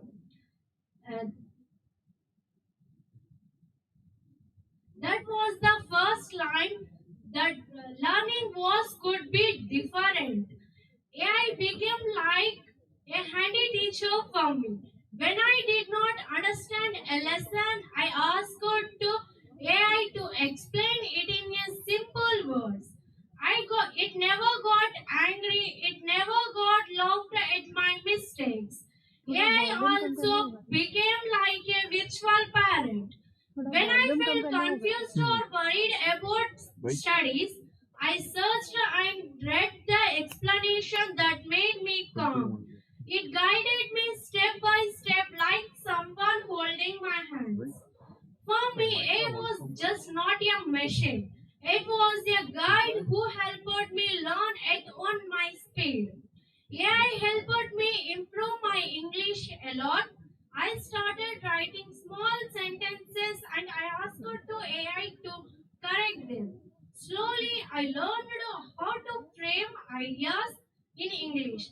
I learned new words, better sentences, and how to write essays. Earlier, I had ideas, but no language. Now I have language to share my ideas. One day I searched about my own community, the Banjara community. The images and information that come were different from my real life. They showed only old clothes, a poor life, and wrong ideas. I felt sad that day I understood something important. I realized that AI is like a child. It does not think on its own. First we teach it, then it gives what it has learned. If wrong information is given, it will show that wrong things. If correct knowledge is given, it will share correct stories. That day I learned that AI is very powerful and humans are responsible. AI cannot understand our pain, our culture, or our struggle unless we teach it. So we should use AI carefully and wisely. Teachers, parents, and students must guide AI rather than blindly following. Today is helping me to learn, but I know it is not everything. My teacher, my school, my hard work are the most important things to me. AI is just a tool that supports me. I believe the future of AI depends on how we teach it. AI learns from us, so our responsibility is to teach it truth, not bias. Thank you for giving this opportunity.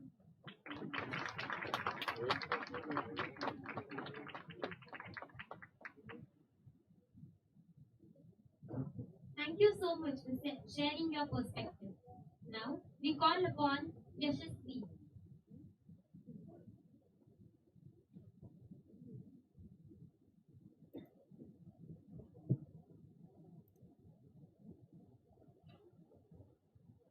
Good afternoon, everyone. Present over here. My name is Yashasvi. I am from Further Engineering College, second year BTech. So, I am here to present my perspectives about AI and me. As I move through 2026, the reality has proven to be far more refined. AI is not a sentient takeover; it is a profound mirror. It reflects it reflects my collective data, my biases, and my creative impulses back to me with a clarity that is both exhilarating and unsettling. So I mostly concentrate on the mirror of intelligence. When I speak to the large language model, I essentially shouting into a canyon of human history, the echo that returns in a statistically probable synthesis of every book, blog post, and academic paper, every uploaded this generation. This realization shifts the definition of intelligence from the ability to store the information to the ability to synthesize and contextualize it. The ethical threshold, the ethics of AI are not just about preventing a terminator. We can see a scenario where in our daily lives where we can use an algorithm to solve the problems, find the best routes, and tracing the emails, etc. By smoothing out every inconvenience, AI risks creating a frictionless life that is efficient but intellectually stagnant. Lastly, the new literacy to thrive in the landscape, a new form of literacy is required, like the thumbprint on a clay pot and the slight crack in the singer's voice and the logic in the handwritten letter become more valuable because they are expensive to stimulate and impossible to automate. So I conclude my topic by ultimately AI is a tool of scale. The goal of AI should not be to build a better person. It should give time to become become better humans. Thank you.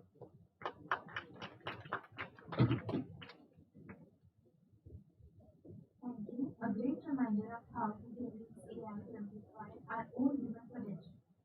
Next, we would like to invite S. Yurina.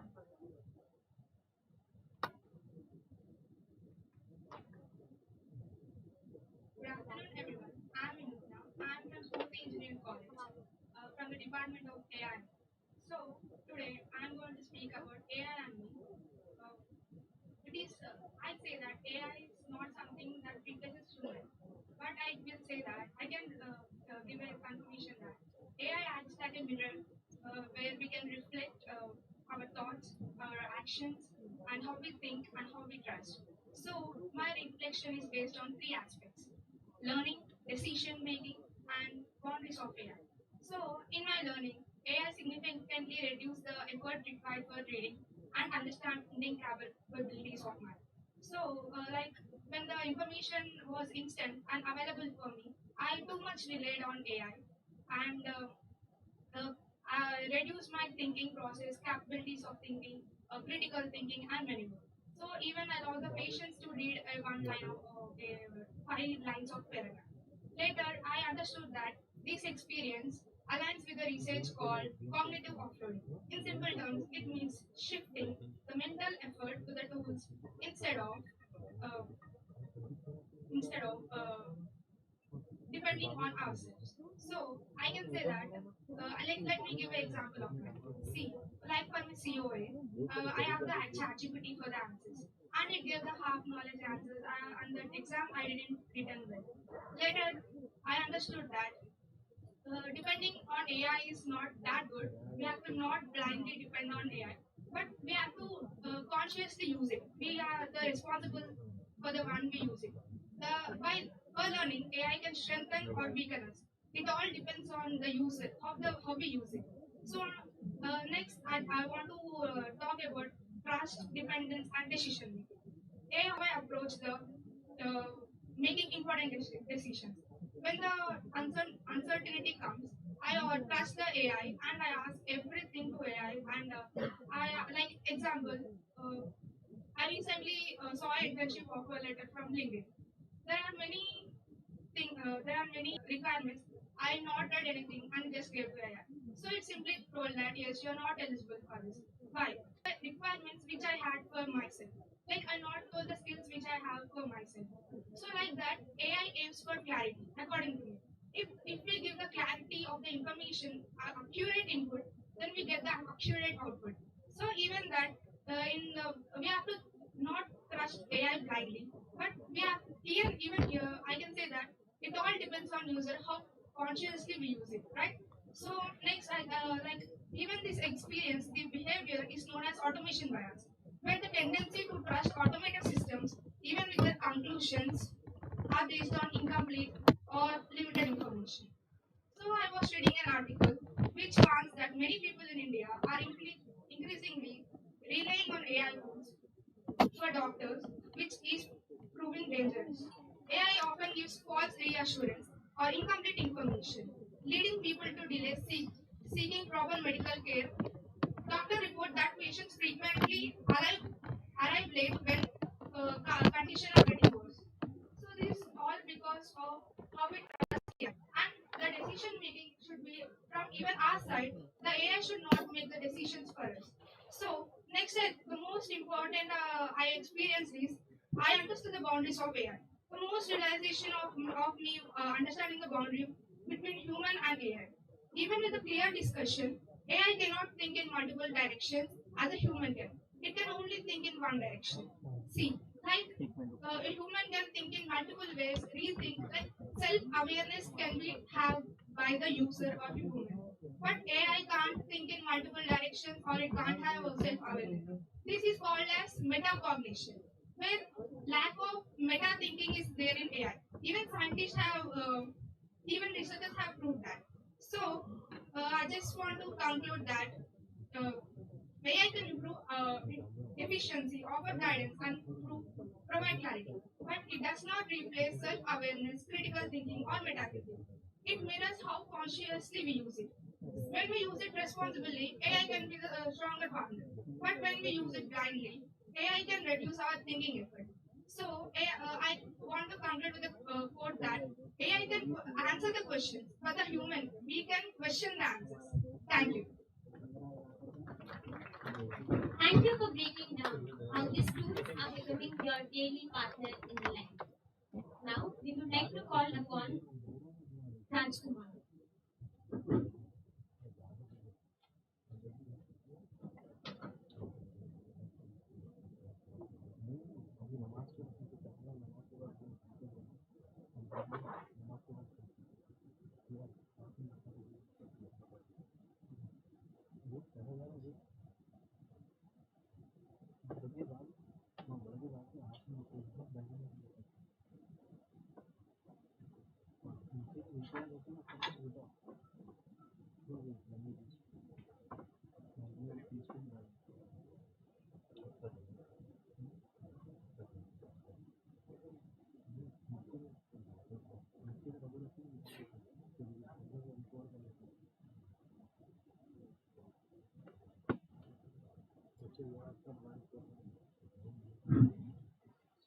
Good afternoon, respected professors, distinguished guests, and my fellow students. My name is Raj Kumar. I'm BTech Computer Science student specializing in AI at SR University, Oregon. I'm a Google Student Ambassador, a tech content creator, and aspiring entrepreneur. It's an honor to be here today at IIT Hyderabad to share my personal journey, how AI is shaping my learning, innovation, and mindset and sense of responsibility, and how I apply AI in real academic and creative and entrepreneurial work. Artificial, artificial intelligence has become an inseparable part of my academic life. Instead of depending only on textbooks and classroom lectures, I actually use AI tools to understand complex programming concepts and debug codes, generate practice problems, and also simulate real-world scenarios. This allows me to learn concepts faster and test my understanding practically. This approach has significantly improved my problem-solving speed, confidence, and concept clarity. AI also helps me explore advanced domains like machine learning, cloud computing, and data analytics in much more interactive and engaging way. Overall, AI has transformed learning from passive reading to active experimentation. AI in content creation and relationships. Beyond academics, AI also supports my creativity and communication leadership activities. And also, I'm doing my tech content videos in my YouTube. As a tech content creator, I use AI to organize ideas, improving writing, scripts, and everything. How we can improve to grab the audience video audio graphics in my YouTube. As a Google Student Ambassador, I recently delivered hands-on Gemini AI workshop for students in my college for 2 hours. During this session, I demonstrate how to use Gemini AI tools in my college to easily and how we can prompt all those things in my college. This experience helped me understand how AI can empower large student communities when guided ethically and responsibly.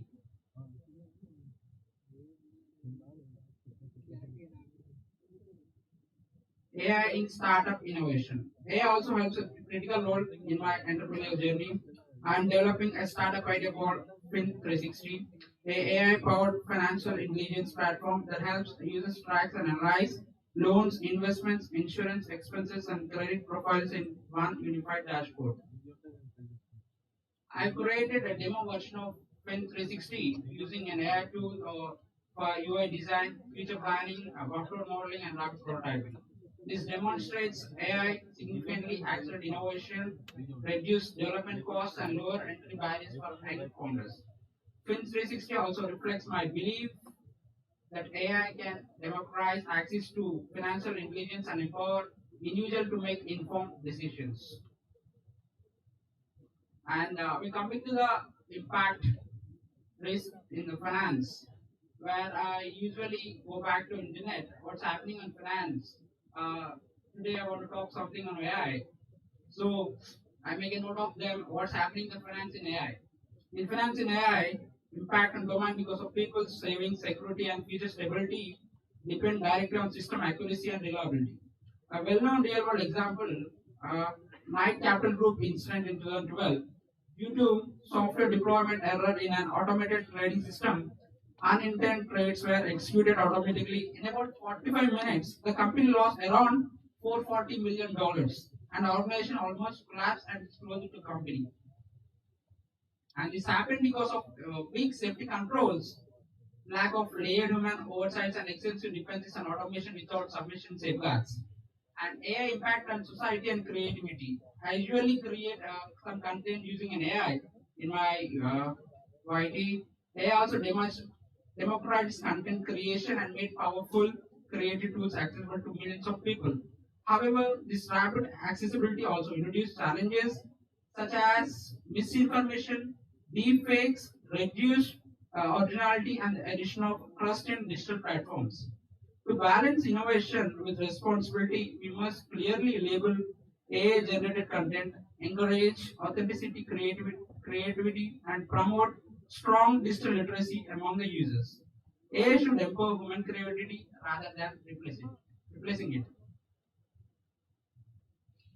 And responsible and inclusion of AI. For AI to create a real impact and inclusion, it must be inclusive, reliable, transparent, and human-centered.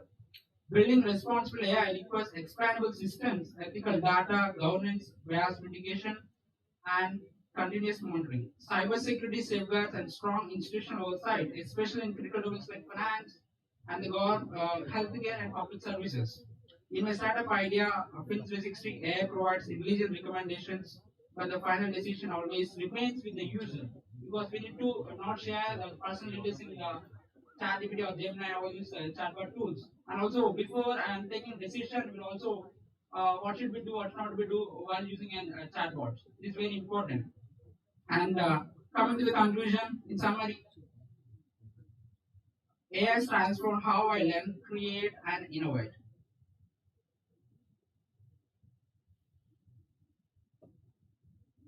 This happened because of weak safety controls, lack of layer human oversight, excessive dependency, and automation without sufficient safeguards.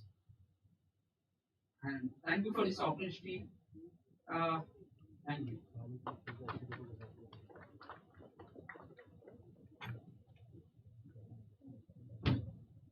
A thoughtful reflection indeed. Now, I would like to call upon K. Tejasvi Sanjana.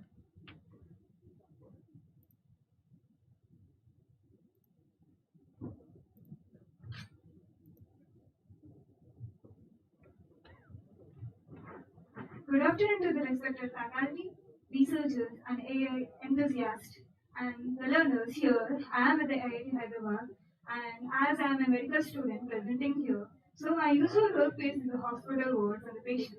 But today, I wanted to talk how AI crossed that boundary and how it changed the way I think, learn, and work. When people hear about AI, they imagine servers or GPU or very confident person using the dark mode and building a very big models and all. But when I was the first met AI, I was a medical student who still thought Python or all this as snakes or some kind of technical words. But I was told, as a medical student, I was told usual advice: focus on medicine, don't get distracted. Have the medical as a medicine is a huge subject. So, but here, what surprised me, AI did not ask me what I knew, what I am doing, what field I am in. It asked me how curious you are, and made my relationship with AI begin. Not as an expert, but a beginner who wasn't afraid to ask the wrong questions. Before AI, learning felt like a storage. As a medical student, I was trained to accumulate information, facts, pathways, and list. AI changed their completely. Learning stopped being about memorizing the answers. AI began ask. AI helped me to start asking a better question. AI does not replace my thinking; it amplified it. It led me to test the idea quickly. It turned conclusions into conversation. For the first time, I didn't feel like I understand everything. I need to understand everything before starting. I could start and understand along the same way. For someone trained in the medicine as me, this felt less like a cheating. It's more of the very patient, a senior interaction, a senior instructor, or someone who's higher than me interacting with me, who will never get tired of me talking about all the various things about the tech and the medical and combining both this. The biggest shift for me is of realization that AI is not a tool, it is a thinking partner. When I didn't understand the concept, AI didn't judge me. It didn't say, this is an obvious thing, don't you know that? It just rephrased my thinking. It made me to adapt. It met me where I was. As a doctor, as a medical student in the training, it just felt familiar. Because medicine works the same way. We translate complexity into something the human can act on. I wasn't trying to become a computer scientist. I was learning how I think with an AI. The same way the doctor thinks in the scans, in the lab reports, and the clinical judgment. AI didn't make me less human. It made me more reflective. This mindset led me to the first project, Neural Empathy, AI chatbots. In the psychiatry, the first step is in diagnosis. It is listening.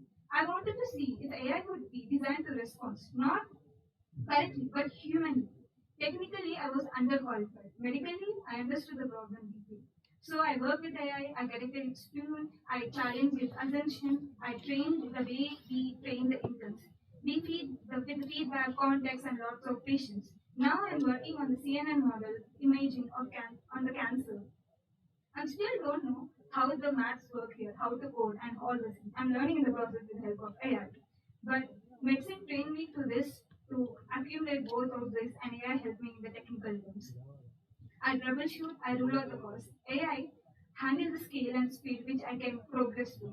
I bring the context and judgment together is better than either alone. Working with AI taught me something unexpected. Intelligence isn't about knowing everything. It's about connecting the things that don't usually talk to each other. AI is a brilliant as a partner. Humans are the built at meaning. AI can detect the humor, but it does not understand fear. It does not understand uncertainty that way we come in. The future isn't AI replacing the human. It is human who know how to think with AI, replacing those who don't. So when people ask me, are you a doctor or are you an AI person? My answer is yes. AI did not pull me away from the medicine, it pulled me deeper into it. It taught me that experiments is important, but curiosity is essential. In this room, the people who build AI and the most beautiful things of a futuristic technology, outside this room are the people who live with be shaped by it. My maybe yours, is that to stand in between AI and you and the future. To translate, to question, to humanize. AI is learning fast, but it is still learning from us. And the question is not what AI can do, but who we are becoming by building. Is that Thank you.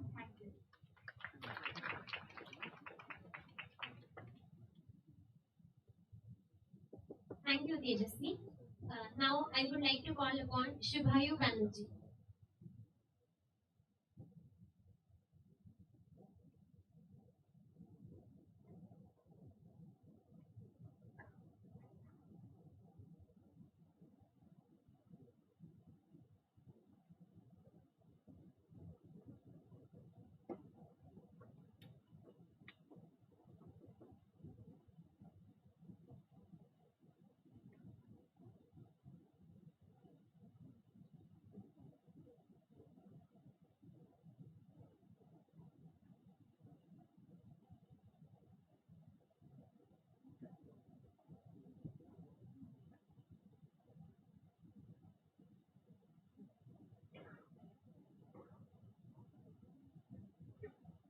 Greetings everyone.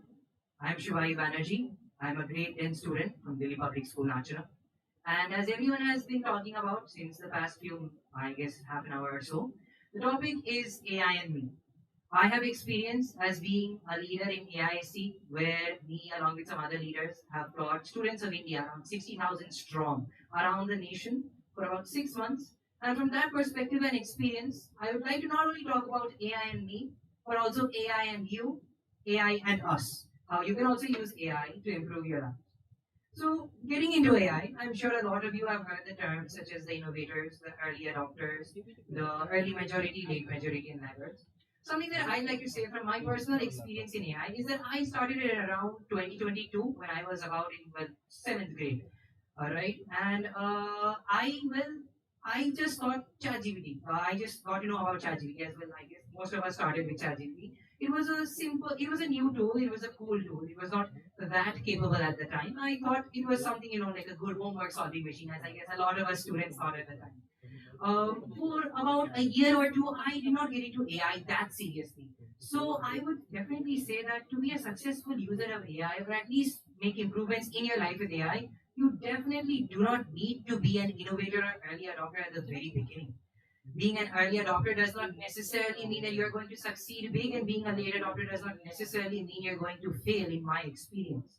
So I started really getting into using AI, especially the well-known LLMs like ChatGPT, Cloud Opus for my use cases in around 2024. With 2024 when I was in about 9th grade. So what AI helped me to do was one, to build. Obviously, I am an AI and IoT enthusiast, and it also helped me to learn. From the building side, one major thing that AI has helped me to do is to explore ideas naturally. While I might have a solution in mind, AI helps me to, well, what do I say? Increase or think about 5 other ideas in the similar directions or different directions. And coming from the learning perspective, well, AI being a machine, by virtue of being a machine, has well infinite patience, right? So something that I really love about AI is that its patience is well never ends, and it helps you to learn topics again and again. And something that, in my personal experience, that I really love was that due to the vast, well, the collected corpus of knowledge that these LLMs have, the ability to have unique analogies for teaching individual concepts.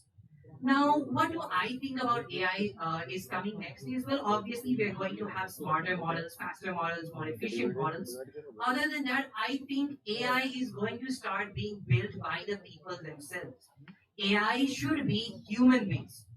Like, for example, in my own use case, I use models and I use the publicly available models to make my own for sign language translation. And this helped me to learn more about my capabilities, increase my core capabilities, and things like that. Coming to how you can use AI and how I think AI can be used by everyone to increase their skills is, well, I would break it into 2 places. One is prompting your AI is better, and two is thinking better too. So under prompting better, we all agree, I guess, that AI is not human. AI does not have the same level of thinking, does not have the same level of cognition, does not have the same level of self-awareness.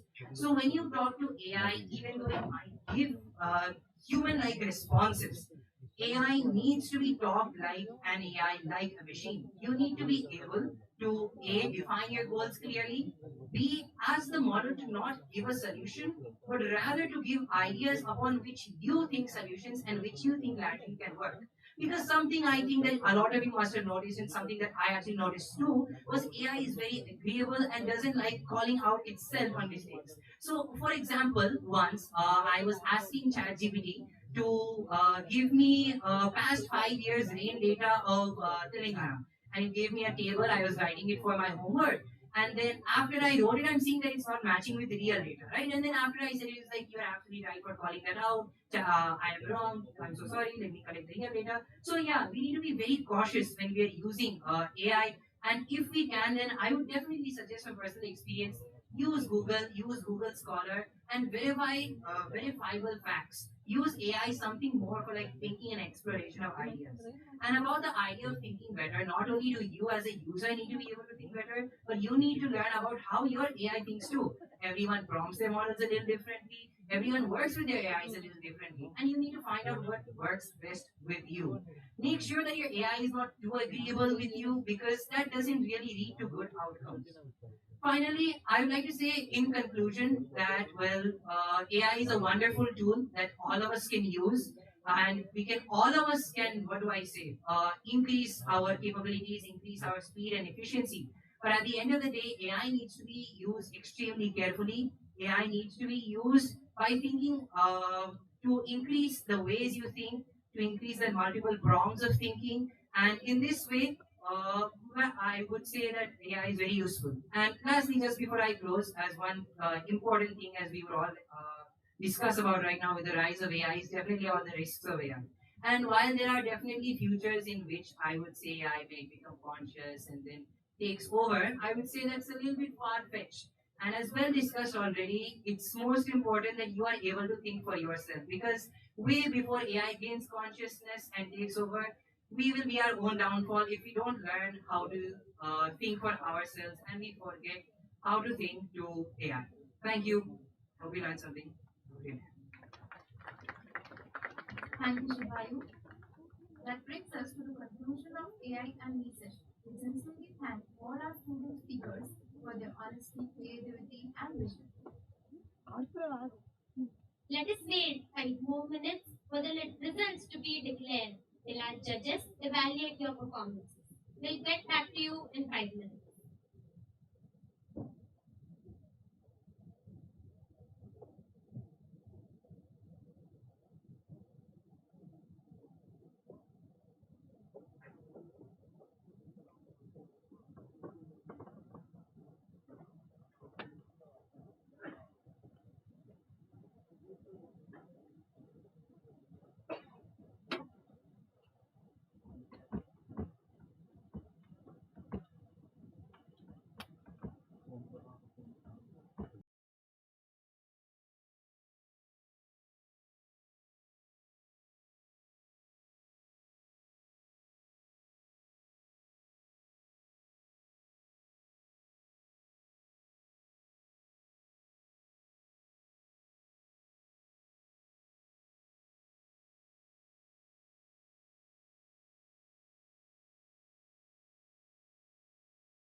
we now reconvene for one of the most awaited segments of the day, the results.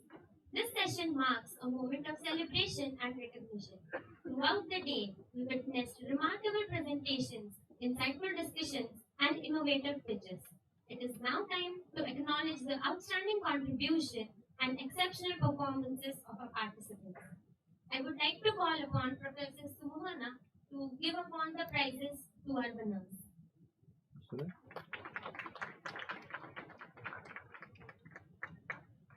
We would like to start with the startup pitch event.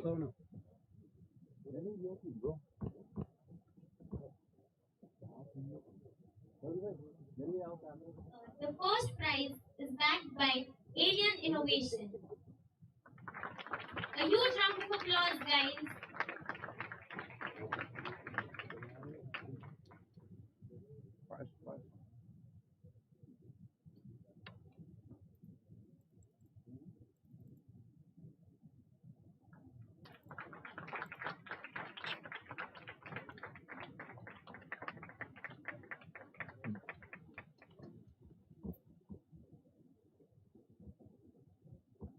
The second prize is backed by Cemex AI.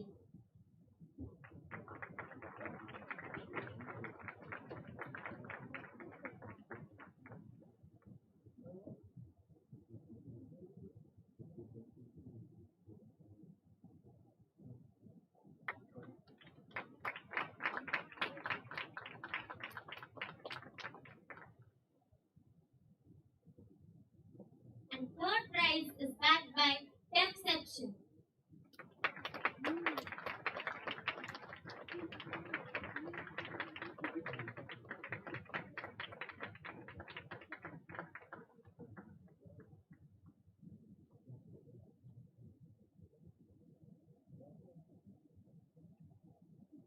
We would like to call upon the participants to get their certificate of participation.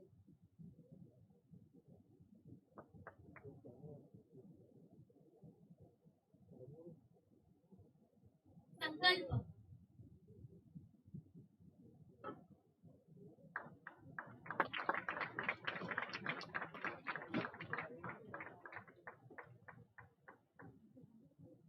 Oscall AI.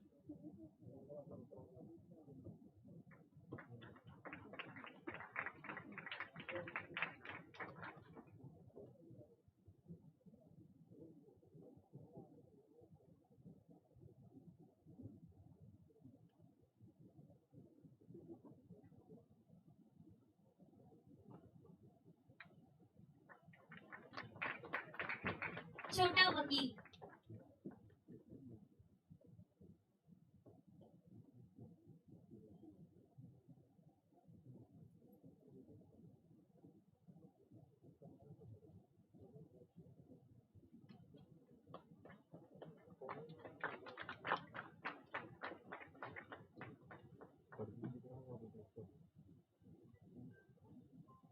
Team Ira.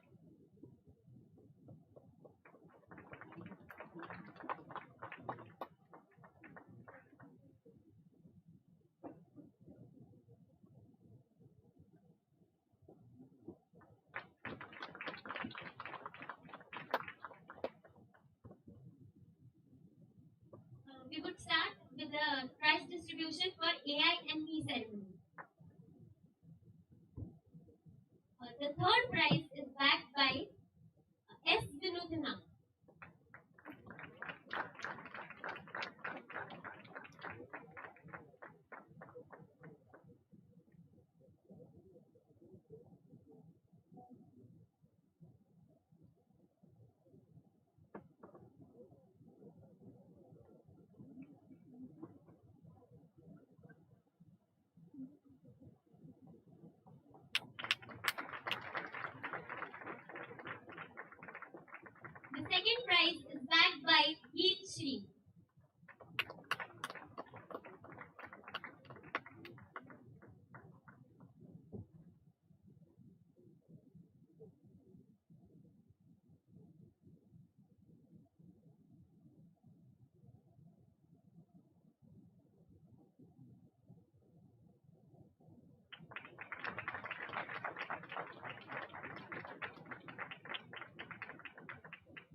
I would like to give a special mention to Kaveri. While she didn't secure any position today, her dedication and the heart she put into her speech were truly commendable.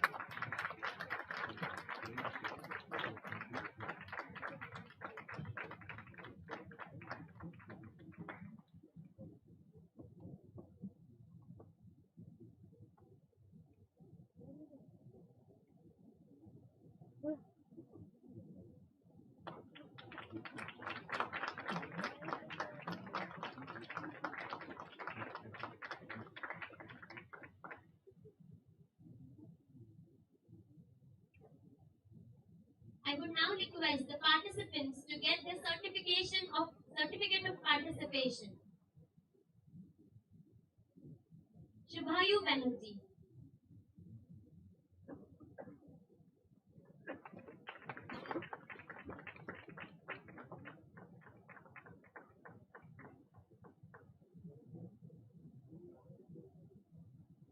Next up is Raj Kumar.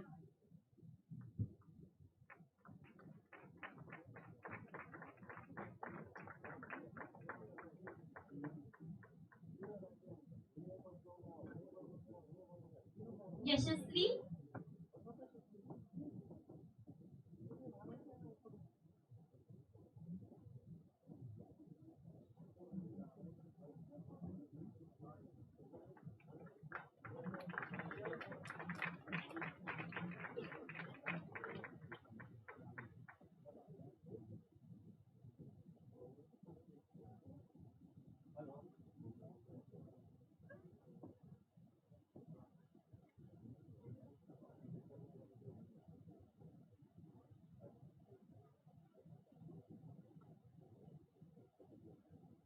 Yashasvi. Tanvish.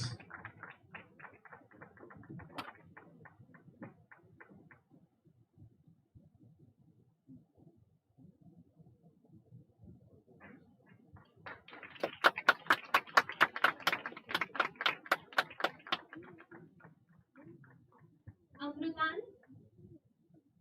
Amrutan.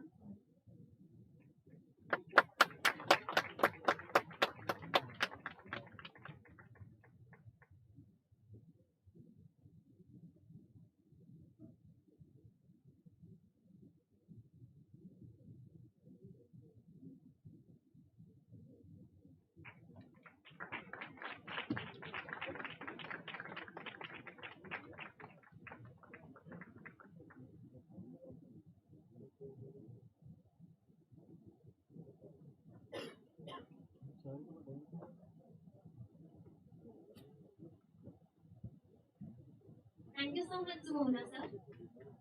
We extend heartiest congratulations to all our winners. Your creativity, dedication, and clarity of thought truly distinguished your work. We extend our wishes to you to your continue advancing your ideas and contributing to the national AI ecosystem. We also express a sincere appreciation to all participants. Your presence and have added immense value to this pre-summit platform. Each effort reflects the talent and potential shaping the future of AI in India.